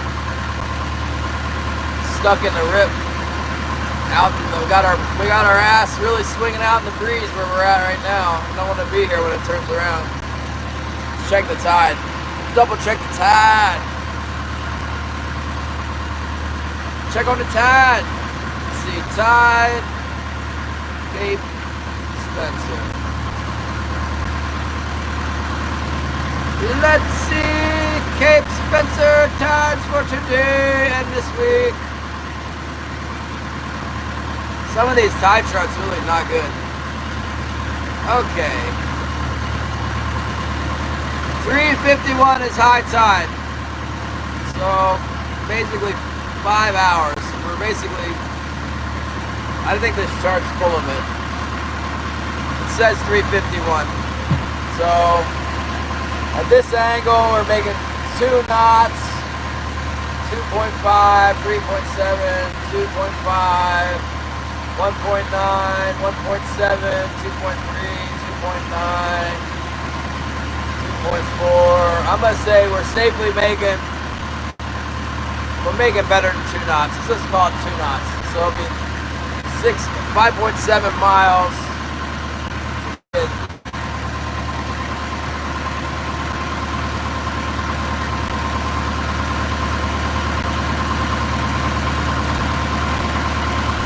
I kind of want to go up here to 9 miles away is Graves Harbor and Burke Bay is 9 miles. Well, more than that to get into the anchorage. Be more like 12 miles to get up into the anchorage.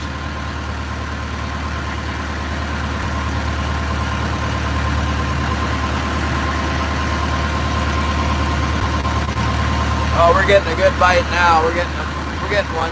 We got one on there. That's what I want to see. Give me some encouragement, fish. Oh my goodness. I think we're safe with the tide. If it starts getting late, we'll have to pick up our gear and run to get away from this. I don't want to be right in the mouth of the cross sound when it flips around. It's about a 4-foot swell coming out of the south. When it turns around, it'll probably turn into about like 8 foot of chop. We don't want to be there when it's 8 foot of chop. That's the problem with Cape Spencer. Give me a minute, we'll go pull our lines. We'll see what we got. I'm sure we got a few fish on there. We'll just have to do some work to catch fish today. It's not gonna come easy. Hold on. Get ready.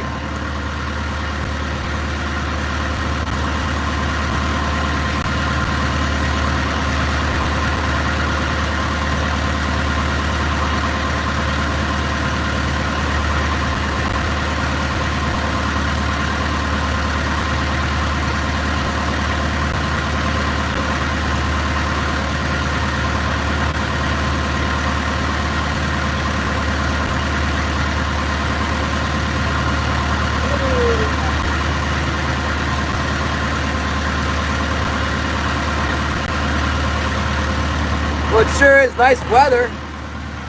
The weather is spectacular. Look at this. Welcome to my office here. Why don't you have a seat? Can I interest you in an extended warranty on your boat? Nice weather.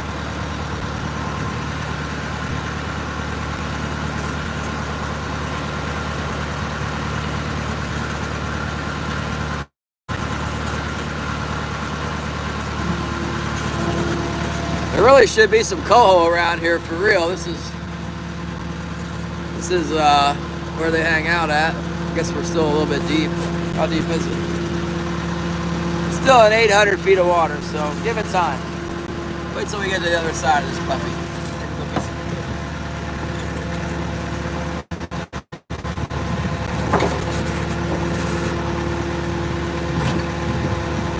Feels like fall to me. Got our jacket on. It's all right.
hit us once though.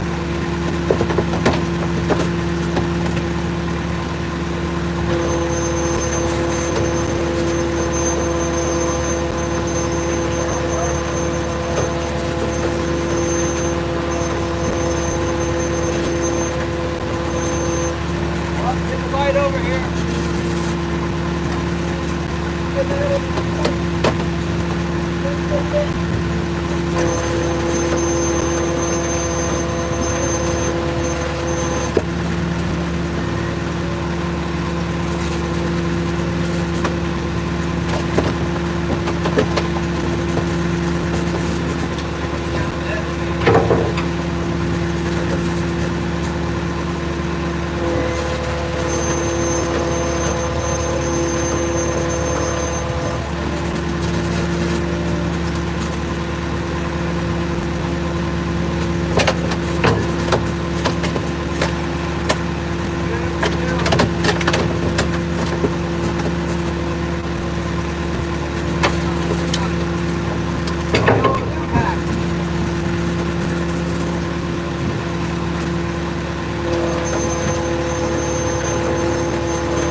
clean those things when they dry out.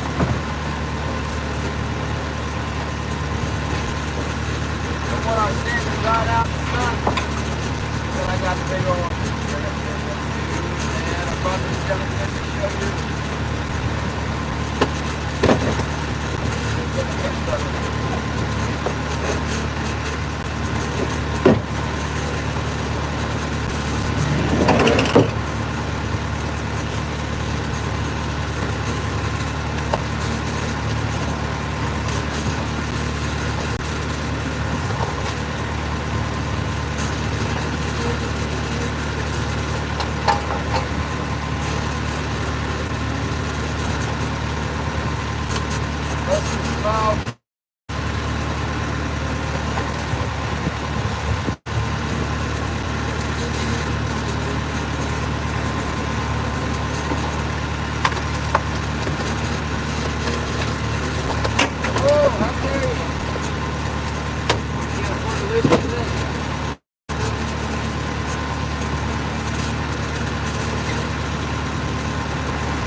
That's the wind they're calling for.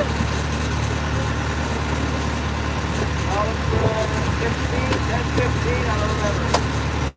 Northwest. That's exactly what's happening in the northwest. Like that. I like when it does the same thing.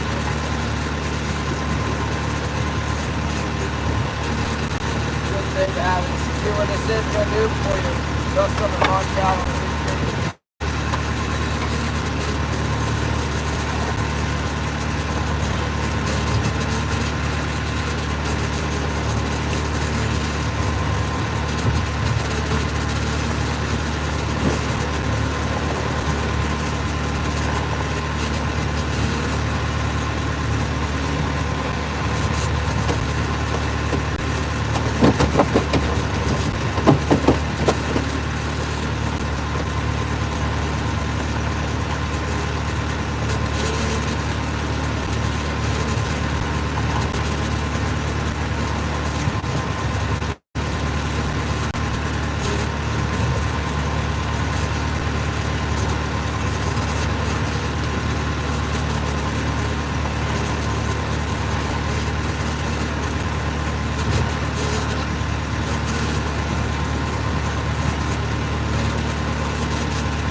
salmon for you.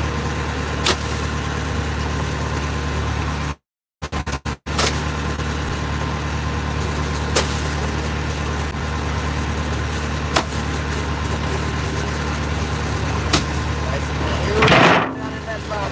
Real cold.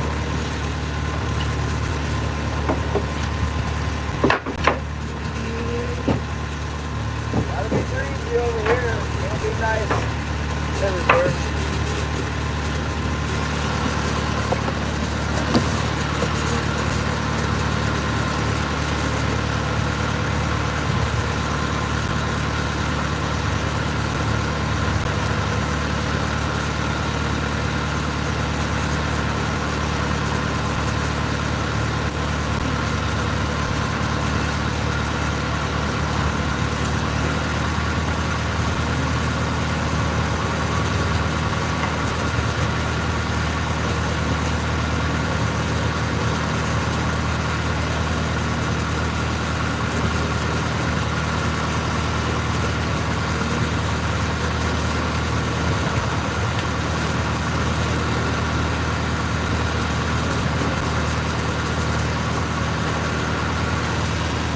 What do you guys say? Put a slow on the old YouTube for me here.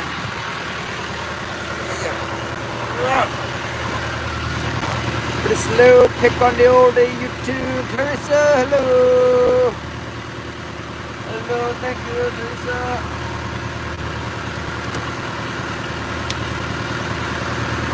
We had our dear 20 fish done. 7 fish. A little breeze coming up in here. A little bit of a breeze coming. A bouncer, you are number 1.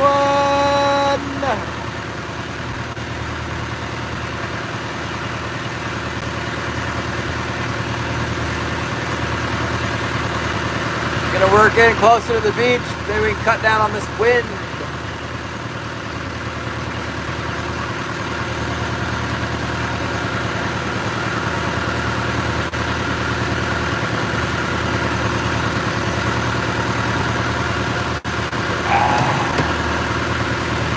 This is one of those king salmon protected areas where we're not allowed to get too close to the beach. It's a known area of king salmon high abundance. We're getting some bites. Of course they would bite where it's windy and the tide's getting ready to blow up the ocean and all that. There's plenty of fish here. Plenty of fish where we don't want to be at. Let's let them bite on there for a minute so I get another 6 up in here.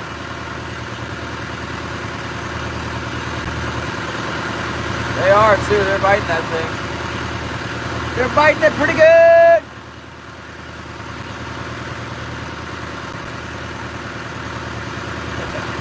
Honorable mention.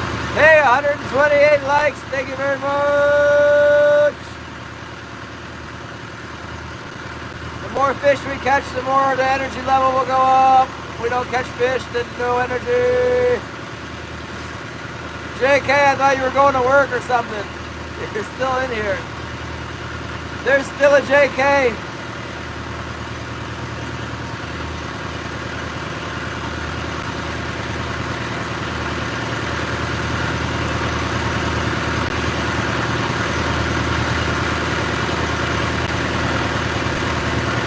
Oh, the haters aren't around. I don't know. They might have got banned, all of them.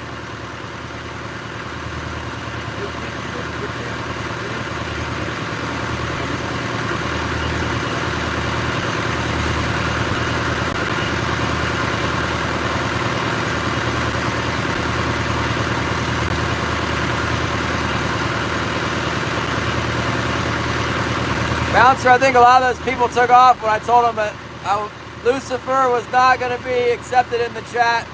A whole lot of people took off, which is fine. That's good.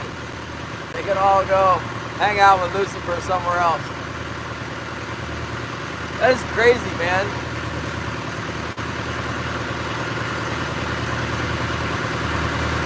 white capping out here now hard, but the waves are still real small.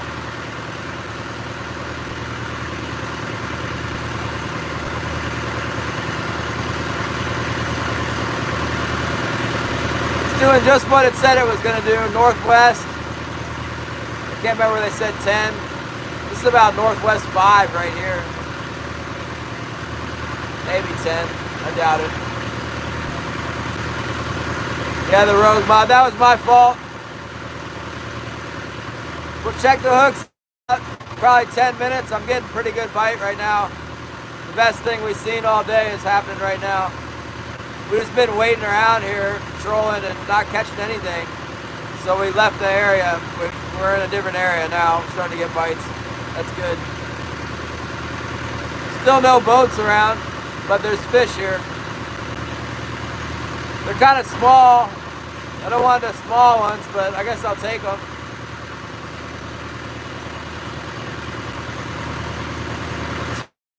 Oh, it's better than no, coho.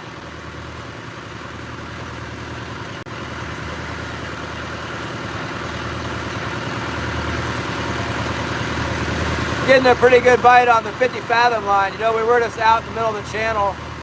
We're getting up on the edge of the reef, 50 fathom edge. There's some fish here.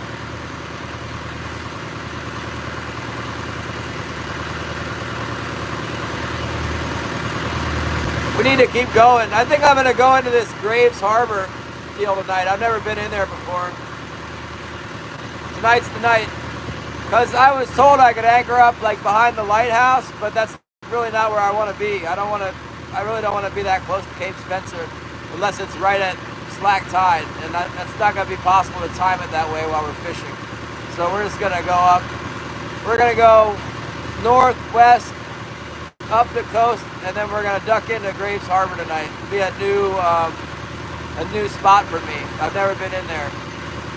We're not supposed to troll too close to the beach because of the king salmon, but we are going to get near the beach here so that we can get away from this wind a little bit. We're going to get closer to the beach.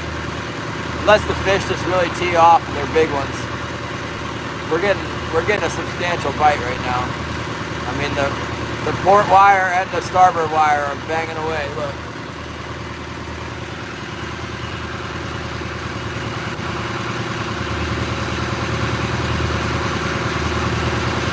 It never goes off when I put the camera on it. They both quieted down. There he is.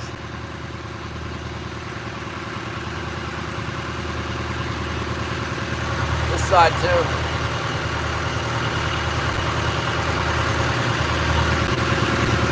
You'll have to take my word for it. We got a bite on both sides. They were rattling pretty good before I turned the camera over there. You know, I got a bell on one of my wires and it doesn't really ever seem to make much noise. It's so small.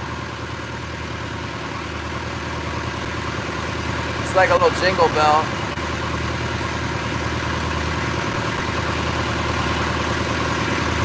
Stephen Lee Johnson. Pretty fun first live I got to communicate. Good community. We're on our way out for halibut grounds for our 48 unrestricted opener. Can I participate in the unrestricted opener? I want some unrestricted halibut for $8 a pound. Then I could be rich.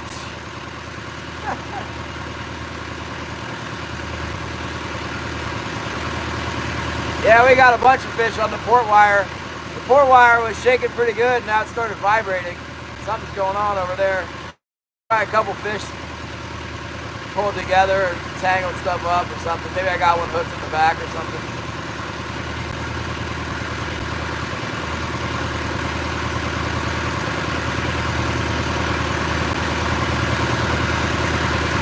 Zero! Keep an eye on Bouncer.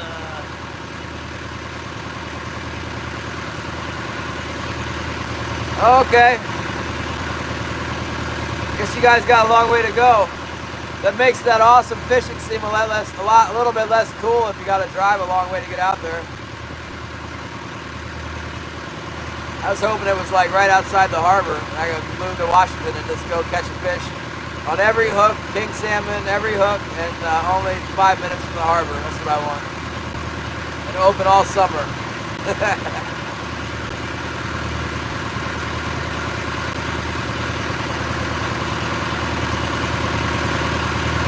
Getting pretty close to Cape Spencer now.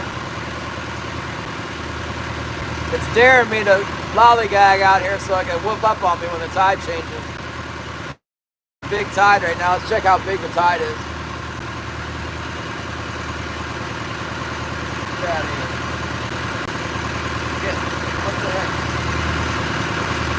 It's gonna go from negative to 10 foot, so that's a pretty big tide. It's gonna be not cool once it starts turning around. Let's see the backside of it. It's gonna go from 10 foot to 2 foot, so 8 foot of tide dropping out. It's pretty significant. It's not the biggest tide, but it's on the big side, which is significant for my timing at Latuya Bay too, because that means Latuya Bay will have a pretty big tide as well. I gotta be careful with that.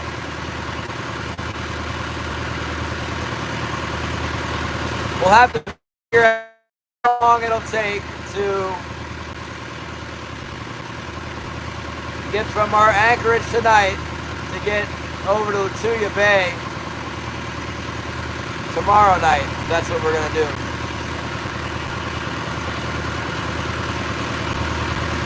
If the fishing's really good here, we can stay and go back across and sell to the tender and top off our fuel and then run from there.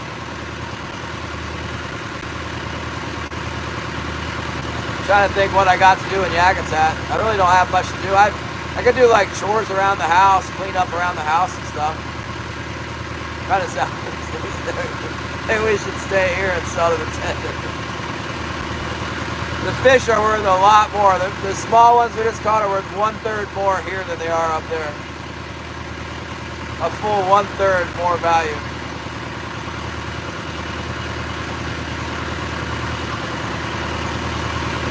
This is the best bite I've seen in a while. I hope we don't pull it up and there's like one fish. All my springs are moving around a little bit. Definitely the two heavies, and then the right float just went off a little bit too.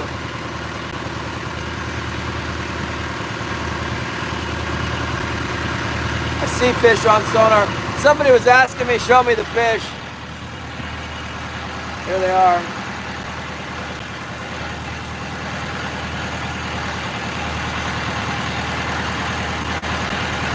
What do they look like?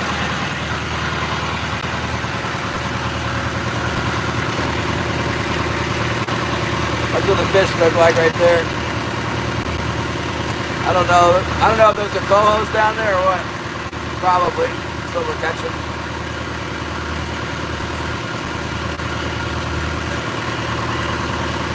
That's what's biting.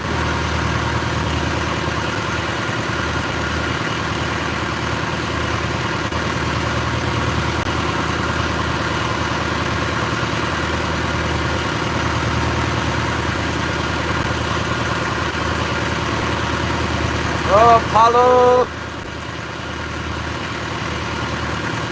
Get there, Paulo!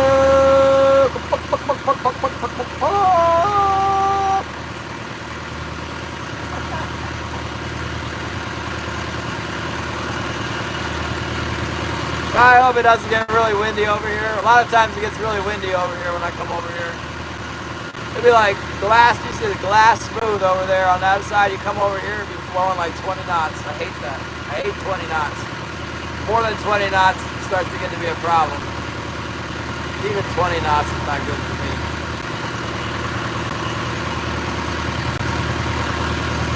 Well, let's check our line. They seem to have stopped biting. We went through a little cloud of them, and now let's go collect them. Let's collect our silver dollars.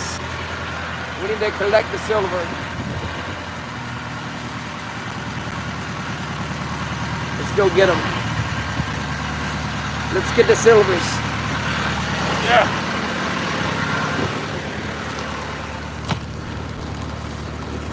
I'm interested in this bite I got on the port side. Usually doesn't do that good, but we got a bite on there. Got a pretty interesting bite. They were tapping at it, and all of a sudden it went to vibrate. Then it stopped doing anything. subscribe. Hit the like button. Get some people in here. Oh, just did not turn on the hydraulics. Just a step. Step one, turn on the power.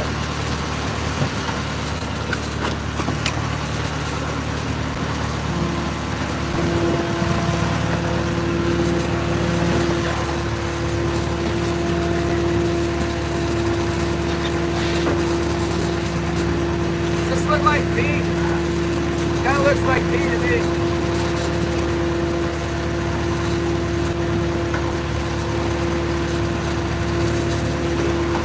Tastes like slightly expired white grape.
Text my buddy and tell him.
Like it good. Green and yellow. Oh, that's the shark shrimp frog.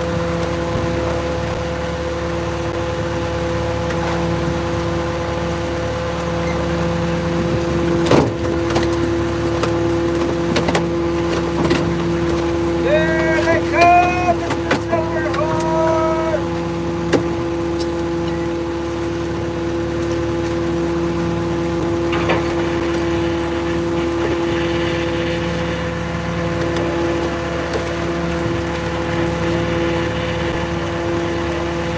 That's what it is, so you just pull off.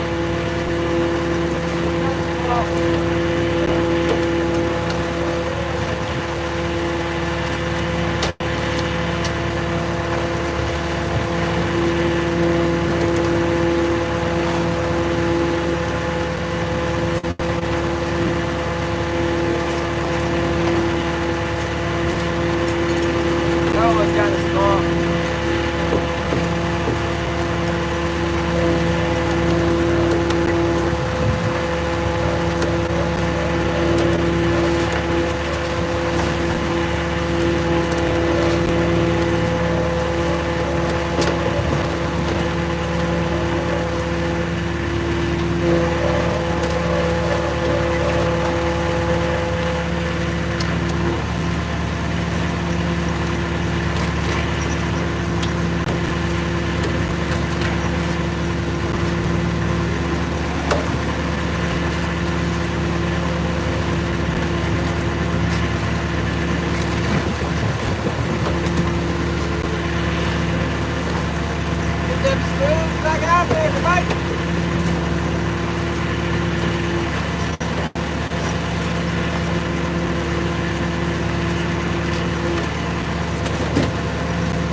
Make me a better stringer for these puppies.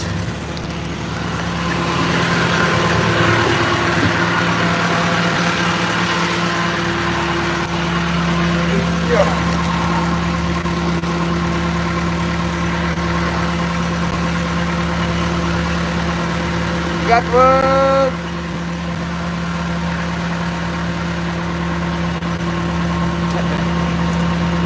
Yeah, that fish. I had one jump out last trip. At the rate we're going with the numbers we're getting, we can't have that. That's the big fish of the season, probably. That thing's huge.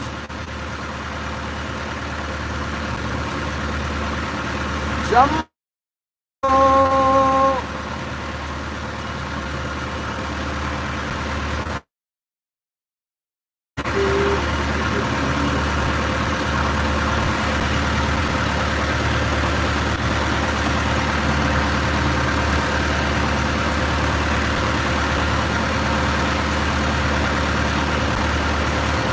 Yeah, I was gonna text my buddy. Let's text him. Let him know. Let him know. Let him know.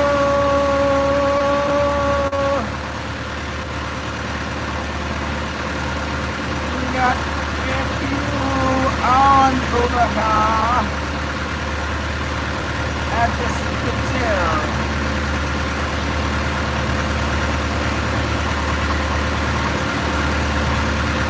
This land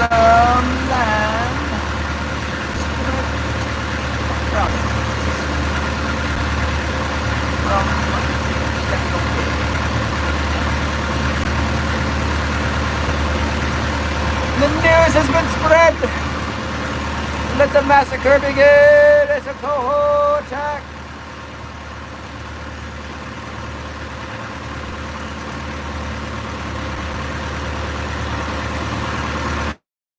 Right now, you got a bigger one than that. Could be.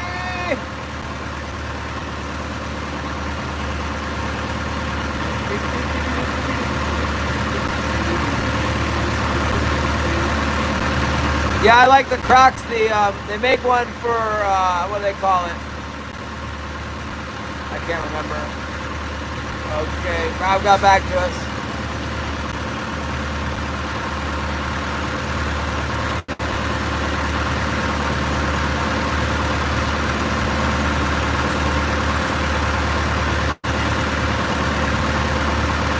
Still biting over here.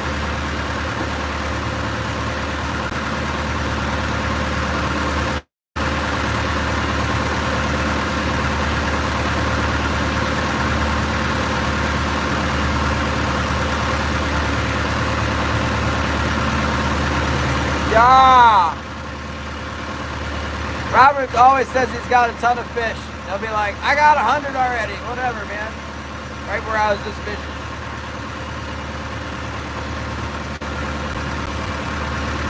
Extra stuff.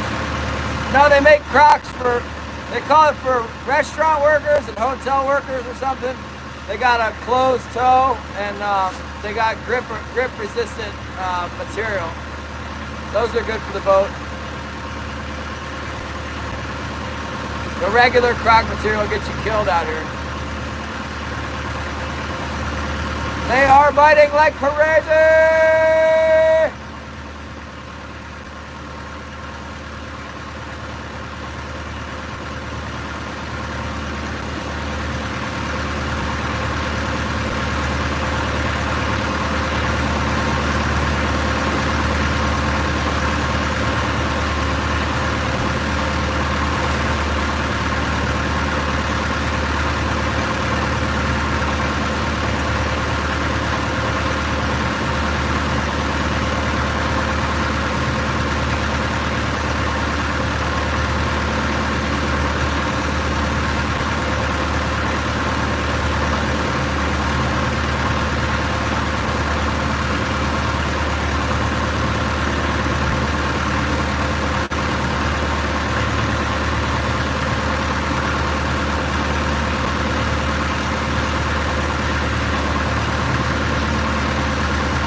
I am exaggerating. I told him I got 20! I'm just trying to get him to come over here. I think it's probably pretty good over here. His boat will catch him up. You'll catch him up. Bang, see ya, tuxedo. Yeah, I'm in my sweatpants right now. Sweatpants, short top boots. The fish keep coming. I'm gonna have to dress into some more serious clothing though. Otherwise I'll get wet. I don't want to get wet. I'm like the Wicked Witch of the West. If I get wet, I'll be going, ah, not the water. I hate me some water. Especially salt water.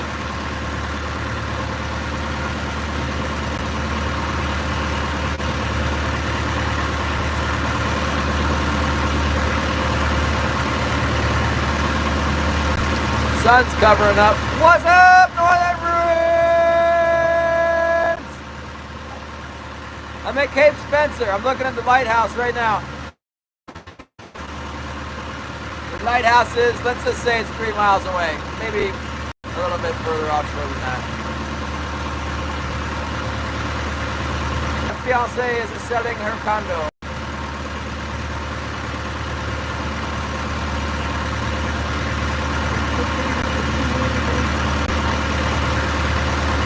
It's in the Mendenhall Valley.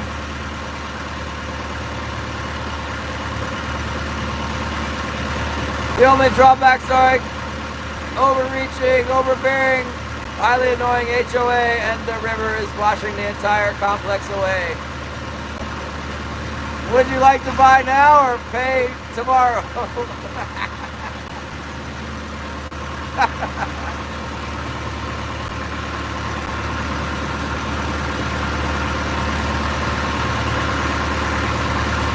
We will accept Bitcoin or gold bars. Cash is okay too. Did I check the float? I don't think I pulled the float in, did I? I didn't check the float. I just ran the mains. My right float was getting hammered on. Let's go get that right float pulled in. Now for real, the condo's on the market. I think it went on the market like yesterday. Maybe the day before.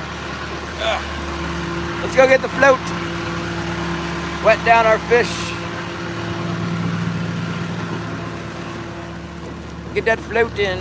Come on, people, get in here. What are you doing? 8 people, what the heck? YouTube has abandoned my channel. They've abandoned me.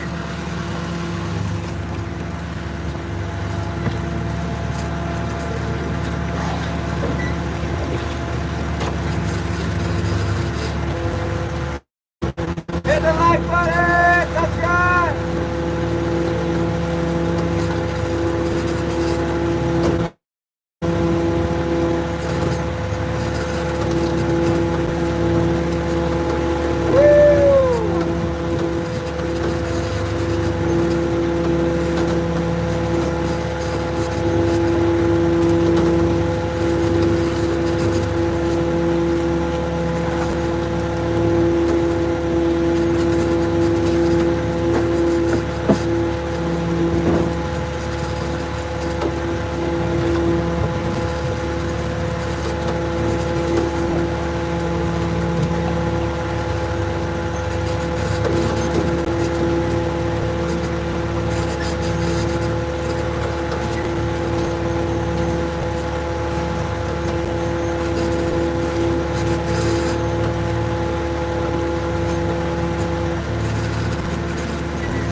boxes spilling out. Oh, Simon, get back in there, hey! Whoa, try to do this.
thank you, everyone. Thanks, Roxanne.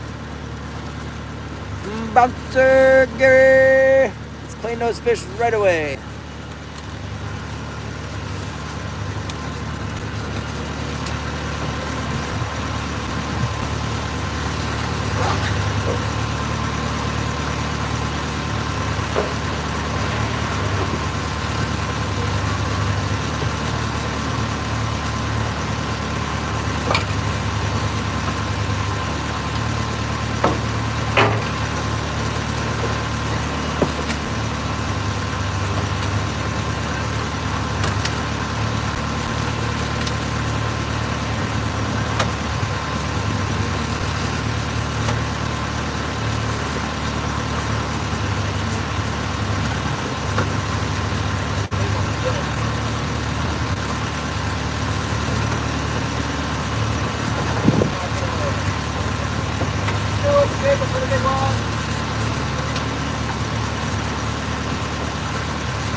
GLACIER coming! We're in the Wild West now. We have 6 lines and we want 6. That's it. Just like Shannon. Hooks everywhere.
cold, let me go jack, 32.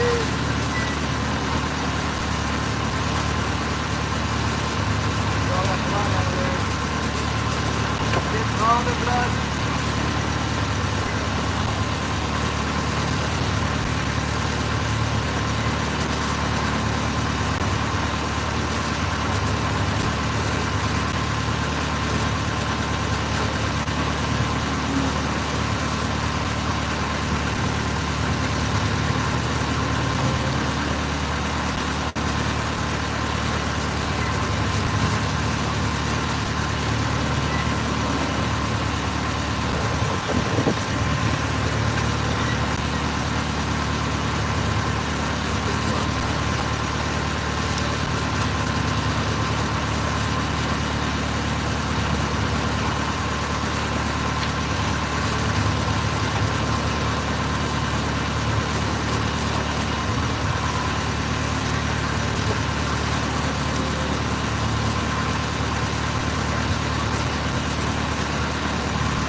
Anybody count? I didn't count. 3, 6, 9.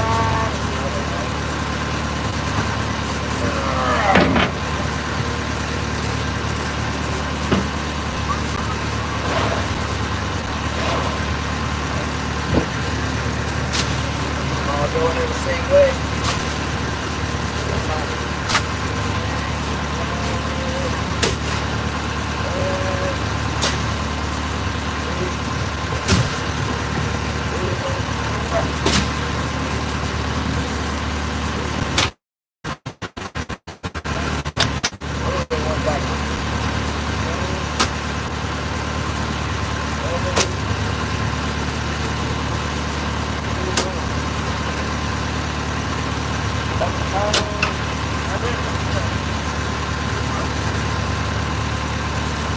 Magic number 40.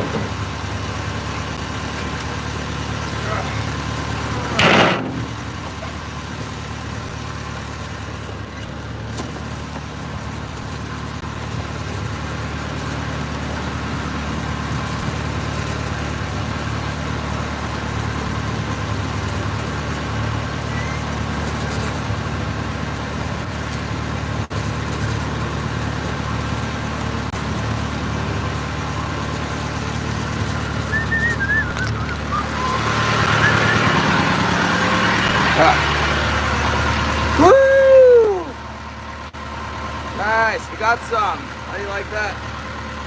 Thank you very much. Tap, tap, tap, tap, tap, tap, tap, tap, tap, tap, tap, tap, tap the screen. Let's go.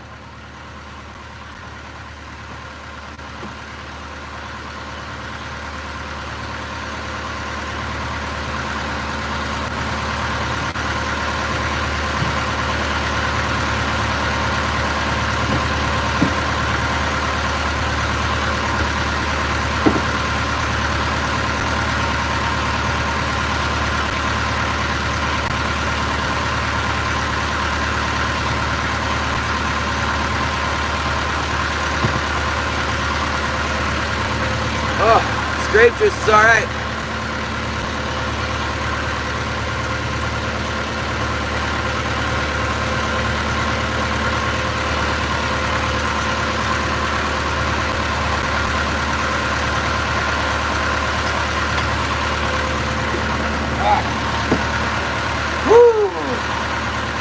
Ohio! Who's Ohio? I missed it. I missed it. I done missed it. I got blood. I've been bloodied up by the Salmons. They got us. They done got us with the blood.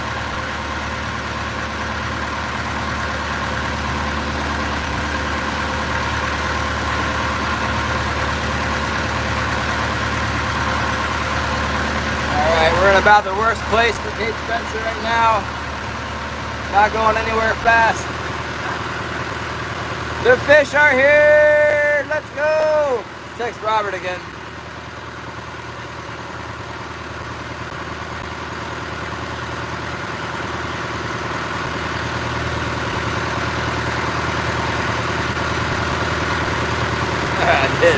I did text him again.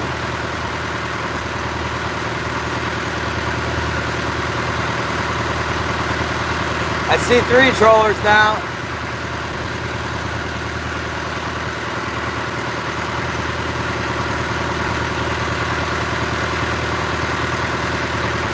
I better put it on the NOAA chart before I hit some stupid rock that's not on this chart.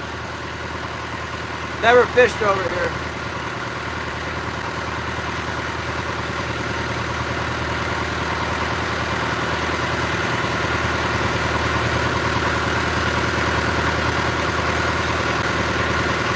There's a 13 fathom. Let's miss that. Let's go ahead and just mark that.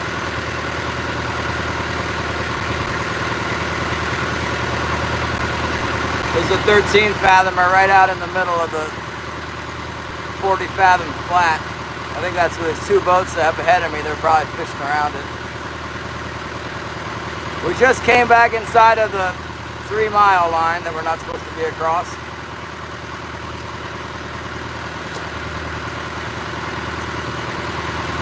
Yeah, all thumbs, let's go. 164 likes, thank you. Did you guys see the size of that one salmon? It was huge. It was a big monster of salmon. Big fat one. You know, the thing's just like fat. Kind of like me. Even fatter than me. Similar to me. Whoa, they're still biting. We're still getting... I could tell that something major happened on that one wire because it was getting bit, and then it started vibrating, and when we pulled it up, there was like 8 fish. We lost 2 of them, got 6.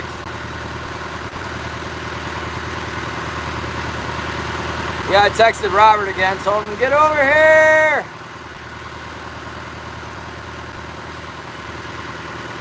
It's so slow on the other side. Gonna have to get dressed. That water's starting to hit my legs when I'm cleaning the fish. I'm gonna put my apron on. Woo! Gillian's in Sitka. He said he was gonna give me some bottom paint. I need to make... You think we're making money now? No, we're buying bottom paint today. Let's go!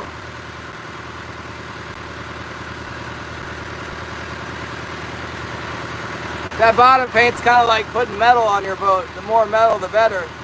When you put that heavy metal paint on there, it helps you catch better. For sure! I want to be ready when it's king season. I don't even care about these cohos. The cohos will pay me really good, but everyone wants to fish kings.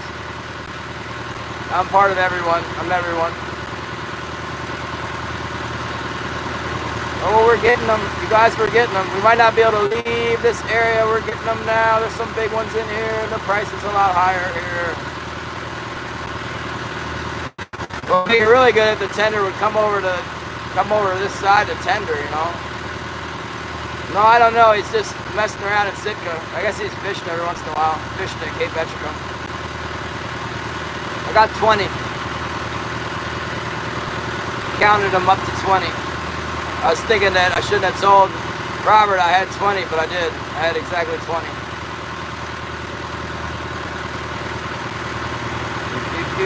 Oh, they're hitting both sides. Let's go fishing. Maybe if I slow down, they pile on better. Slow down just a touch. See if we can get them on all the hooks. Highly encouraging over here compared to the other side. We must all just come over here. Well, this is a different school over here. Was Wilson outside? Wilson just went by me.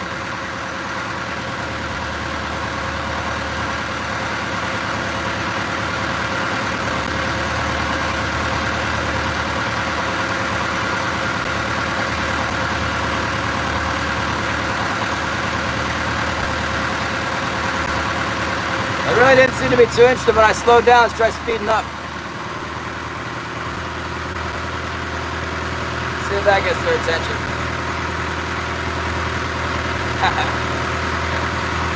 We're fishing salmon, Coho 7. The wild Alaskan, the salmon. Thank you for the 6 rubies. What do I do with these rubies? Should I trade rubies for emeralds, like real ones? How many rubies for a 1 carat emerald? How many YouTube rubies do I need to buy 1 carat emerald? That's what I want to know.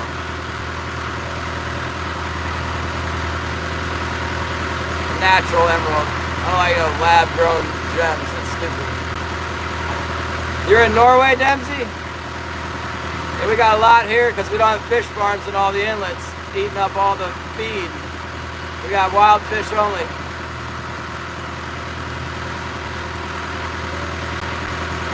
Ruby's deal. It's some kind of petty cash thing. A game, it makes it more fun to give money to YouTube, you know.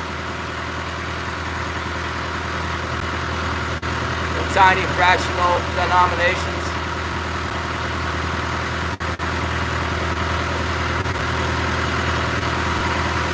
You know, the way Judah had that Twitch thing set up, he was really playing the game. He had all this gambling and points for gambling, and it was all like gambling on the fish, and the whole deal was getting money for people, you know, like, whoa, gamble on the fish and then give me some money while you're at it.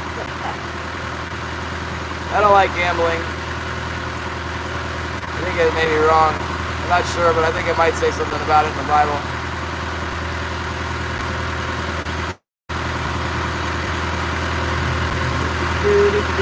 I know they threw lots.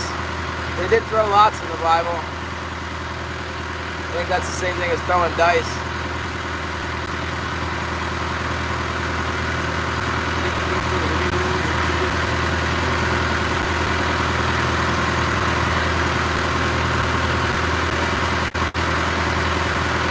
Fish farms, keep them out of here. Not against them, I just don't want them in my backyard. I don't want them to be netting up on my minnows either.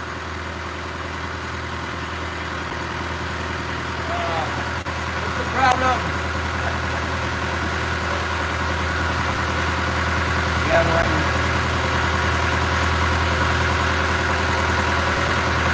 Man, this turtleneck pinching up on my neck. Can't I want to unzip it a little bit on the floor. Oh, goodness. Starting to warm up out there. The afternoon sun is beating down.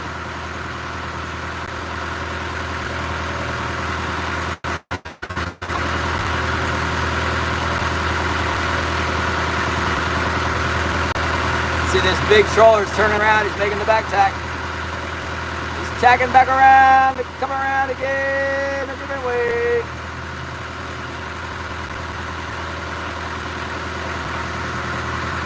Man, the other day when we were out here, the weather was like epically nice, so beautiful. Wouldn't even know it was Cape Spencer.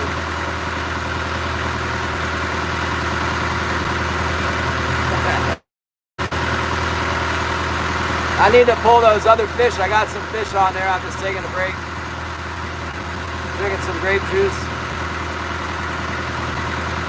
Sure, there's plenty of empty hooks if they want to bite more. I got more hooks where those came from. Come on, fill them up, fill them hooks up.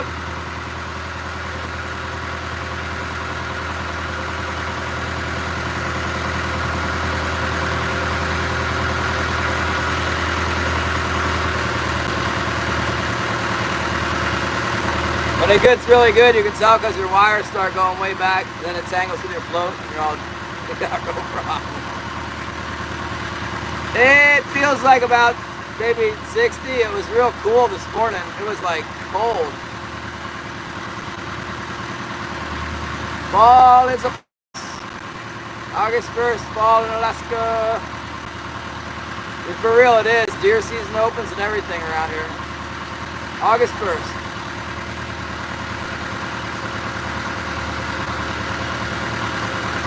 I know down in Virginia, North Carolina, August 1st is dog days of summer. Don't start cooling off until the second week in September or something. They open dove season September 1st, but it's like the Sahara Desert out there. You gotta have a cooler to put your birds in.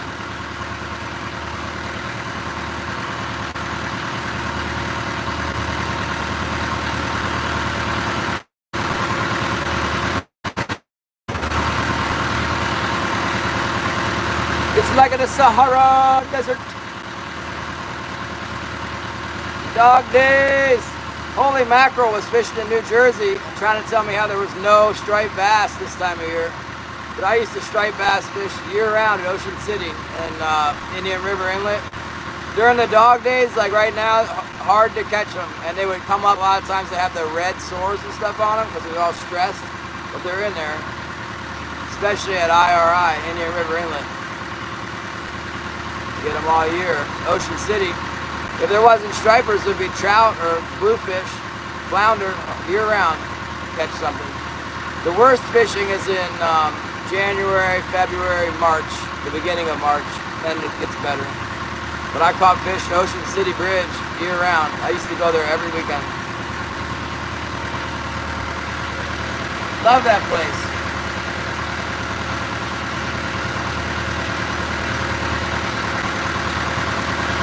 Oh, 109. Take cover. Yeah, definitely the trout. The trout fishing was on the rise when I left. That was 17 years ago, but it had been terrible trout fishing in Maryland, and it was starting to come back. They got gray trout and spotted trout in there. I'd like to catch them off the catwalk. 73 in Washington. It's nice here, got my turtleneck on. That jacket felt good until I was working at cutting those fish up, and then it started to feel hot. The sun beating on me.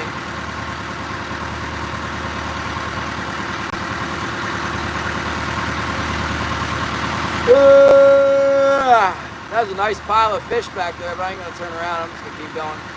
Headed west. Can't stop me.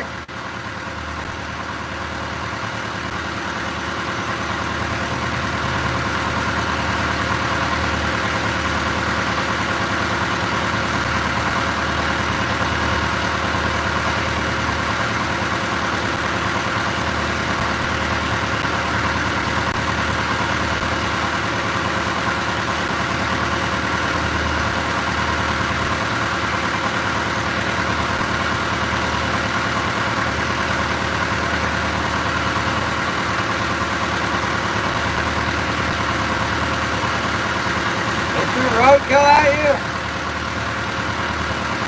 Are you eating the crow? Are you eating the road-killed crow? First they got run over by a truck and then they feed you the crow. Roadkill style.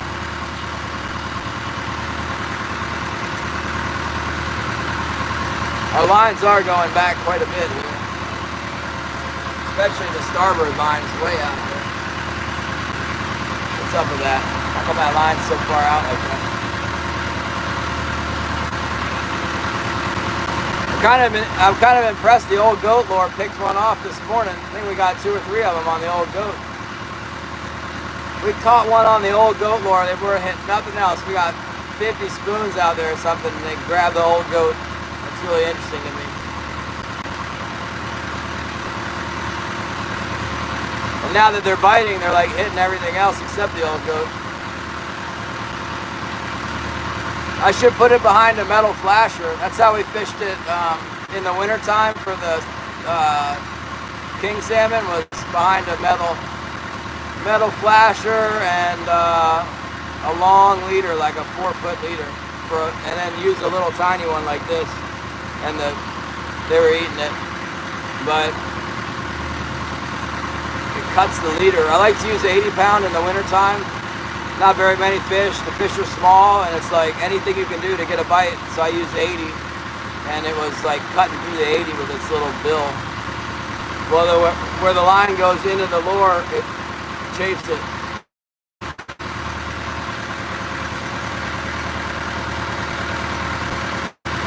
Probably work better with fluorocarbon because it's got that hardness to it.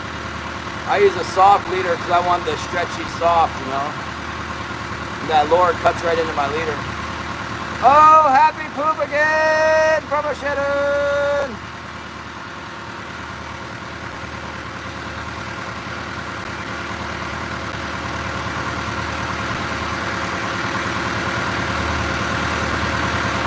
Yeah, well, apparently some guys are using that. They're using that old goat lure in Oregon and Washington. The sports guys are. Caught some fish with them. So Judah, somehow the guy got a hold of Judah or something, and then Judah tried it out, and Judah was catching some fish with it. So I was like, I want some. I texted the guy, and he sent me like a wide assortment of them. He sent me quite a few. And I don't know what happened to the little ones I had. The green colored plastic, like the one I got here, the big one, that's the big size, that was the best color in the small one for me.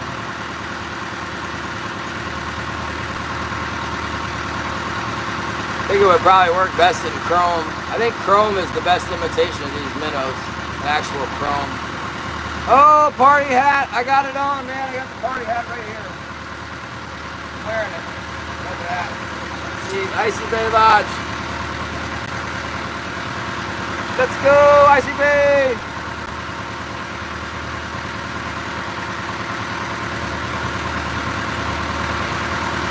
Alright, it's classic.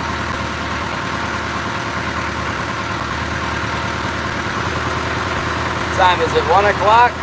Let's go pull some more fish in so we get more than we did the last time before they stop biting and stuff. See what we can get. They got their favorite hooks, you know. Let's clean off the favorite hooks so they can bite them again. Let's stay on these fish. Get it so you guys can see both sides. Can see a little bit.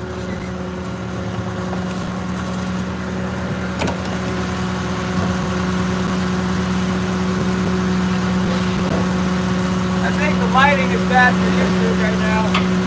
It's like all washed out. Can't see anything in the background.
bumblebee just came out here.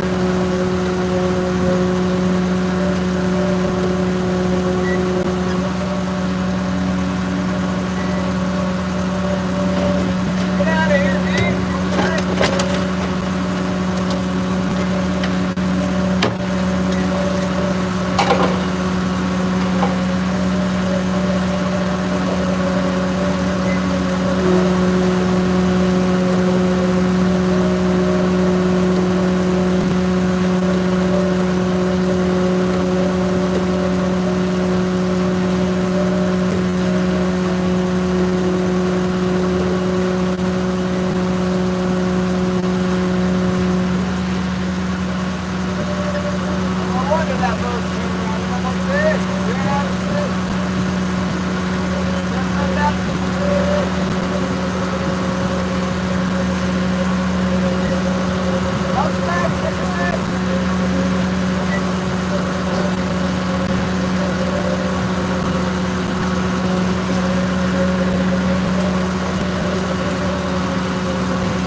chill out there and watch the sharks.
going. Let's go.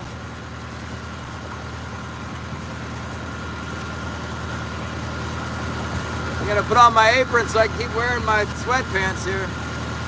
My sweatpants are starting to get salty. Starting to get soaked. Better put on some.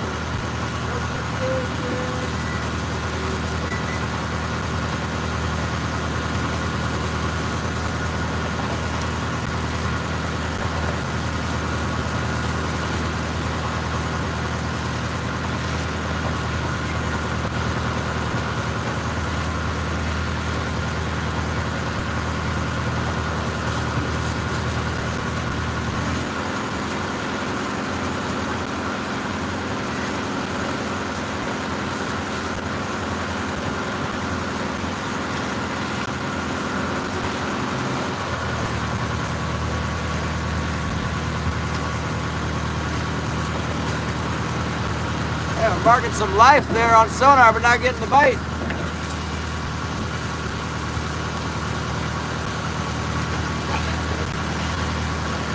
Mark the fish, they didn't bite. Come on, fish, bite up. Whoa, bite up on my hook.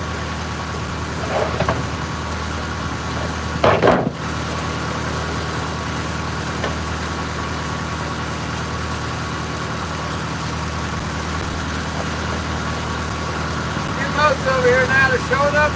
Boats, they're here.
Valley margin or maybe salmon melody.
Fishing's okay. Doing alright. Getting a few fish here. Oh, they're biting again. Get a little tap, tap, tap, tap, tap. A little tap, tap, tap, tap, tap.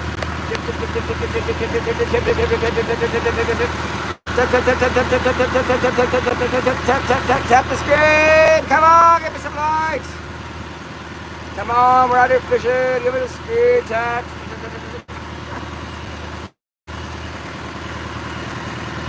No, we didn't have not the 30 yet. Getting close. We're getting close.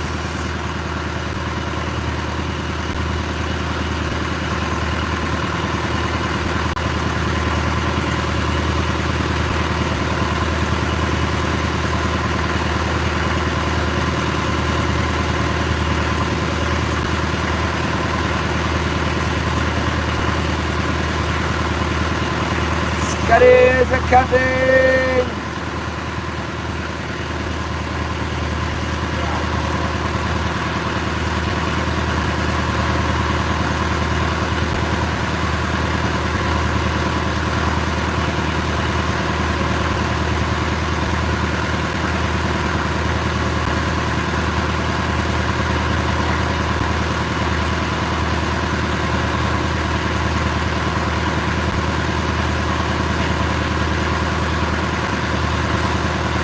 Oh, got another bite, big bite. They're over here. The fish are definitely over here, not on the other side. My goodness, the other side's terrible today.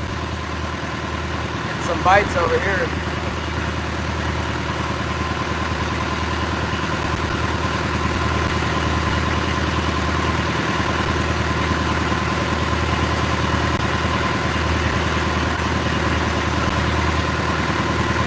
Tide's still coming in. It's getting closer to high tide now.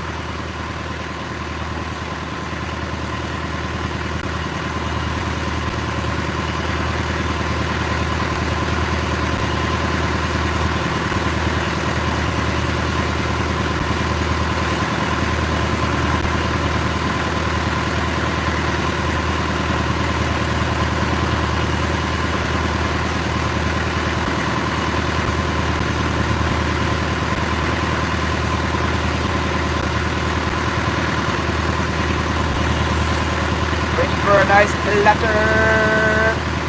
Fishing. No limit. They have limits. No limit. We got a limit for the fleet. They pay attention to how many we're catching. Actually, the more we catch, the more they open it, because they can tell if we're getting a lot, that there's a lot of fish. If we don't get a lot, they close it, because that means there's not a lot of fish. And then they open it back up. They have an August closure. So first week of August, they'll close it, depending on how many fish they calculate there are. If there's not a lot of fish, they'll close it for longer. If they think there's a lot of fish, then they won't close it for very long. If there's a ton of fish, they won't close it at all. It's going to close. And then when it reopens, we'll be able to catch our king salmon allocation, which is very small right now, but it is something. It'll be worth a couple $1,000 hopefully, yeah. In Yakutat, it'll be worth maybe.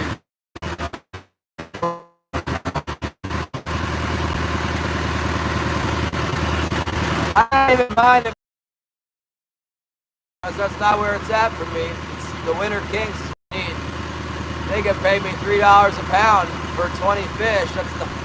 I want my $9, $10 a pound all winter long. You know, the 20 fish, whatever, summer fish, that doesn't matter to me.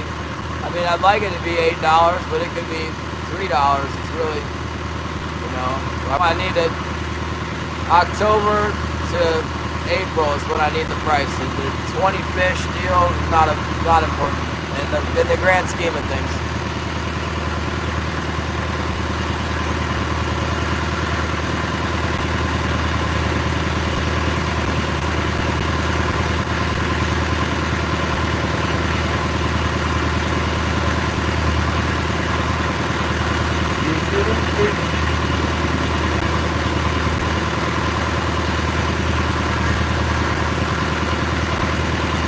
You guys want to see the mountain? We're getting closer to it, look.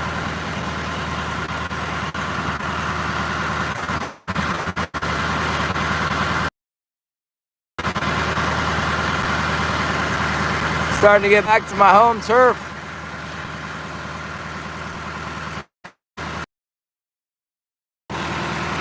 My little big boat.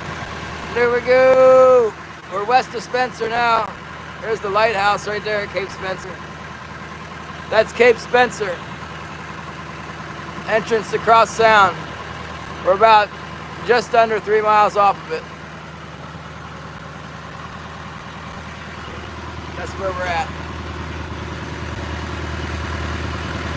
Jim Shoe! No, it's a capitalistic system. You buy it. The permit's worth whatever you pay for it. So right now, it's not very much compared to what it has been in the past. The permit to do what I'm doing is about $18,000 right now. I haven't checked recently. It goes up and down. It doesn't go, it's never been any lower than it is now though. So you get the permit and it's good for our entire fishing area, which is from, it's like all of Southeast. Cape Suckling to Canada. So about 350 miles is the boundary where we can't fish any more north, and about 350 miles south. I'm like right in the middle of the area, but not very many people fish in the area. This is where I live though, so I'm headed that way.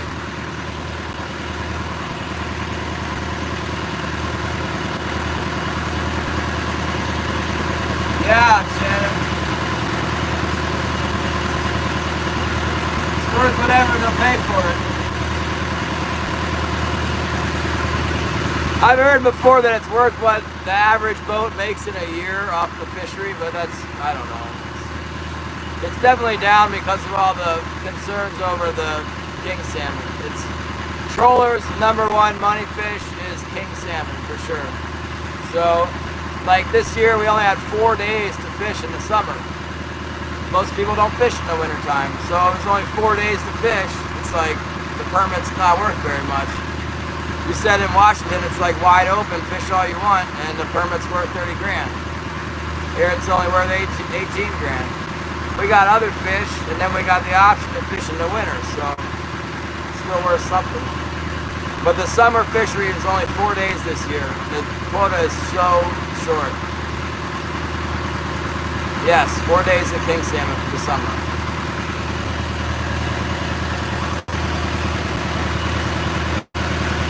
Rob Taylor!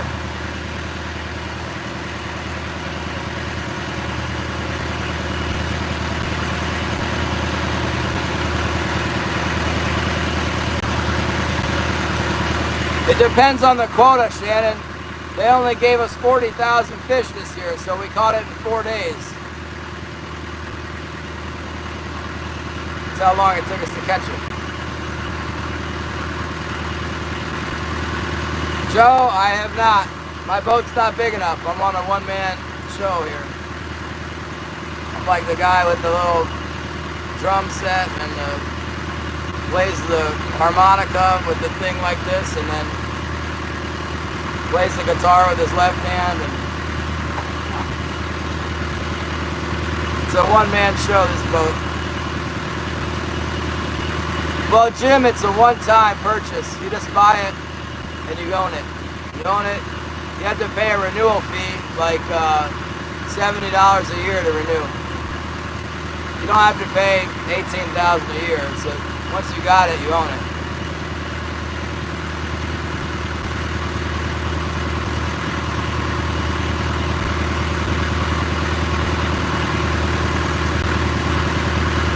Yeah, Wilson's my co-pilot. He's sleeping. We gotta quit early to go find somewhere to anchor up, walk the dog.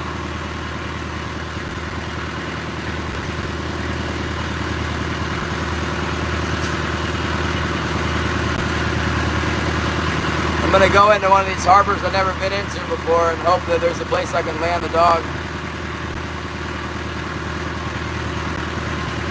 Yeah, well, I like it, JNUMC, because it's what's called a limited entry system. So there's only I don't know. There's only 400 people fishing right now in power trollers, but you can't just get a boat and come out here and fish. You have to pay to buy one of the permits. There's only a few permits. So you have to make them transferable or else people would just die and the fishery would go away. So they're worth whatever people will pay for it. Right now it's a low number. Because there's so much problems with the fishing. Halibut's the same way.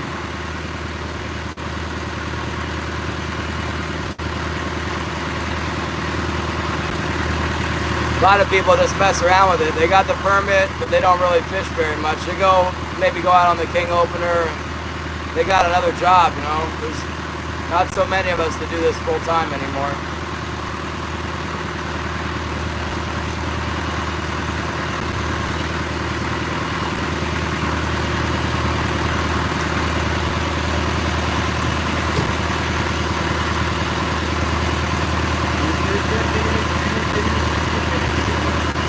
Yeah, the fish are fairly vulnerable, actually. You know, you would think that the fish could get away from the fishermen, but there's too many fishermen. The fish don't get away, so they have limited entry for commercial.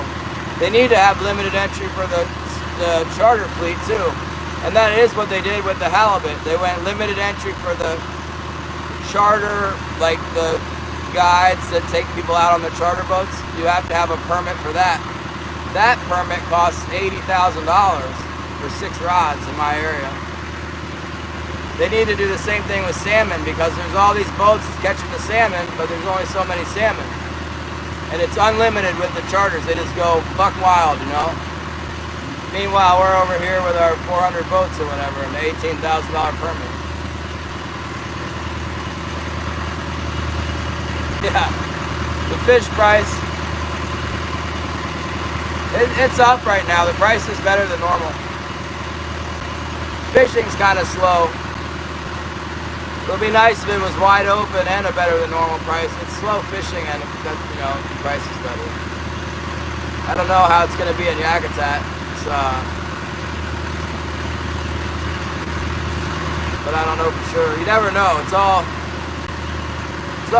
God willing. You know, I can say I'm going to go back home to Yakutat and I'm going to make, you know, $300 a day and every day, and I don't know. I doubt it.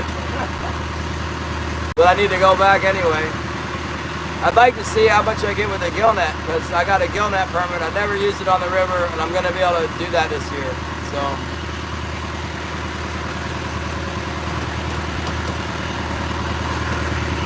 it's going to be exciting. We can do all kinds of stuff with a trailer and a skiff and a truck. Go hunt the goat. We can go goat hunting. Might require a little bit of mountain climbing. Moose hunting and all kinds of cool spots.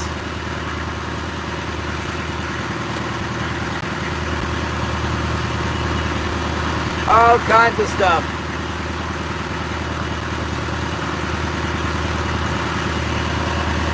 What's your problem?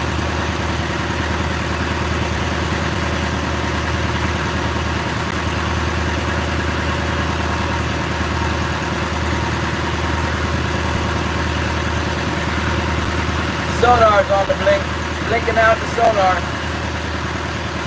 Not transmitting. There it goes. No problem, man. The sonar's jacked up. Come on, sonar, don't mess up on me like that.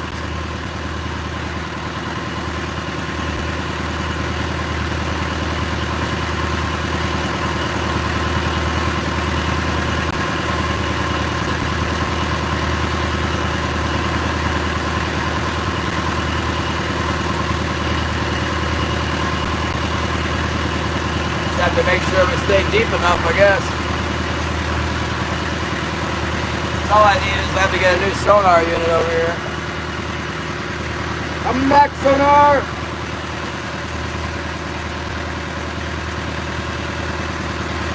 Maybe it's just so many coho salmon that's jamming. Surely that's what it is. Right marker, edge marker, on, off. Get out of here. flippity. Oh, there it comes. This came back.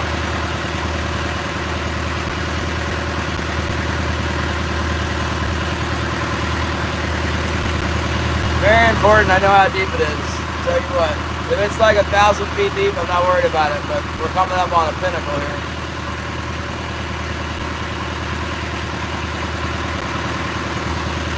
I had just about enough coming up on pinnacles to last me a lifetime.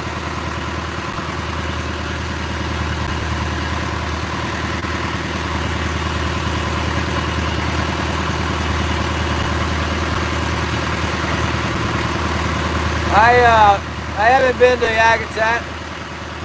We're pointed in that direction, but we're gonna go in and anchor up tonight in a local bay here. We're not gonna go for the Tuya today.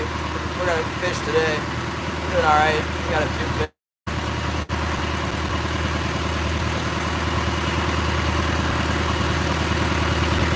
Worst of things have happened.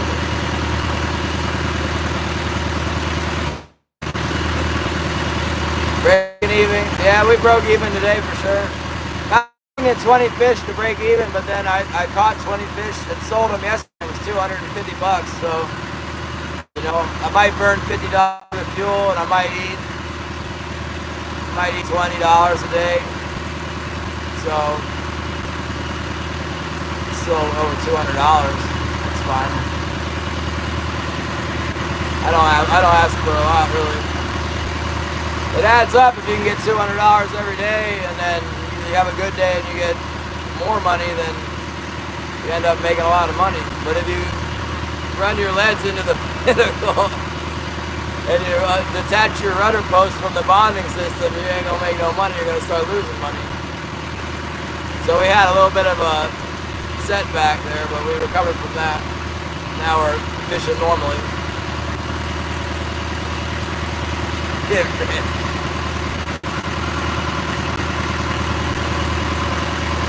I need to come up with my own tackle. I gotta get my own tackle, like pre-tied salmon hoochies or something to sell people. That guy Ruben Flores, he ties jigs non-stop. Same with the Crappie Man. They just tie jigs like non-stop, live stream and tie jigs, and then the people who are watching buy the jigs. I bought jigs from both those guys. I mean, why not? You know, why would you buy tackle from some unknown source in Sri Lanka when you could buy it from Ruben Flores or the Crappie Man? Just, price is the same, really. My extra, I don't mind paying an extra $5. It's fine. I've heard the way business works, though. If people are shopping and they're given a choice to buy something from China for $1 or something from the USA for $1.05, they'll buy the thing from China. But I think it's different on the live stream. Yeah, definitely, Gary. What do I need to stock? You can stock wooden gaffs, bark handle, and tie up some hoochie rigs. I just don't know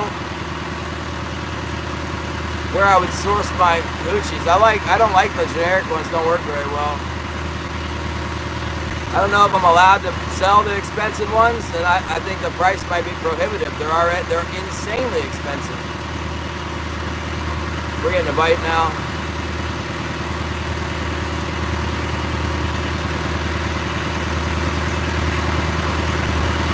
Real deal tackle. Jeff H.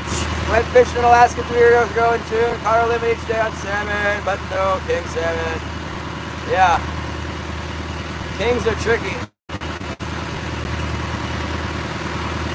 Sometimes they're in, sometimes they're not. It's easier to get them when you got a commercial boat, and even then, sometimes I don't get them. They were giving us, like, 1 year, 2 years ago, they gave us 9 king salmon to catch in September. And I didn't even get 9. I didn't get any. I might have sold 1. I was just fishing right in town there, right in front of Three Hill, and there just wasn't any around. That area, you're just catching the cohos as they come in to go up into the rivers. They come through there and you catch them, but there's no king salmon living in the water where we're dragging our hooks there.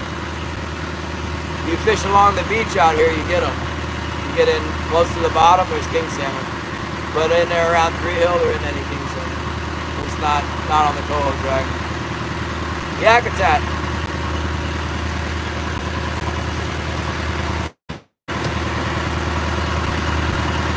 Oh yeah. When I first came to Alaska, I got a job at the lodge, at this Icy Bay Lodge, and there was a crazy guy running the boat. And he took a job delivering freight up some river in the middle of nowhere on the side of the ocean beach. And we were going to deliver this freight. We were like overloaded, the water was coming in the scuppers, and I wanted to fish so bad. And I'm like, come on, can we fish now? Finally, we were like waiting for the tide or something. And he's like, all right, now you can fish. And I dropped down. It was 170 feet deep. I dropped a jig down with a piece of a salmon head on it. And he's like, you get a bite? I'm like, what do you mean? I'm thinking, it's going to take a while to catch a fish. And I just dropped it down. He's asking me if I have a bite. And then something grabbed the jig. I'm like, whoa, First fish I caught was a lingcod. I thought it was the coolest thing. Got a couple lingcod, a couple halibut, a couple nice halibut, I think. Just right, we fished for like an hour. And then the tide got right and went in.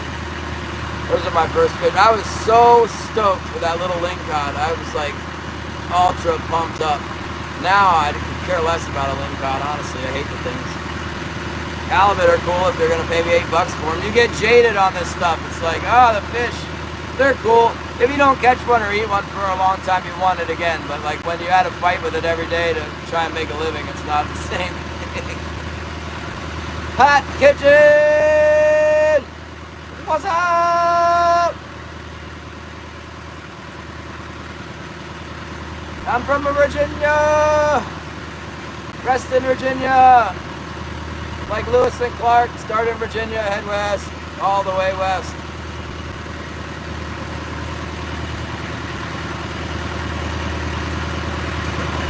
Thanks, Hot Kitchen. I'm so lazy. We're never gonna catch any fish like this. I get bites. I just sit here in the captain's chair, wait for more bites.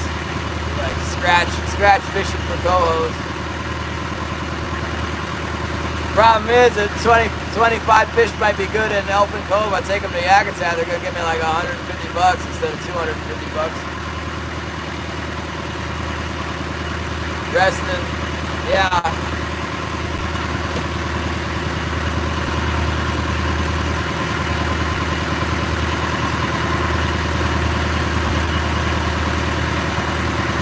Billy, Harrison, thank you very much. Hot Kitchen, thanks for dropping the like. 186 likes, pretty good for my stream. We've got low traffic, but a lot of likes. Thank you very much. Oh, Joe Mackey, suck it. Thank you, Joe. Suck it. Where's holy mackerel? Holy mackerel!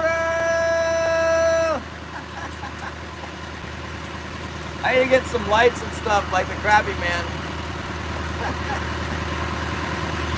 But you gotta watch your language, Joe, because I got little kids from church that come in here. They're like 10, 12 years old. Gotta leave a good impression on the kids. Make sure they know that we're at least trying to have correct language. I believe it's okay to cuss at the right time, but not all the time. Yeah, I got Cade and Royal. They're from the Bible study and church and the church family in Yakutat. We're a really close-knit family there, so try and maintain some semblance of, I don't know, being not cussing all the time. Not cussing all the time, not blaspheming God, praising God. I don't always win, but try and remember. Yeah, the ladies. Watch out for the ladies' sensibilities. It's interesting. It's a stark contrast between, I watch all kinds of YouTubes. And a lot of them are just cuss freely, you know, that's the way of the world. Try and be a little bit different around here. Not that I didn't used to do that, just a lot, I don't know. I still let them slip sometimes. Oh good, yeah.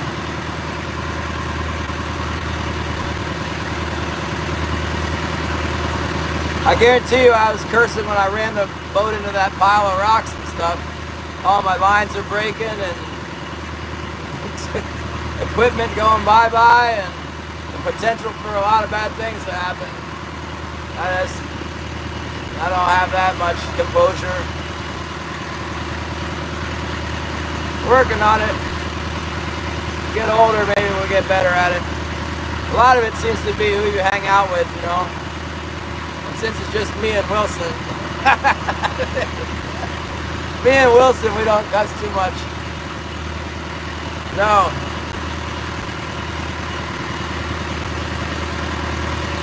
No, but you know those kids' parents and that family at Yakutat from the church, they're pretty amazing. They set the bar pretty high, I'll tell you. But not too high.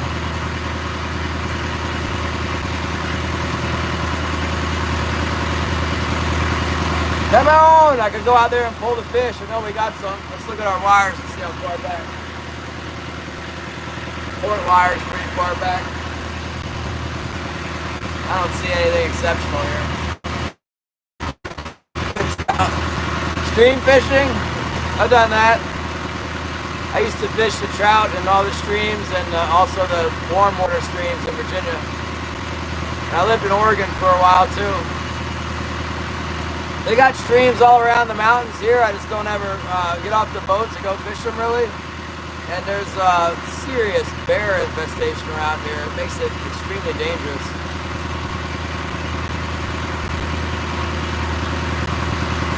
Good trout fishing in North Carolina. They stock them things, don't they? They got any wild ones left?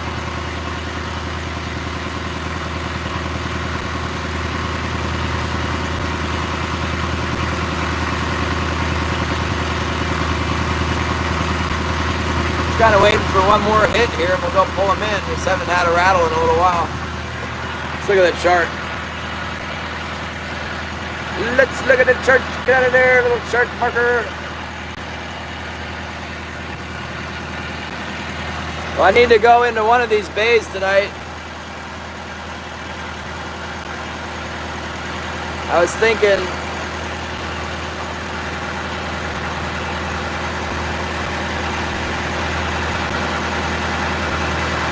maybe that one? How far is that? That's 11 miles to that one. What is it? What's it called? That one is out here. No, rude. No. Bad. Ah. Bad. So, oh, we're getting a little bite now. Here we go. That one's kind of wide open, isn't it, huh?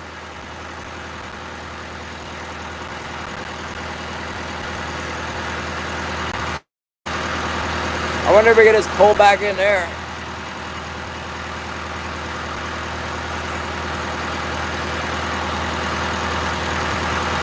Oh, 4 fathoms, 7 fathoms, a lake. I bet there's a lot of trout in there. I'll tell you what, thing's probably full of trout. We can't get back there though. 1 fathom, I ain't going in there. 1 fathom.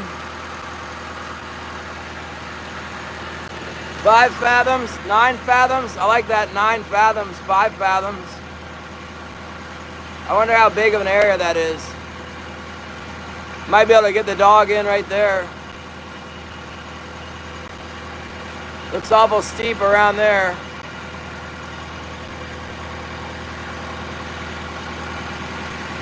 Clay, rocky, clay. 18 fathoms. I got anchor at 18 fathoms. Nah, almost. Really like it. This looks like a good spot for me. 8 fathoms, 4 fathoms, 4 fathoms is what, 20 feet? That's pretty shallow. I like the topography there though for the dog walking. That looks okay too. 8 fathoms, we can walk the dog right there. Let's go in this one. Torch Bay. What do you guys think about that? Let's go in Torch Bay. Torch Bay. This one. It's right in there. Cool. So we'll troll up to here. Troll up here and then cut over. Just keep going the way we're going.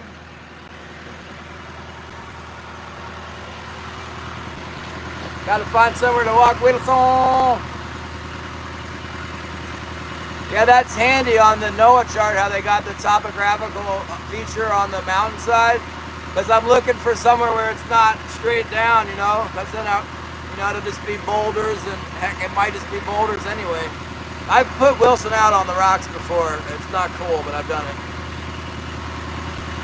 It's not cool at all.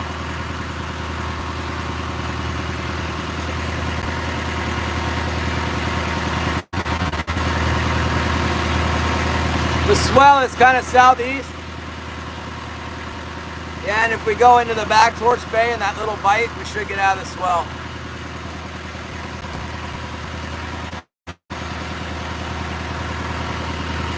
Yeah,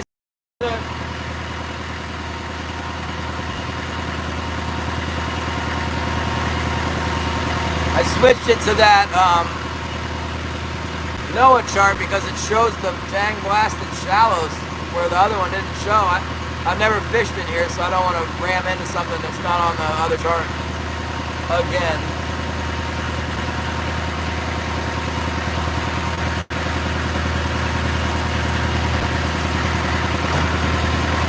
So if we anchor up in Torch Bay, we'll be quite a bit closer to Lituya Bay, which will give us a little bit of time to fish tomorrow, you know. Because if it's from Elfin Cove, it's 65 miles to Lituya Bay. That doesn't leave me any time to fish. But if we go into Torch Bay, then, let's check how far Lituya is.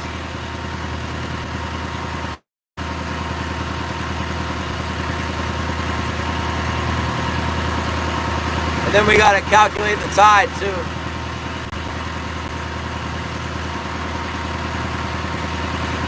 So Torch Bay is 10 miles. Lituya Bay is 40 miles. So it'll be 30 miles. So it'll be about 6 hours. Let's call it 7 hours to get to Lituya Bay. And then it's a matter of the tide. So we said the tide was, what do we say, it was about 3:30 today. So it'll be about 4:30 tomorrow. Will be high tide. So we need to get into Lituya Bay before around 4:30. Let's check the actual. Hi, Nicole. I don't know any German. I'm part German. I got it in me.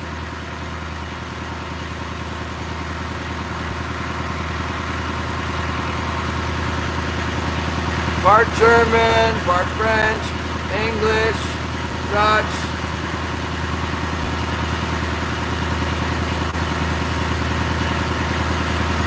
Let me see. What was I doing? Oh, tide at Lituya Bay. Let's try. Let's see. Tide, Lituya Bay. Go.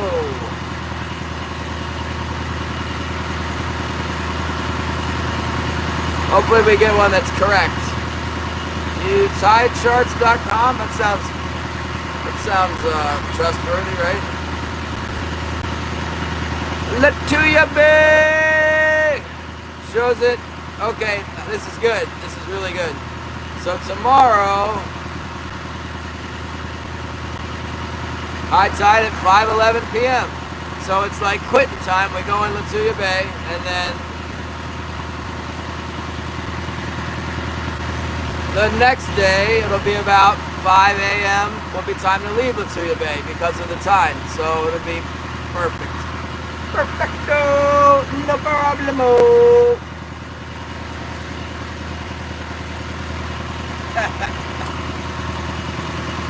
35 awesome people. Yeah, we got the good people today. We've had 100, even 1,000 people come in here, but I think we got 35 good people.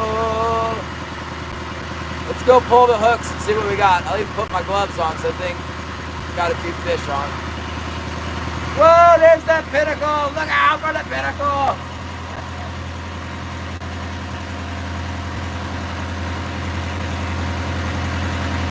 It says 29 fathoms, so it's 29 fathoms.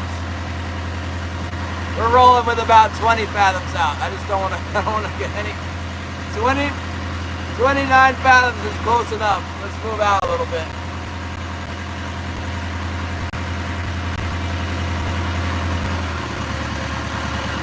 You're good. Yeah, we're gonna get some. Let me get west of this pinnacle here so I don't hit the bottom while I'm pulling fish. I haven't been running my computer in the back because I don't want to have any electrical interference and cause me not to catch a fish.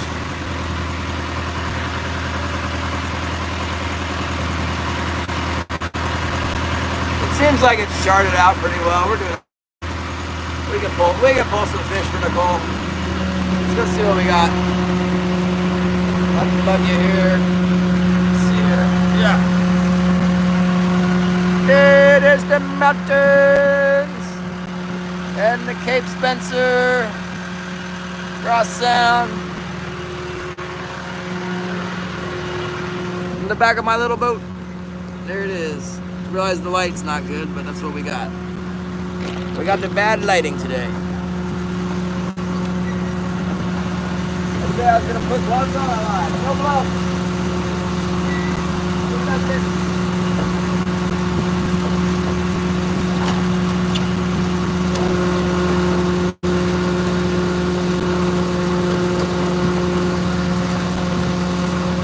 Got one on the top hook.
What the heck, man? How dare you? No wonder that thing wasn't. We got more hooks. Now we got more hooks.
That's supposed to make us good money.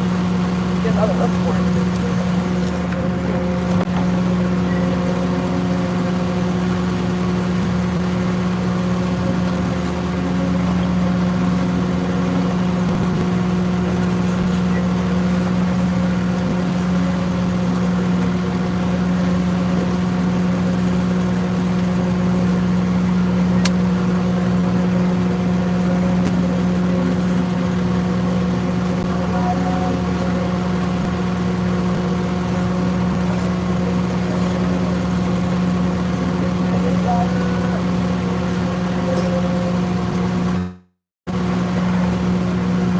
Took me a minute to find my pliers. Oh, you guys are trying to fall over and stuff. Quit falling over and stuff over there.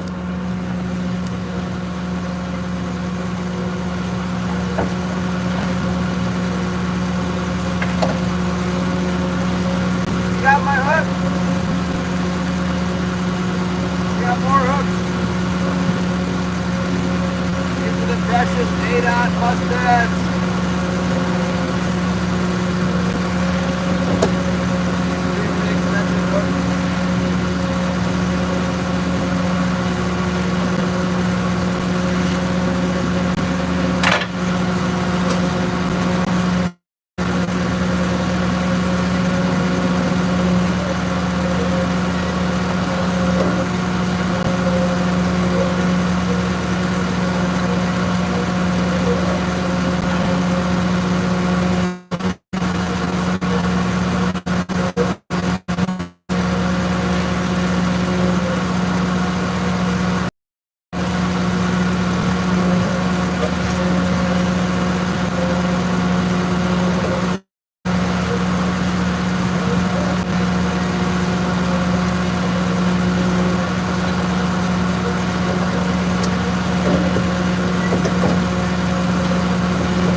Yeah, look, they do this a lot. I don't know if these are big salmon, big salmon, or Dolly Varden. A lot of times these cohos are in there eating some kind of little salmon. See how it's pink? Cannibals, man. They'll eat anything that moves.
off my smoke, right?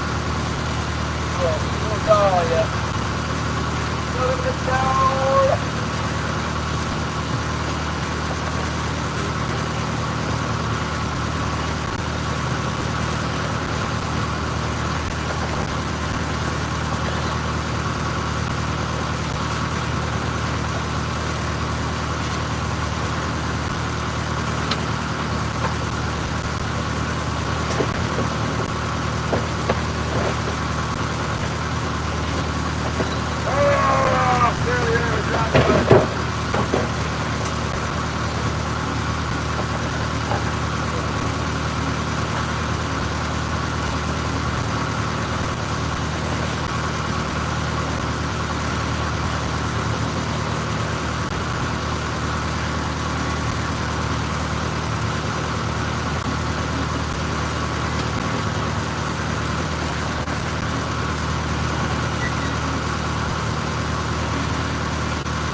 White coho!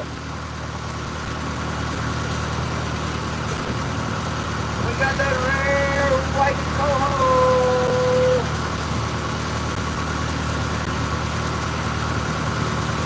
We got white eggs. See that? Albino coho!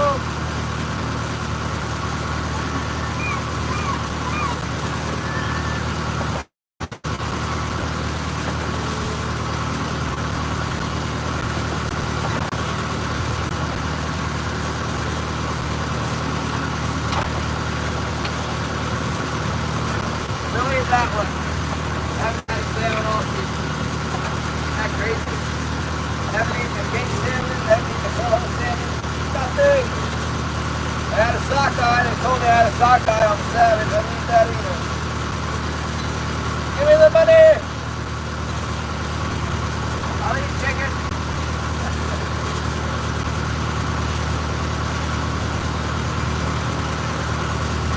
Sometimes I'll eat a king salmon belly when I'm out here.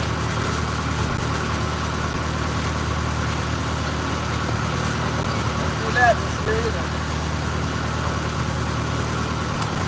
Can't be eating no king salmon bellies on the live stream.